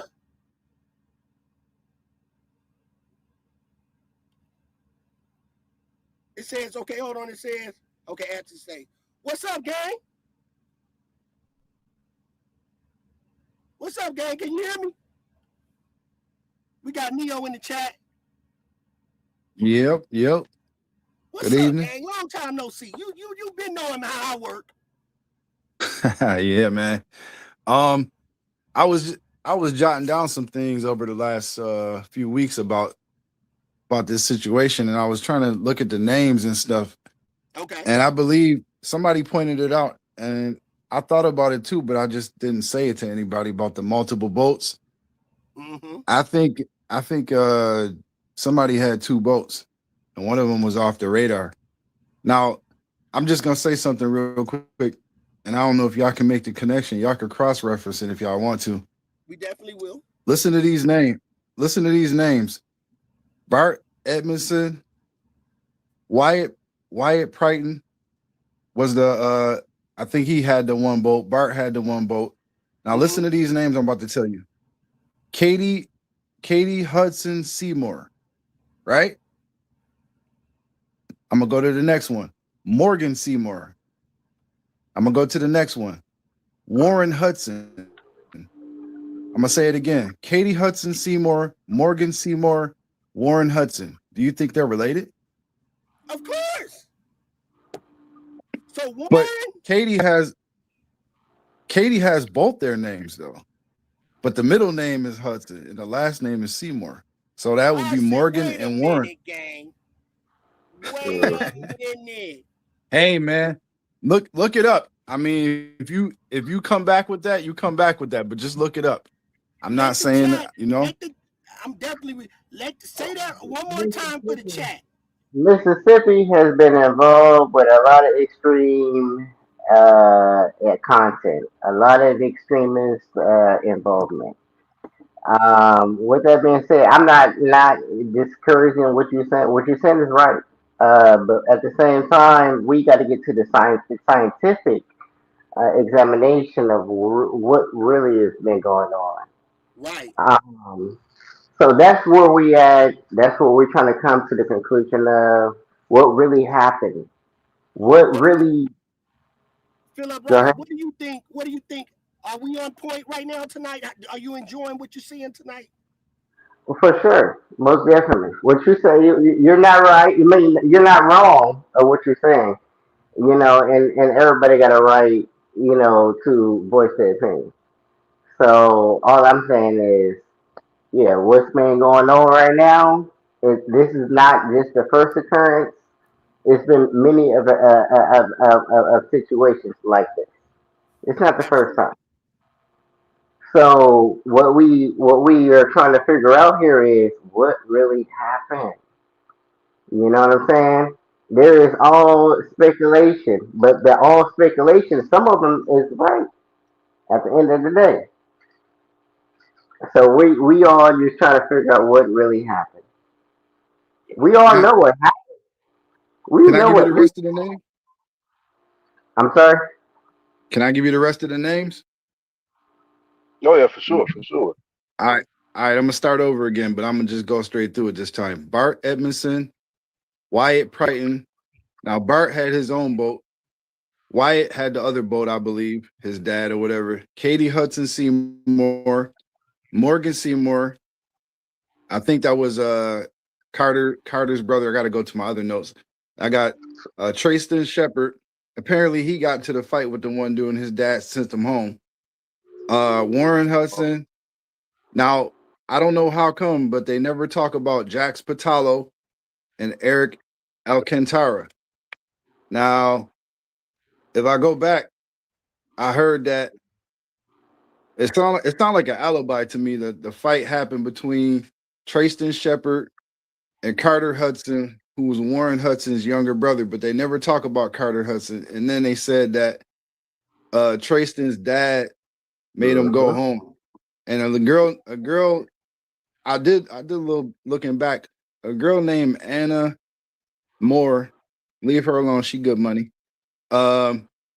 She said that she had witnessed the fight, and people was harassing her because of it. They're like saying that she know more than what she know. But I'm like, I don't know about that. But I believe in the multiple boats though. That I believe that for real. And I think that if you listen to the call, I don't know about the voices in the background. I think that call was doctored or whatever to make him say that. But it's funny that by the time the tow guy was on the phone with the dispatch, the owner of the boat had already talked to the dispatch person and called it off. Right, right, yeah. Come on, man. How he get their phone number? Mm. I mean, look at how you if you call your granddad and you say I'm getting a tow, and by the time the dispatch, everybody done got a tow before. It takes mad long. And by the time they call the tow company, how are you gonna get the number before the number gets sent to you when they tell you they on the way? He got the number? What did he have him on speed dial? How did he get that number, bro? That's all I want to know. I'm not saying I know what happened, but I'm saying I know when something ain't right. Yeah, that's that. Yeah. And I know y'all peeped it. Y'all had to. They ran a play. I don't know what kind of play they ran, but I could see it. Thank God for the game. Sorry about that, y'all. Good. What I can see is That's all I wanted to say. I'm gonna land my plane. this what I can see. I can see them get into it on the boat, and then they take it to the land. They must have, like we seen on the autopsy, the blemishes of the deck. We don't gotta see. We don't. We what much do you gotta say? What else? It's not much I can do. It's not much we can. I mean, we know. Yep. I mean, from the descendants and from the people that's not descended from that place. We know. The thing is, what really happened? What is the real story? You know, we can come up with all these conclusions, but at the same time, we are most definitely right. That's why Bart has to hire an attorney. That's why Bart, even when his name came up, he had to hire somebody. Come on now. That's why Trump said that it's a distraction. It's a distraction, y'all. We ain't that crazy. We ain't that dumb. We know what happened. We need to know from the people of the friends, like Trump said, the friends that was there that knew what happened. The friends that's been on video and that's been performing all these, they said that he's an actor. They said that he's a performer. He's a 1 star, no, 100% act. He has several auditions. He is an actor. This guy, Warren. Wait a minute. Warren, I figured something. Warren Hudson is an actor. Go ahead, brother. He looked like Sean Penn. I said, damn. He do. Damn, Sean Penn, son. Wow. I said, damn. That guy's an actor, y'all. We got Sean Penn up here lying again. Lying again. So, man, they gang, let's do them all type of ways. So now we know. Now, was you here to listen, Philip Rice, about the part? Did you see where we popped him when he said that he was on somebody else's phone? He got another phone. So, did you catch that part? I mean, they was on the phone for the transport. They was on the phone for No, I'm talking about when we popped his friend, Nolan's other friend, the hothead, right? Now nobody came out this. We now know that 9:20 he did not answer the phone, and then when he answered the phone, he had another phone on loudspeaker, so he was on a buddy's phone. Mm-hmm.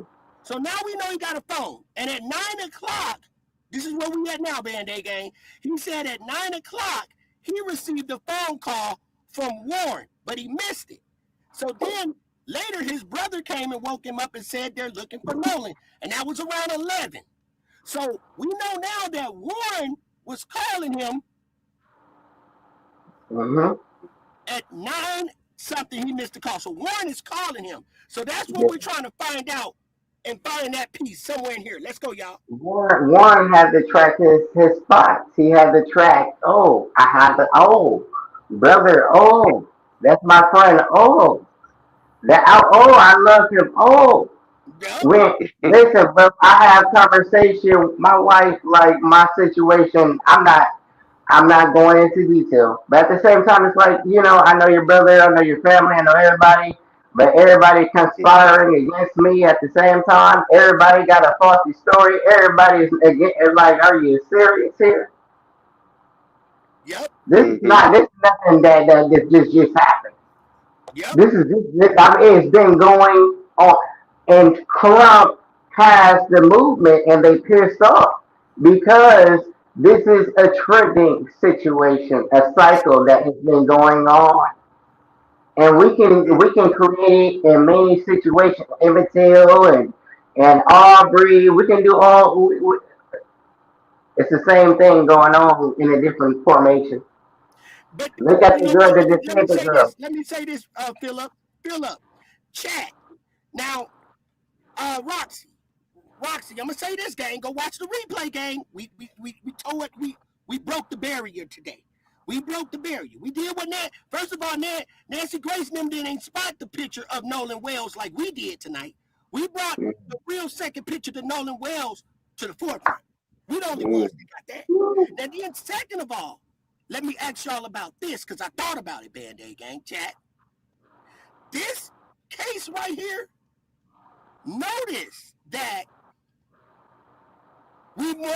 people was marching for Alex Preddy, all of that. Now, this is something that people need to put boots on the ground.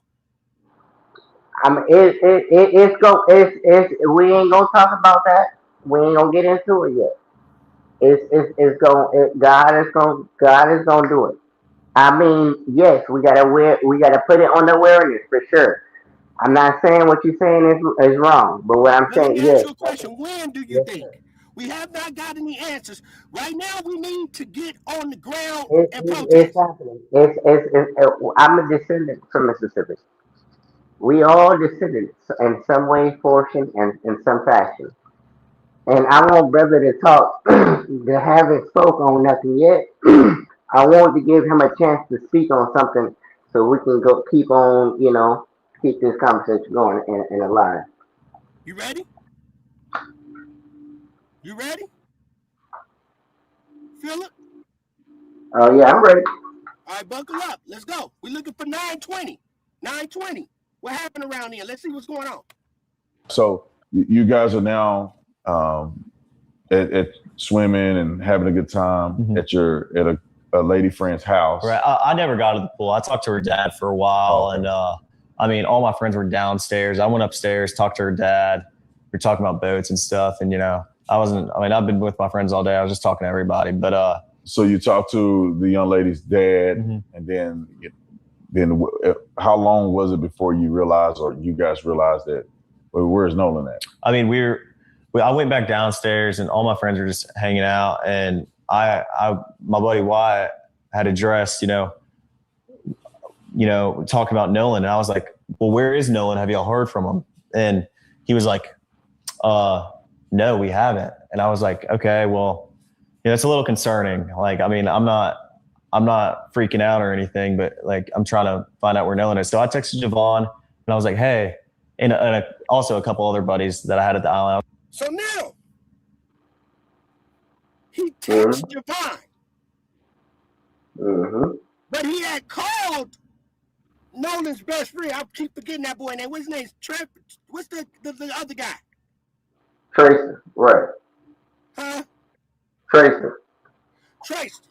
Now he texted Javon, but Trevin, he called Trevin about at 9 o'clock. He was calling Trevin. So now we need to figure out what time is it right now when all the people are partying. Well, he at the house and they all in the pool. What time is it? Because at 9 something, you called Trevin, if I'm saying his name right. But you It was about 9 and some change. Right. That's what time he said he missed the call from Warren. And his brother came in around 11 and woke him up and said, Warren is trying to get in touch with you. They looking for Nolan. So he's not saying that he's not even mentioning the other guy, but he's text see, there's the flaw here. He texts Javon though. So we know he texts Javon, but what time? So this right here gotta be around 11 o'clock. Like, I mean, I'm not freaking out or anything, but like, I'm trying to find out where Nolan is. So I texted Javon. He texts Javon.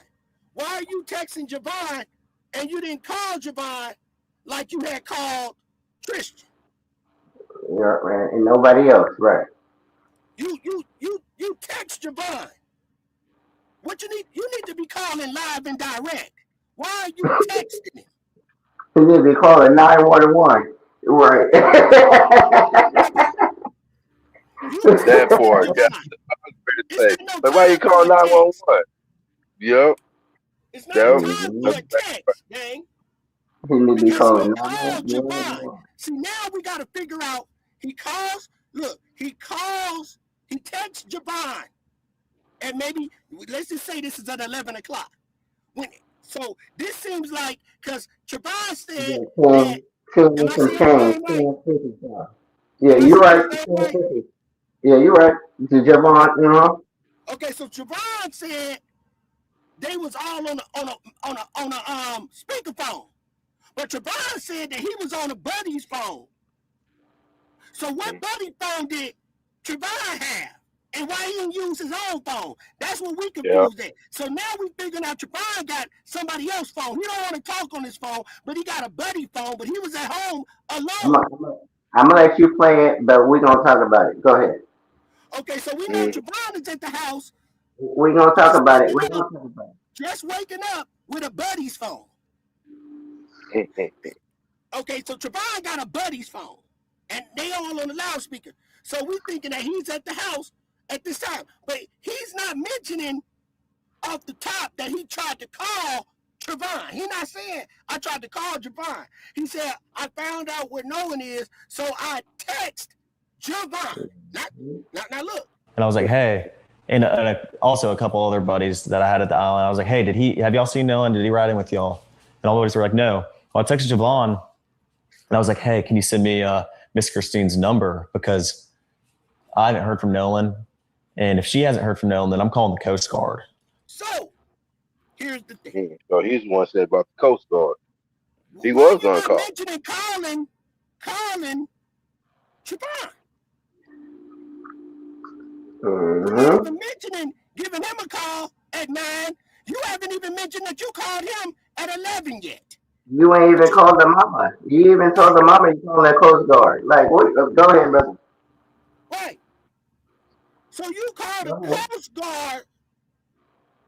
He said, where's Nolan? Then I'm calling the Coast Guard. So now look, y'all. Yeah, he was going to call. He done skipped out the part that they didn't talk on a three-way. They didn't talk on a loudspeaker. We want to hear when you talked to Tristan on a loudspeaker. You ain't talking about that. You didn't call his best friend. You called Javon. You didn't call his best friend. So let's continue. You ain't call his mama. You ain't call his daddy that you seen. Yeah. You ain't call no one. Go ahead. So tomorrow, y'all, I'm going to have it even better. I'm going to chop it and put it all on one timeline so we can do this shit in real time. See, we about to do them all type of ways because they stuck like Chuck. So now watch. And so eventually, Javon sends me her number. Who is her? That's Miss Christine. So you got Miss Christine number. Come on. So at 11 o'clock, when did you decide to call Tristan his best friend? Because you didn't call him at 9 o'clock. You ain't mentioned that you called him. You mentioned that you text Javon. So you trying to knock out one of them phones. So let's go. Miss Christine, yeah, Nolan's mom. Watch this. Oh, yeah. And I walked down to the dock because, I mean, there was a lot of people at Ava. It's not a lot, but, you know, there was probably 15 of our friends there. And I was just like, walked down to the dock with a couple of my buddies. And I got on the phone. I called Miss Christine, called her the first time. She didn't answer. I called her a second time. And I got on the phone with her. And I asked her if she had heard from Nolan. She said no. And I said, all right, well, don't freak out. I'm going to call the Coast Guard. Why are you telling her don't freak out? But come on, brother. You on it. You on it. You on it. Yep. You told the man, mama, don't freak out. Don't freak out. You already know she gonna freak out. You know off the top, he knows she gonna freak out. What happened? Something happened. Something happened. You ain't told his mama yet that you got his phone up. Something happened, y'all. Don't freak out. Don't freak out, but I got his phone. I got his last possessions, his last thing he held. The last thing he held. He knows she gonna freak out. Woo! That's my guy. He is scared. You know what I'm saying? He's so scared that he's like, well, don't freak out. What? Yeah, she really gonna freak out now.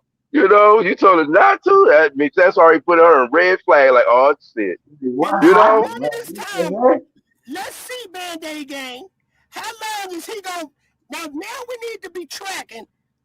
How long it's taking him to say, I got his phone? He ain't said nothing about his phone yet. Now listen. And this was at about 11 o'clock. All right. At 11 o'clock, he called Mama. But he said, now, Tristan said that it was around 11 o'clock. Now, remember that they was talking on a loudspeaker. Right? So, at this time, it's 11 o'clock, but he had called Tristan around 9. At 9. But that's because he called him to get his line right, and they all was on speakerphone. See, they all was on the speakerphone getting their lie together. And they did it on another phone. Now we on your ass. See, that's why he said he was on a buddy's phone and not his phone.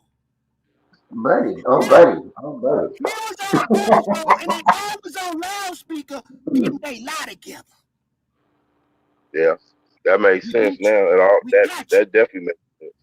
But before you play anything else, I just want to put out there that they also have communications within their selves, discussing things that just like it just. I'm gonna put it as manipulation type of things, right? Just put it as that. But go ahead, brother. So he remember Tristan said that he didn't call Warren. That's what we got him at. He said, hold on, let me get this straight. I didn't call Warren. Yeah, That's what he said. He was clearing himself, but then he said, I used my buddy phone. I was on my buddy phone. I called on my buddy's phone, right? And got in touch with them. So now, cold words. Come on, buddy. So he ends up on the phone, on a three-way. He said they was all on a three-way, right? On the loudspeaker, not three-way, loudspeaker. So that's the point, I believe, they was getting a lie together. Because if we're looking right now, he has not mentioned at all calling Tristan, his best friend. He took him out the equation and called Javon, mama. Yeah. Come on. So now he didn't talk to Javon mama. He talked, not Javon mama. He called Javon, and now he has not mentioned yet. Remind y'all about that he has Nolan's phone. Now let's listen. So what's your intent in calling the Coast Guard, right? What's your intent? Thank you for this. See, at the same time, Tatum is working for us. Thank you for this one, Tatum. Because that's right. That's right. Some of the things that you asking Tatum is helping us too. So now let's go. And then we don't even gotta complain. The argument is over. It should be over because we don't need you on that team, but at the same time we need the discovery of what's really going on. We need to know what's really going on. And if you want to be on that side, it's no side. The only side is God's side. And when you have that vision, when you have that, you gonna know. Go ahead, brother. Clear the tape. Now I ain't going until I just mark what you said because you just dropped a gem right here, y'all. Mm-hmm. Did you hear what he said again? He said it ain't no side, it's God's side. Now that right there moved the mountain right there, gang. That moved the mountain right there. It ain't no God side, is the truth, right? You know what I'm saying? The truth. Side. The truth. And it ain't gonna change. Woo, my God. Thank you, Lord. Truth don't change. It's off. Truth is off. A liar changed 1,000 times. So we know a lie has changed and it has shifted because why didn't you say I called his buddy first? I called Javon first. I called the mama. I called the daddy. Yes. And why did he call Tristan first and not call his mama at 9 o'clock? So now we know he called Tristan at 9 o'clock because his brother came in there at emergency. His brother said, they calling. You need to answer the phone. Nolan is missing. So that means around 9 o'clock, how did the brother know that? See, now he didn't messed up the part. See, now he didn't even tell you. We don't know how the brother knew that Nolan was missing. So we need to know, Warren, how did Tristan's brother know that Nolan was missing? Yeah, Hit the like button. You was even in the know. Right. His brother came in and said, hey, you need to wake up. That Nolan is missing. So how did the brother find out that Nolan was missing? If he was at the house. We know how the brother figure it out, but we need to know how America needs to know how the brother figure out how Nolan has been missing. Mysteriously missing. Go ahead, brother. Gang, I'm coming on tomorrow. Y'all may not like how I'm going to do my live, but I got to do it this way. I got to start off, and I'm going to make a timeline, and we're going right back to this. Because ain't nobody saying it like we saying it. How did his brother know that Warren was calling to say that Nolan was missing? Did he call his brother before he called him? We need to know how the brother knew about him needing to call Warren. Warren has not mentioned calling a brother, calling him at all, and not even mentioned at this point. But I don't want to interrupt the program and nothing like that. But I do want to mention that Warren did say he got off that damn boat as soon as he heard his brother was in some argument. It wasn't a fight. It wasn't a combat. It wasn't physical. It was an argument over something that Warren had to jump off and storm off that boat. And that's when Tristan I don't know the brother, but he said his uncle said, get on the boat. That's at that point, get on the boat. Go ahead, brother. That part. Y'all tracking that? Get on the boat. Not mentioning that they all left at the same time. He wasn't too much ahead of them, so count his boat too. So are we looking at 5 boats? And remember, there was a lot of people on his uncle's boat too. Jeez, thank you, God. My Lord, his name. He said that his uncle was bringing a lot of people out there, and they needed him to come because he was going to have a lot of people, and they didn't like to help. Hit the like button. So how many people was on that boat? We count that boat. We got 5 boats. We got 5 boats, Band-Aid gang. Yeah, you're right. No, you're right. They trying to exclude. They trying to. No, you're right. You're right. Because how did he know that what was going to happen before it happened, and he just mysteriously traced in or whatever Trayvon or whatever his name is, he got away. He was able to get away. He traveled over the seas. Right. So right now they ain't saying nothing about Nolan, but Nolan is there watching it all, right? So because he came up and said that Wyatt said, "Hey, get on the boat. We're leaving now." So they leaving the same time that Tristan is leaving. They leaving around the same goddamn time.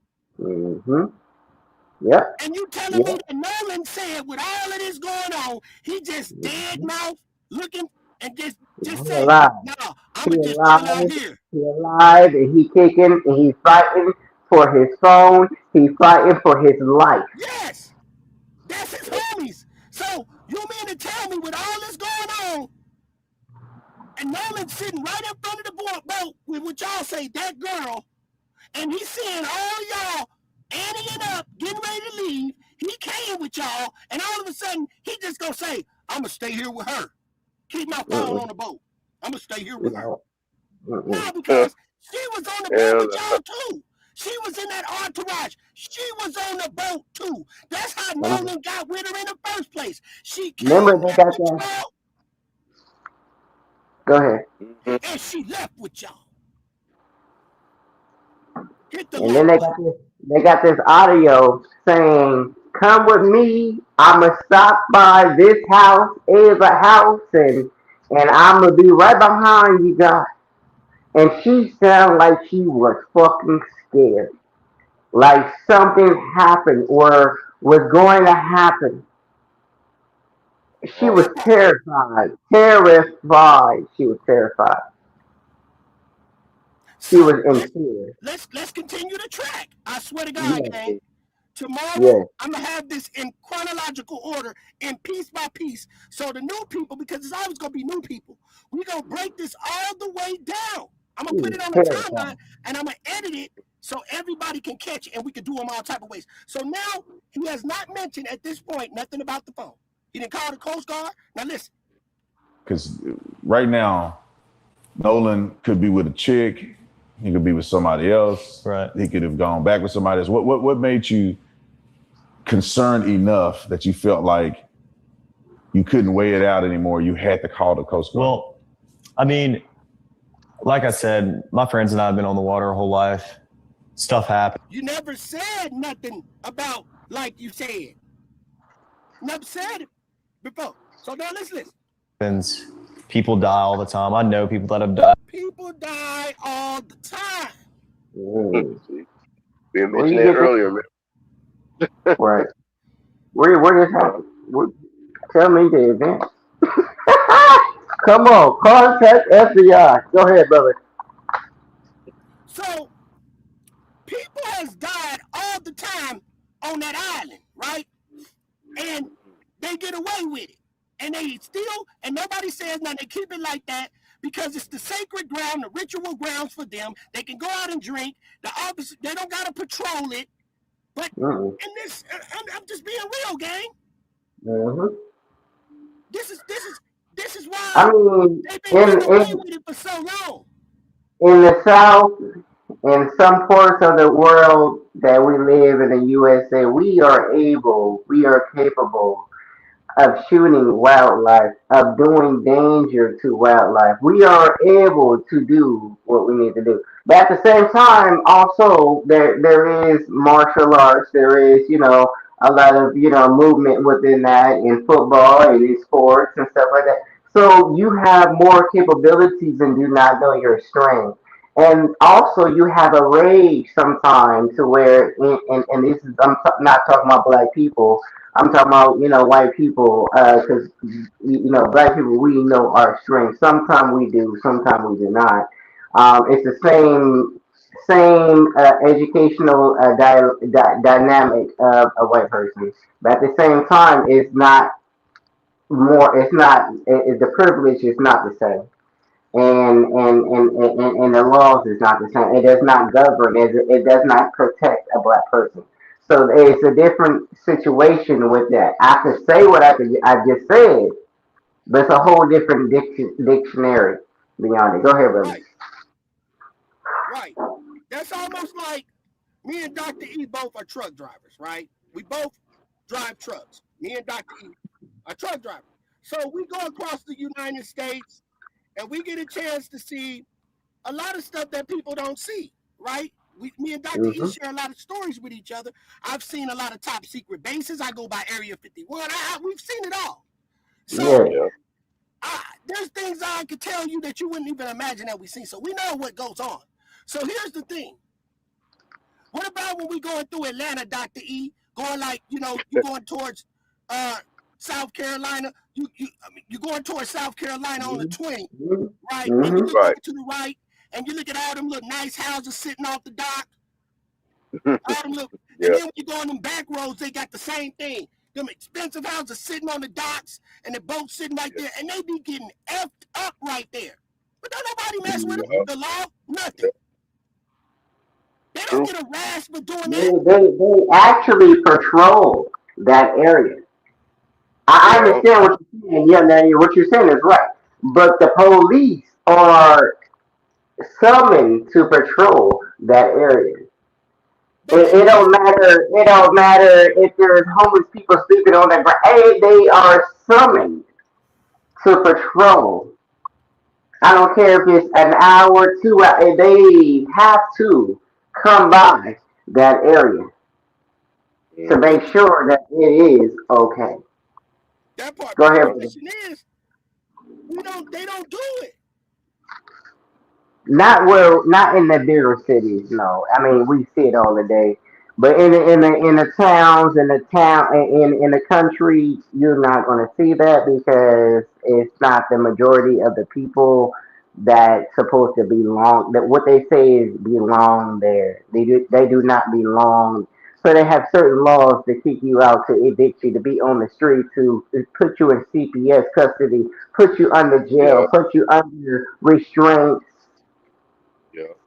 Right. So but like you said, we don't see it. We still ain't got him mentioned. We still ain't got. Listen, y'all. We still ain't got. We gonna go where he at right now. We know that he has not mentioned nothing of telling his mama that he got the phone. But we're going to go back to there. So let's look at an example.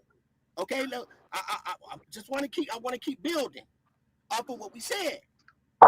Now, we're gonna go back before I get ready to close out today. So focus on, okay, here it is. So let's focus on this then. Here's a prime example of what I was talking about. Mm-hmm. Hit the like button. Let's go.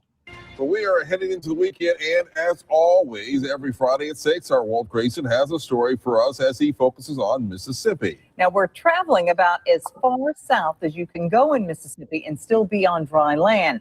And Walt, I am assuming we're going beyond Gulfport and Biloxi. Yes, that's exactly right. We're going to the land where Gulf Coast artist Walter Anderson found so much inspiration. So now, Band-Aid gang, they sleeping out there. They like Tent City. That motherfucker like Tent City, gang. You know what I'm talking about? That's Tent City in Atlanta. He's talking about it. He's talking about it. There in Atlanta. So you mean to tell me that Nolan allegedly couldn't be in one of them tents waiting until it's like Tent City out here, gang. So now, we got Tent City. So listen, y'all. How about let's take a trip out to Horn Island. Horn Island is a part of the Gulf Islands National Seashore, so it, along with several other barrier islands, are a national park. It's also a national wilderness area. There's nothing man-made on Horn Island, except a ranger cabin somewhere near the middle, and there's not always a ranger there. Anything else? And it's not always a ranger there. Okay. You might need, you have to bring it with you. And, of course, take it back when you leave. Who are those people? Hmm. Who are those people, gang? That's not the 4th of July. Who are those people? What are they doing under there? That part. Come on. Yeah. What is going on? What? That's not a barbecue grill?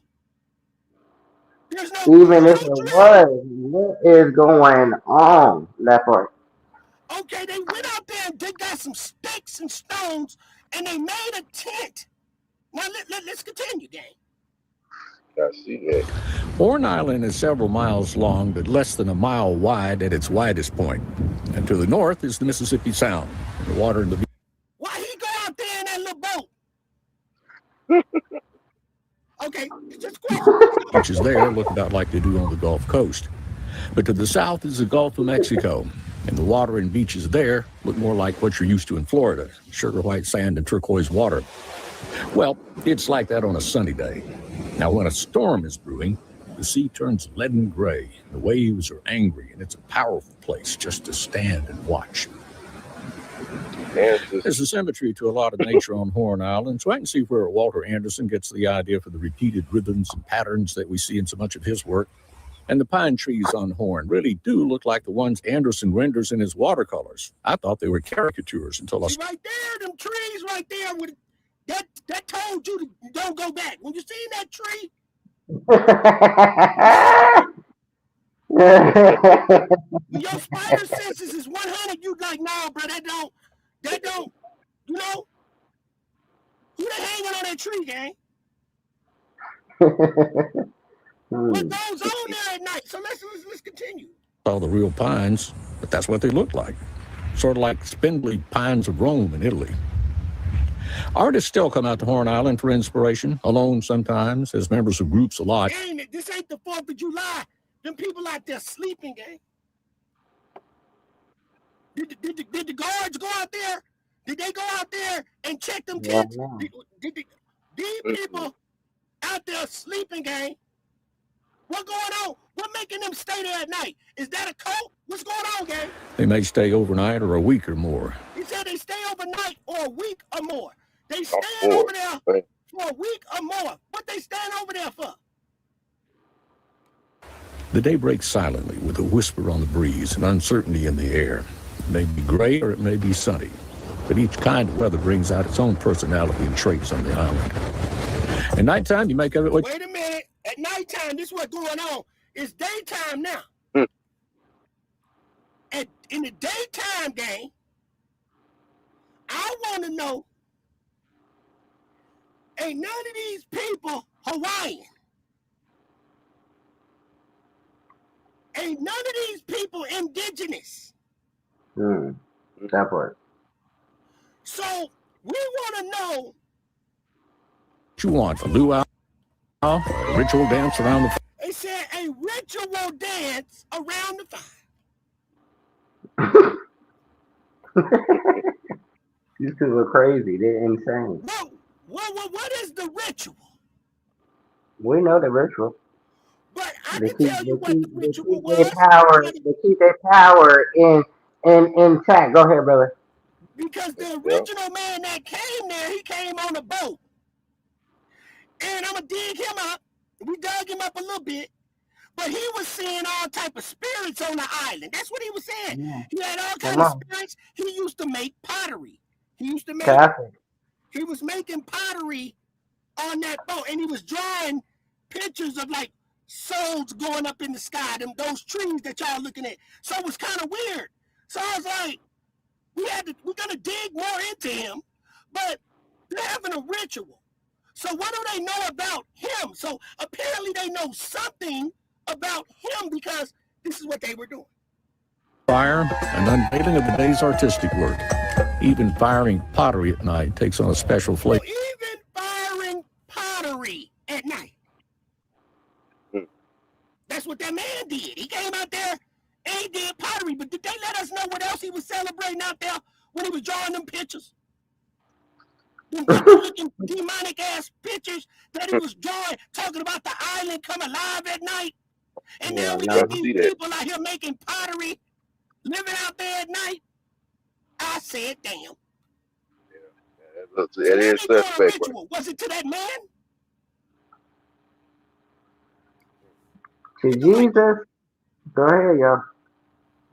So at night, they doing a ritual.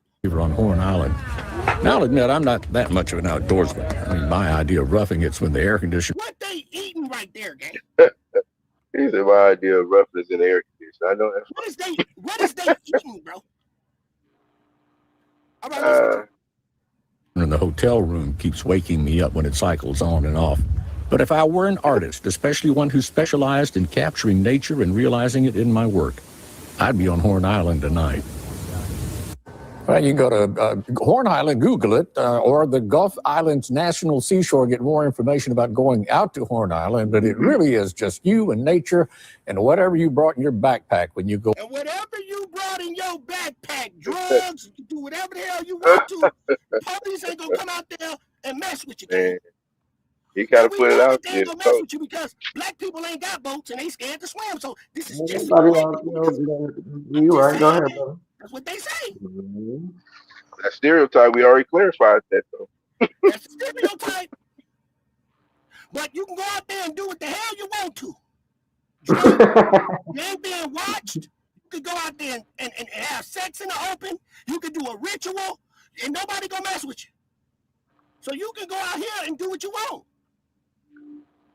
But regularly, black people, if we would pile up on that island and that was our spot, man, there are all type of police around that motherfucker. Exactly.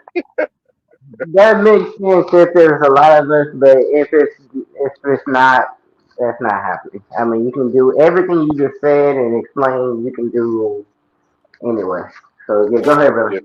So now we gonna close out after this one, and I'm gonna get to the meat and potatoes in tomorrow, gang. So y'all sub up, put y'all notification bell on, double tap the screen before y'all leave out and drop some gems for y'all. I ain't asked for no donation. I just asked for your participation. And all your participation is to do is spam that like button. Let's keep this video in the algorithms. And I'll come on tomorrow. I promise you. I can't make this shit up. So here it is, gang. It's he ain't told nothing. Did you sub up Philip Rice? You still gotta do what? Did you sub up? Did you subscribe? Oh, I'm gonna do that right now. Yeah, I got. Make sure you come on live now. You got your spot. Come on up here. Got you. All right, Band-Aid gang, this is where we at now. It's 11 o'clock, He on the phone and called the National Guard and told the boy and mama that he got the phone. Nothing. Now let's continue. Died out there. And, it's a fun place to be, but it's also a very, very dangerous place to be if you're not handling it right. And Nolan, so I hadn't heard from him. And obviously, I'm thinking I'd way rather be safe than sorry. I mean, I would rather call the Coast Guard 100 times and lose my. He ain't said one time that he got Nolan phone. Not one time yet. My mind over it, my buddy be okay, then not, and me not know where he is and him not be okay. And so I called the Coast Guard and I talked to them on the phone for like 20 minutes, gave him a description, what Nolan was wearing, the last place we were at, the last time I saw him, who were we with, what boat we were on, the conditions of the water, just a summary. And I called Miss Christine back after and I talked to her and I said, I got in contact with the Coast Guard. I'm not sure who she called or, what she did, but I think she said she was going to make a couple phone calls to either DMR or Jackson County Sheriff's Office. And I was thinking worst case scenario. I would way rather be safe than sorry about this, Yeah. So you called. So it seems like you called mom immediately. Right. Probably the first phone call that she got from anybody. That's the first phone call, at least I made. And I would assume that's the first phone call she got from anybody because. But you called at 9 o'clock, gang. You called Christian at 9 o'clock. Y'all had an open three-way phone call. So now let's listen. And you only stayed on the phone with the National Guard for 20 minutes? Okay, let's continue. Javon hadn't called her. And, there's nothing wrong with that, but Javon hadn't called her. And Javon hadn't called her. Okay, what was Javon supposed to call her for? Did we miss something? Why is you specifying that Javon hadn't called her? Because I'm just saying. Right. Probably the first phone call that she got from anybody. That's the first phone call, at least I made. And I would assume that's the first phone call she got from anybody because Javon hadn't called her. And, so he texts Javon, and now Javon hadn't called. He texts Javon at first. So let's go. There's nothing wrong with that, but Javon hadn't called her. And, I was just worried about my friend. Stuff happens out there, boat problems. It could be anything, but there's a lot of stuff that happens out there. All right. You know about that. A lot of stuff happens out there. Speaking in codes. Right. So now look, y'all. There, and I was just worried about my friend. And so you guys made that call. Nothing that night, and I'm assuming you wake up the next day, and then what happens? I wake up the next day at about 7:30, and my dad had texted me because obviously Nolan's photo was all over Facebook, and I just saw it everywhere, and I was freaked out because I was like, oh my gosh, I assumed, Why was you freaked out? Because his face was all over Facebook.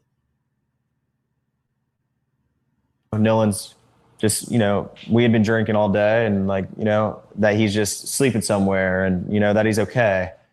But I didn't want to believe that if we didn't know for sure. So, next day I woke up and my stepdad walked to my room and he said, hey, have they heard anything about Nolan? What's going on? Because I hadn't spoke to him. And he was like, I was like, yeah, no, I don't know. I had just gotten up. And he was like, all right, well, we're going and getting on the. So his stepdaddy say, this is what the red flag, his stepdaddy say, because I haven't spoke to him. So your stepdaddy have been talking to Nolan? Will your stepdaddy talk to Nolan privately? Is your stepdad and Nolan, are they really close? You talking about them both? Right, y'all. Why would his stepdad come in there and say, because I ain't talked to Nolan? I said, damn. Bring him in, bring him in, bring him in, bring him in. Hell, bring the stepdaddy in too. Because now you can put your stepdaddy in up under suspect. Because why your stepdaddy say, have you heard from Nolan? Because I ain't talked to him. That's what the stepdaddy said. Stepdaddy said, Band-Aid Gang, that he ain't talked to Nolan. I bet y'all missed that one. How the hell the stepdaddy used to talking to Nolan then? I just can't make this shit up, y'all. I'm just doing all type of ways. I'm just going from what they had done said. I'm just catching them. Now look, y'all. Look what the stepdaddy said. Hey, I woke up and my stepdad walked to my room and he said, hey. The stepdad said, hey, you talked to Nolan? How the stepdad know? Was the stepdaddy watching social media? What made the stepdaddy know that Nolan was missing? But the grandpa, wait, the stepdaddy ain't even the grandpa. How he know before grandpa? Like, wait, huh? Come on, go ahead, brother. All right. So now, Like, have they heard anything about Nolan? Like, what's going on? have they heard anything about Nolan? It's the next, what's going on? So, Because I hadn't spoke to him. because I haven't spoke to him. Stepdaddy want to know because I haven't spoke to him. The stepdad say, I ain't got nothing to do with it. I ain't spoke to him. And he was like, I was like, yeah, no, like, I don't know. I had just gotten up. And he was like, all right, well, we're going and getting on the boat and looking for him. And I was like, okay, yeah. So I got my buddy Rick. What make the stepdaddy just want to get up and go looking for him? That just, you know? So I got my buddy Ricky. Now we got a Ricky in here. Now who the hell is Ricky? Now Ricky, so okay, yeah. So I got my buddy Ricky, right? Ricky now. Ricky's around. I got my buddy Brooks. I got my buddy Jax. My mom came on the boat. Ricky, I ain't putting out that. buddy Jax, my mama came on the boat. With my stepdad and I, and we all went out there and looked. When I got out there, there was dozens of DMR boats. But wait a minute, gang. I thought that Tristan came on that boat. Hit the like button. Didn't Tristan say they got up early that morning? He went on the boat with them. Yeah, I recall, right? Yep. Something like that. Something like that. So he was on one of the boats. He was on one of the boats. Tristan and the other boy went with uncle. So his alibi, he went with the uncle, and then Tristan went in one of the boats, y'all. Come on, y'all, go ahead. All right. Helicopters, planes flying over Horn Island. And this wasn't just Horn Island. There was also Ship Island they were looking at, I'm sure, and Chandelier Island, Petty Boy. I mean, it wasn't just Horn Island specifically, but where I was at Horn, there were boats everywhere, and not just like random boats, but like, you know, marine resource boats and, you know, cops and, you know, the whole nine. Like, it wasn't like there was just a couple boats looking for Nolan. There was planes and helicopters and, you know, everybody. So, and then after this, you know, obviously they didn't find Nolan that day. Right. And so what was your reaction like when you heard the news, or how did you hear the news that they found Nolan's body? Well,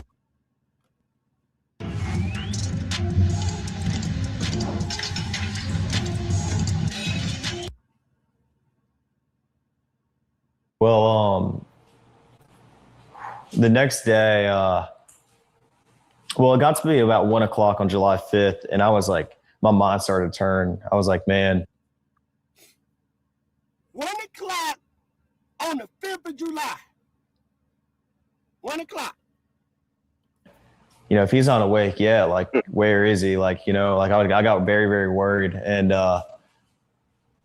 you know, I was with my buddy Brooks the next day, and we're driving, and my buddies were texting my group chat. They were like, hey, listen, and then I got a phone call from my buddy Trace, and he was like, hey, man, they just found his body. And I was like, and you was like, damn, see, they was in the group chat. all of this, still ain't took that man phone. They done whenever he done been home 1 o'clock, still ain't took the man phone to his mama. Still ain't took the phone to his mama, gang. 1 o'clock in the afternoon, they back. He ain't went over and said, here's his phone. I do have his phone. Yep. He ain't even called his mama and mentioned to her, I do have his phone. Same shit I said. Go Why ahead. don't he want his mama to know that he got the phone? He did something. Something happened. I wanted to have hope, but it was really, really hard to have hope when they haven't found your buddy in the last 2 days. And, but there's still a little bit of hope there, you know. You lost hope that fast? You lost hope that fast, gang? You just basically saying, you know he unalive. Like maybe, you know, he's not gone and maybe, you know, he's okay. But my reaction was just, I was with my buddy Brooks and I broke down. I mean, He ain't said one time, gang. I went and I was trying to get in touch with that girl that he was with. This whole thing is all about him. It's nothing about Nolan. You ain't heard Nolan. Mentioning You Nolan, ain't but they heard. know who they seen Nolan with last. But they You ain't ain't worried heard and talking Nolan. nothing about that girl. Not one time. Y'all done went to the island, your daddy done came, you ain't mentioned to your daddy, you saw him with a girl. You didn't mention to the daddy when he came in. You said, well, last time I saw him, he was with this girl. We need to get in touch with that girl. Yo, why y'all ain't talking about Katie? Hit the like button. All of this time, they done went to the island. They ain't even told his mama they seen him. He never mentioned to his mama. Last time I seen him, he was with this girl named Katie. He didn't even mention to his mama who the boy was with. The last time he saw him. Think about it. Y'all seeing this in real time. He ain't even mentioned to the boy mama that he still all this time that went by. He ain't mentioned to the mama that he got the phone. He ain't even told his mama. He ain't even called her back, gang. He You with a didn't white ask the mama girl. that morning. He didn't say, mama, you You want to with ride on the boat with us? They didn't even invite her to come on the boat. you with one of the white girls. Can't nobody be with, or can't nobody get, or it's hard to get with something like that. Go ahead. I haven't experienced death a lot, but especially with someone I'm as close with as Nolan. And I mean, I broke down and I sat there on my buddy Brooks' shoulder and I cried and I was upset. I made a couple phone calls to my buddies and checked up on my buddies because, you know, I care about my buddies too. I mean, like we're all experienced this. Like we all realized at the same time. You called and checked up on your buddies. You called them to make sure that lie was right. But you called and checked on all your buddies, but you ain't gave that boy phone back to his mama yet. You checked on your buddies, but you ain't checked on his mama.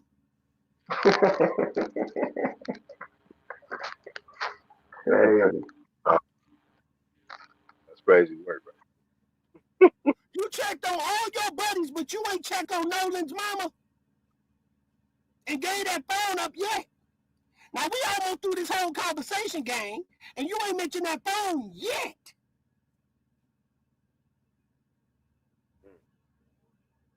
You pitiful, gang. You pitiful. Your lie ain't right.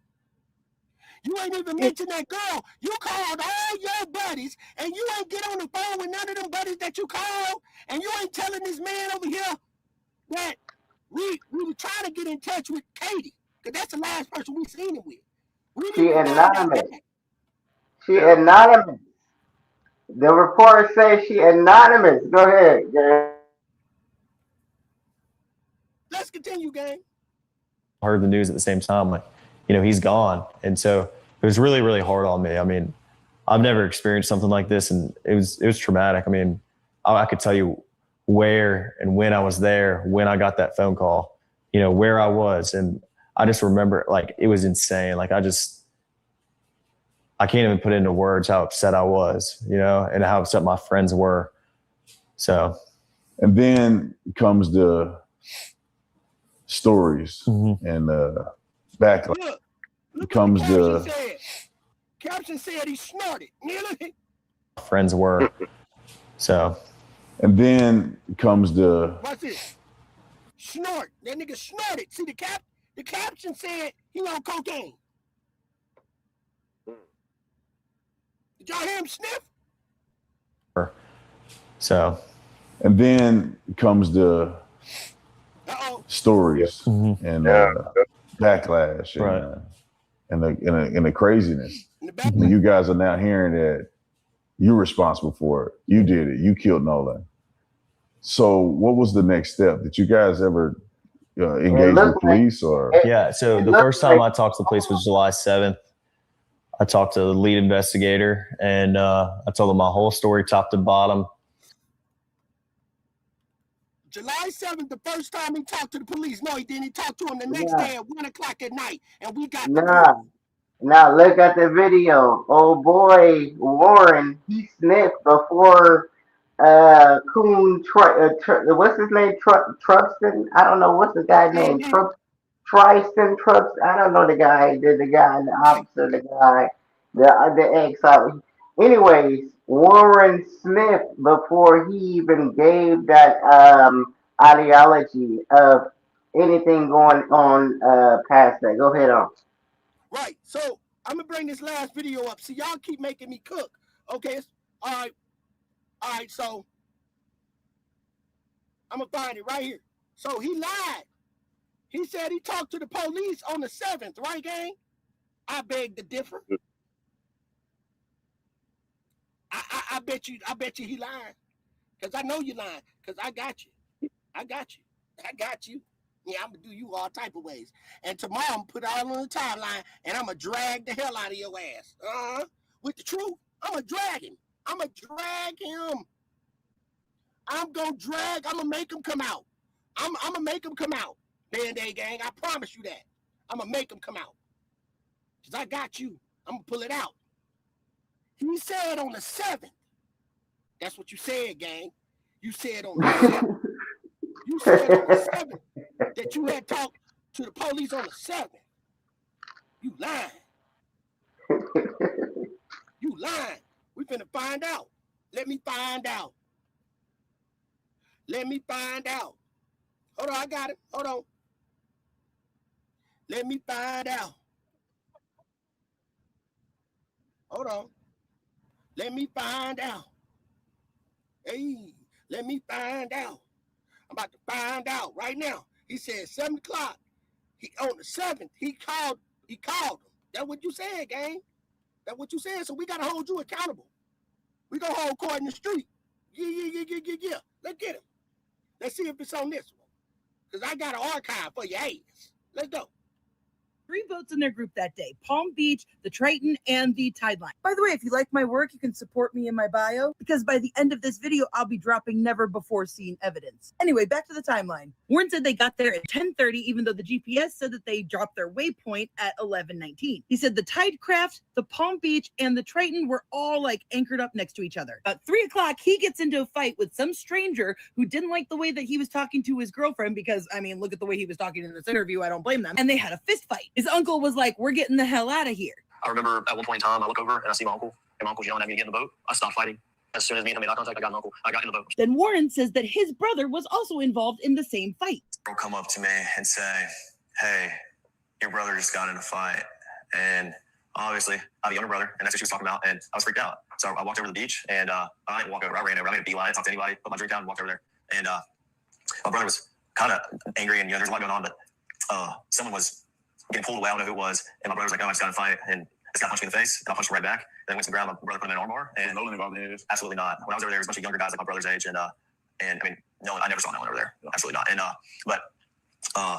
okay, sorry, I just lost my. So you get ready to go. There's an issue with the boat. Okay, yeah. This is up to that. Yeah. So the fight happened. Your brother was scuffled. I'm assuming that it was cleared up. You got your brother out of this situation, and then how did you find out that this boat is sinking? Well, I walk back over, and like we're probably around each other for a little bit. I mean, I wasn't thinking anything about it. I told my brother, I pulled my brother off the beach. I was just like, listen, get in the water, hang out with us, calm down. I mean, he was calm, but I didn't want anything else to happen, And so once I got back over the boat, I got on the Triton, and the Triton had probably about 6 inches of water up to the transom. And I was freaked out because I'm good friends with Wyatt, and that was his boat. And, no water's coming out, no access water's coming out. And, it was a big issue because I think the reason was because there's so many people getting on and off the boat. It's very, very crowded. And there's just a lot of people on, so it drags water. Yeah, that's not how boats work. Boats don't flood getting in and out of water. Mind you, I'd also like you guys to see that they are in much shallower water than they claim. But I digress. As someone whose parents have had several boats in their life, boats don't just start sinking because people are getting in and out of the water. I think they were trying to run as well because there is an underage kid who just got into a physical fist fight on the island. All of them are drinking and driving boats, so they're trying to hightail it out of there. Now, Warren goes into so much detail that he accidentally explains what really happened, but not in the way that he was saying it. I think over time we were out there for a couple hours. The boat just started filling up with water, so I popped the starboard side hatch, and the battery was completely underwater, and so the motor wouldn't trim down. I mean, my buddy would go to trim it down from the console, and it trimmed down, and then it come right back up. Now, trimming the motor means they move the propeller closer to the transom and it lowers the bow, which means they can drive through choppy water without risking that choppy water to come into the boat. Failing to trim your boat up and taking off at a high speed can not only overheat very quickly and cause it to shore, but if waves are high, it won't cut through the wake and it will cause the boat to porpoise and possibly have rough, choppy waters get on your boat. So, I mean, on the way out there, it was pretty calm. I think it was blowing like 3 or 4 knots. I mean, the waters were clear. It was a great day to be on the water. Sunshine, not cloudy at all. And I mean, it was a great day to be out there on 4th of July. And so, I mean, we followed each other out, and I mean, it was calm. It was calm. On the way back, it was a little more rough, but it was not anything all my buddies' boats couldn't handle, or like it wasn't like you were getting beat, really beat. Now, as you can see, it is tilted up here in the back, and look how low the front is. He admitted that they hit choppy water at one point, so not that hard of a stretch to think that the water started coming over the boat, and that's when they were in trouble. That's when the bilge pump stopped working. Because Warren, when they claimed that they were leaving and he was jumping into action because it was sinking, he says this. Maybe disabled so you could get it out from Horn Island. So what happens after that? Wyatt jumps the water, tries to throw a rear anchor, and my buddy Byron, you're sitting looking, trying to pull trash out the bilge, and the bilge is basically a pump that pulls the water, the access water up the boat. So the bilge was failing to work. So any access water sitting in the boat wasn't getting pumped out. So I looked over the gunnel and I looked at the release hole for the bilge. It was eating with the water. So I mean, we're all freaking out. All of our, we're not focused on anything else other than the boat. Well, then eventually, my buddy Bart on the timeline is like, I'm gonna pull you all out. So even though they were still on the island, he jumps out and throws out an anchor. Why did they pull the anchor up to begin with if they were sinking? If they were sinking, why was Bart offering to tow them out? Hold on, y'all there? Yep, I'm still here. Hold on. Still Why here. would they I was waiting for you to being wrap that it up. close to the island and that close to ground to sink out further? Because again, look at how shallow of water these boats are in. So what I suspect is that everybody just Hold on. Hold on, I'm finding it. Okay, hold on, y'all. Hold on. This might be it. Hold on. Watch this. Hold on.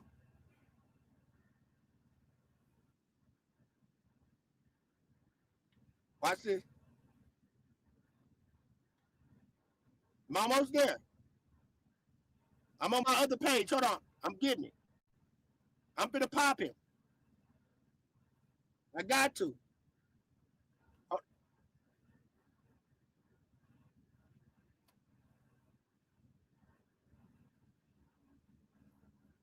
Hold on.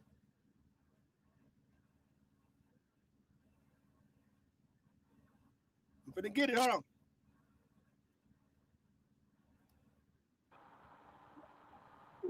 Yeah. They said what they said. Yeah, Hold on, she y'all. ain't playing. Yeah, she ain't playing. They got record.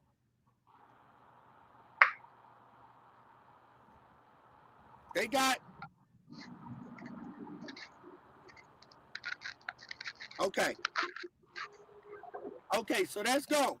So let me go ahead and bring this down. Let me get it. I got it, y'all. I promise you. If I don't get it tonight, I'm rushing, but I got it. My timeline gonna be stupid tomorrow. Y'all already know what time it is. We already bust their head tonight. So let me find this. Let me get it. I'll try one more clip. I know I got it. It's just I'm up all night. We on 5 hours. Y'all got me going, and I gotta find it. I'm the type of person that gotta get it done. So let me see. This gonna kill it. We know at 7 o'clock on the 7th, he said that that's the first time he called anybody. So the 7th. So let's debunk him, bro. Let's debunk him. He went to the police station the next day, gang, at one something in the morning. He ain't mentioned that though. What? He ain't tell them folks that though. Now, if I can't find it on this one, I'm going to find it tomorrow, gang, and I'm going to close out. Because I know I already popped. I done a lot tonight. Okay. Yeah. So GPS. We done rocked the show. All right, here it is. Hold on.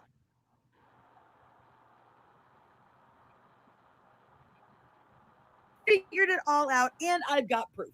But stick with me because it's going to be a long video, y'all. Now, I found a 15-page Marine Patrol report that had lots of little details that prove that the boys had been lying. So I've already shown how at 1:30 in the morning, the initial Lieutenant Odom with the Jackson County Sheriff's Office said that his deputies spoke with several of the friends who traveled to the island on the vessel with Nolan. And they said that he left in the company of an unknown female and that he chose to... There it is.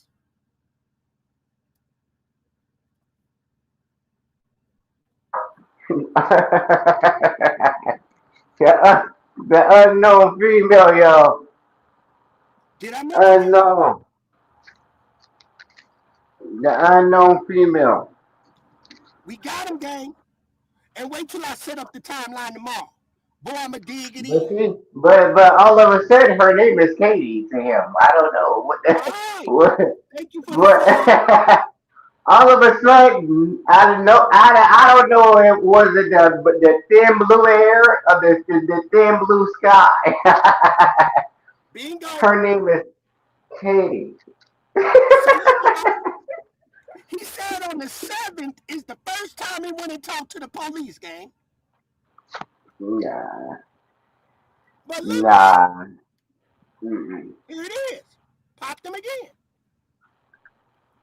But stick with me because it's going to be a long video, y'all. I found a 15-page Marine Patrol report that had lots of little details that prove that the boys had been lying. So I've already shown how at 1:30 in the morning, the initial Lieutenant Odom with the Jackson County Sheriff's Office said that his deputies spoke with several of the friends who traveled to the island on the vessel with Nolan. And they said that he left in the company of an unknown female and that he chose to remain on the island. So what was the next step? Did you guys ever engage with police or? Yeah, so the first time I talked to the police was July 7th. I talked to the lead investigator and I told him my whole story top to bottom. Dot every I, crossed every T. I told him everything I knew, every little detail. Well, that's a lie now, isn't it, Warren? Because you talked to them at 1:30 in the morning that night. I mean, did you just forget to tell the cops about Katie? That night. Hit the like button. Something in the morning. You want to talk to the police? Right, come on, I've been tracking this shit for the longest. This shit is crazy. Come on now. We beat you. We got you, gang. Now should I check in? Should I check in or do they gotta check? Who gotta go check in? Bring them in. Bring them out. Bring them out. Bring them out, y'all. Bring them out. Bring him out. He lied. He said on the 7th. Look, it said right there. He said July 7th. Look, y'all. Man, they want everybody to go check in. Well, that's a lie now, isn't it, Warren? That's a lie, Warren, because you talked to them at 1:30 in the morning that night. I mean, did you just forget to tell the cops about Katie? Because it's not like you didn't know it was her or you didn't know how to get in contact with her. The girl that he was with, Katie, had texted somebody that she heard people yelling. Correct. Nolan yelling. Yeah, and I have a picture of that. She texted somebody And the next day, everybody was panicking. Everybody was texting Katie, because she was obviously seeing Nolan the whole day at the island. Katie sent a message to my buddy the next day and said, this last time I saw him, he's really sweet. But she also mentioned that the last time she saw Nolan was when my buddy was yelling at him to get on the boat. But Katie says that she assumed that she went on the boat after y'all were yelling at him. And let's not forget that the last time you saw him was 3. Well, the last time I saw Nolan was 3 o'clock. And Nolan was cradling a girl in his arms.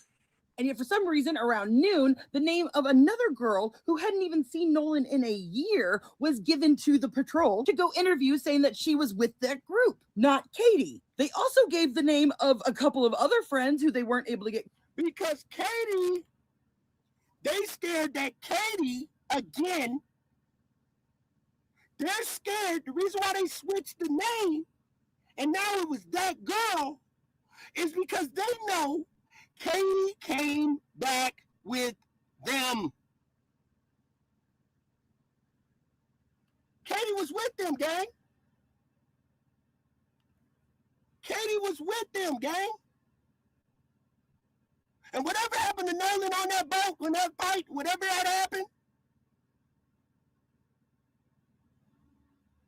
they wanted to take her out the equation. But Katie was on the boat. Yes, she was. We just showed y'all that earlier in my live. Replay gang, y'all just catch that. I showed it. I ain't gonna go back and show it, but I showed it, gang.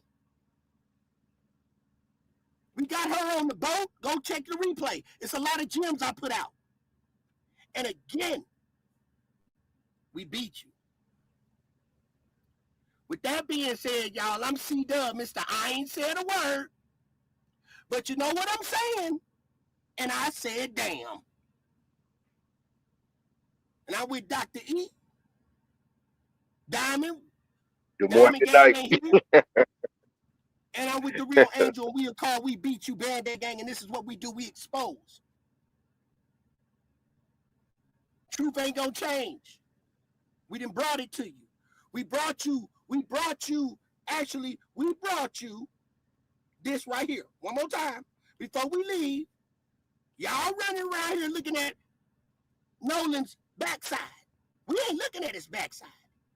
We ain't the only ones on YouTube that showed you Nolan. We the only one showed the real second picture of Nolan. And guess what? We look right at his face on this channel. We look right at Nolan in the face on this channel. We sure did. We looked right at Nolan. Want to make a bigger impact? We Purdue sure Global did. gives you the tools. Build a better y'all future. real quick. Take this with you. Tell TMZ to come holler at me. I ain't calling them folks. Want to make a bigger impact? Purdue Global gives you the tools. Build a better future. Band-Aid gang, this is how we leaving. The closest thing to fresh air in this Right office here, gang. is Hold your on. boss's screensaver. Right here, gang. We leaving our. What's up, y'all? We leaving with our trademark. Band-Aid gang. Video. This is how we do it. Give me a 1 if that's Nolan. I said, give me a 1 I know it is. if We that's don't bring y'all Nolan. no fake information. We got it right here. Fake information channel. Look, y'all. And there again. Here he is. Y'all only got one picture of Nolan. Now let's add to the.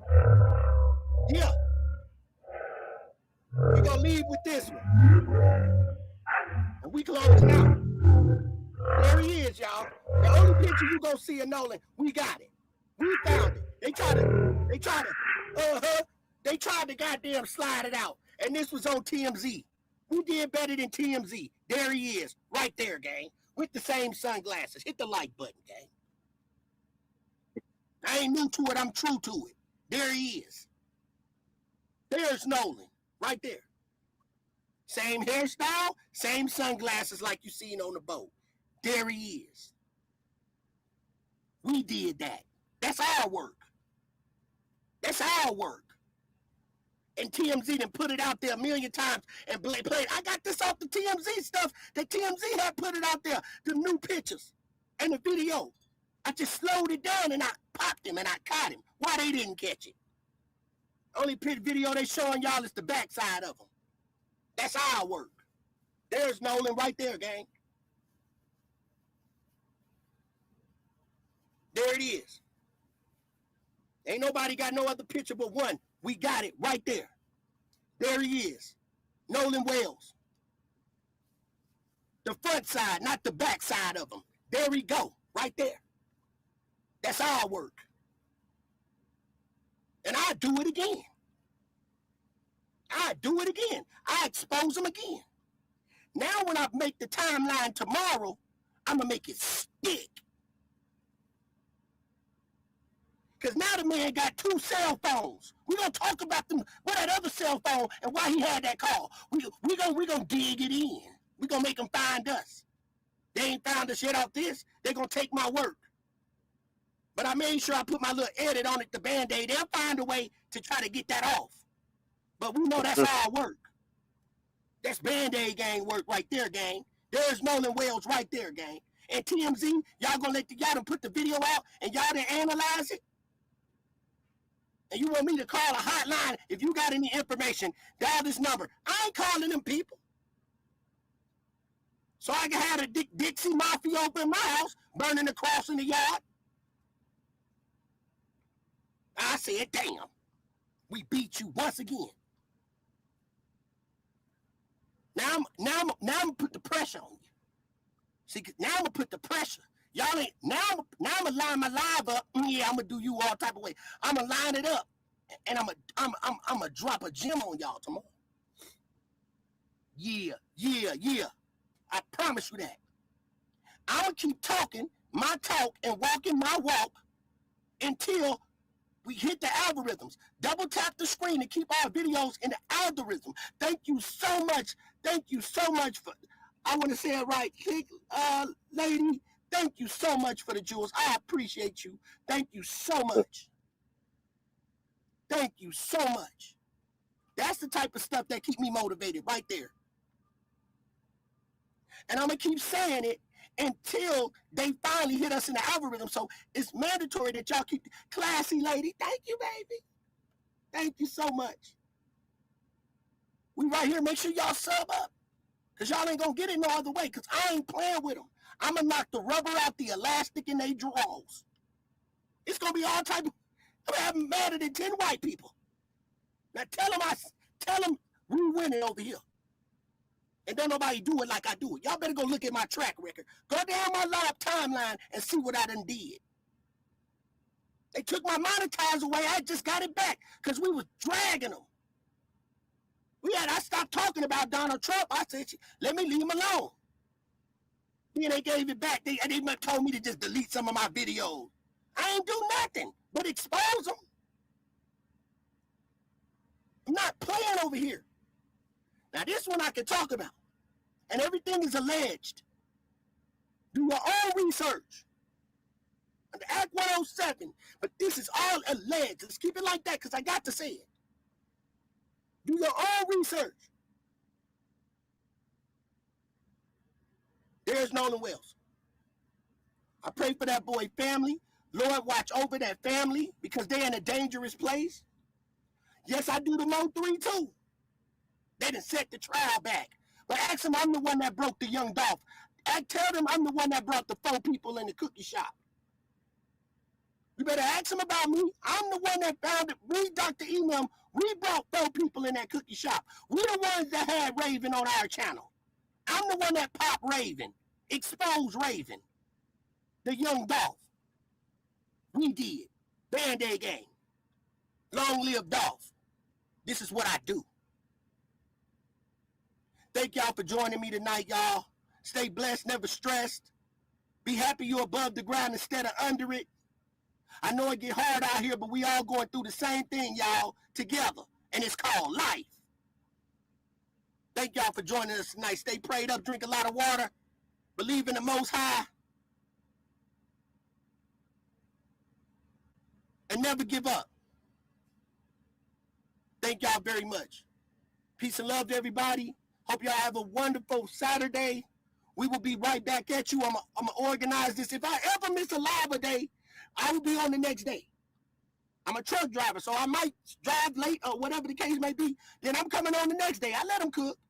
But I'm trying to come on. If I'm not on tomorrow, hit y'all notification bell. I'll be on the day after. Because know that I'm doing right now, I'm creating a timeline. And I have to do this in between driving this 18-wheeler. So if I don't come on tomorrow, it's because I had a rough day trying to put this thing together and deal with my jobs and all the ups and downs that come with it. But that next day, yeah, you better believe we coming right on their ass. So make sure y'all hit that notification bell so y'all can be aware. Peace and love, everybody. Stay blessed. And I'm out. Peace. Band-Aid gang. We beat you.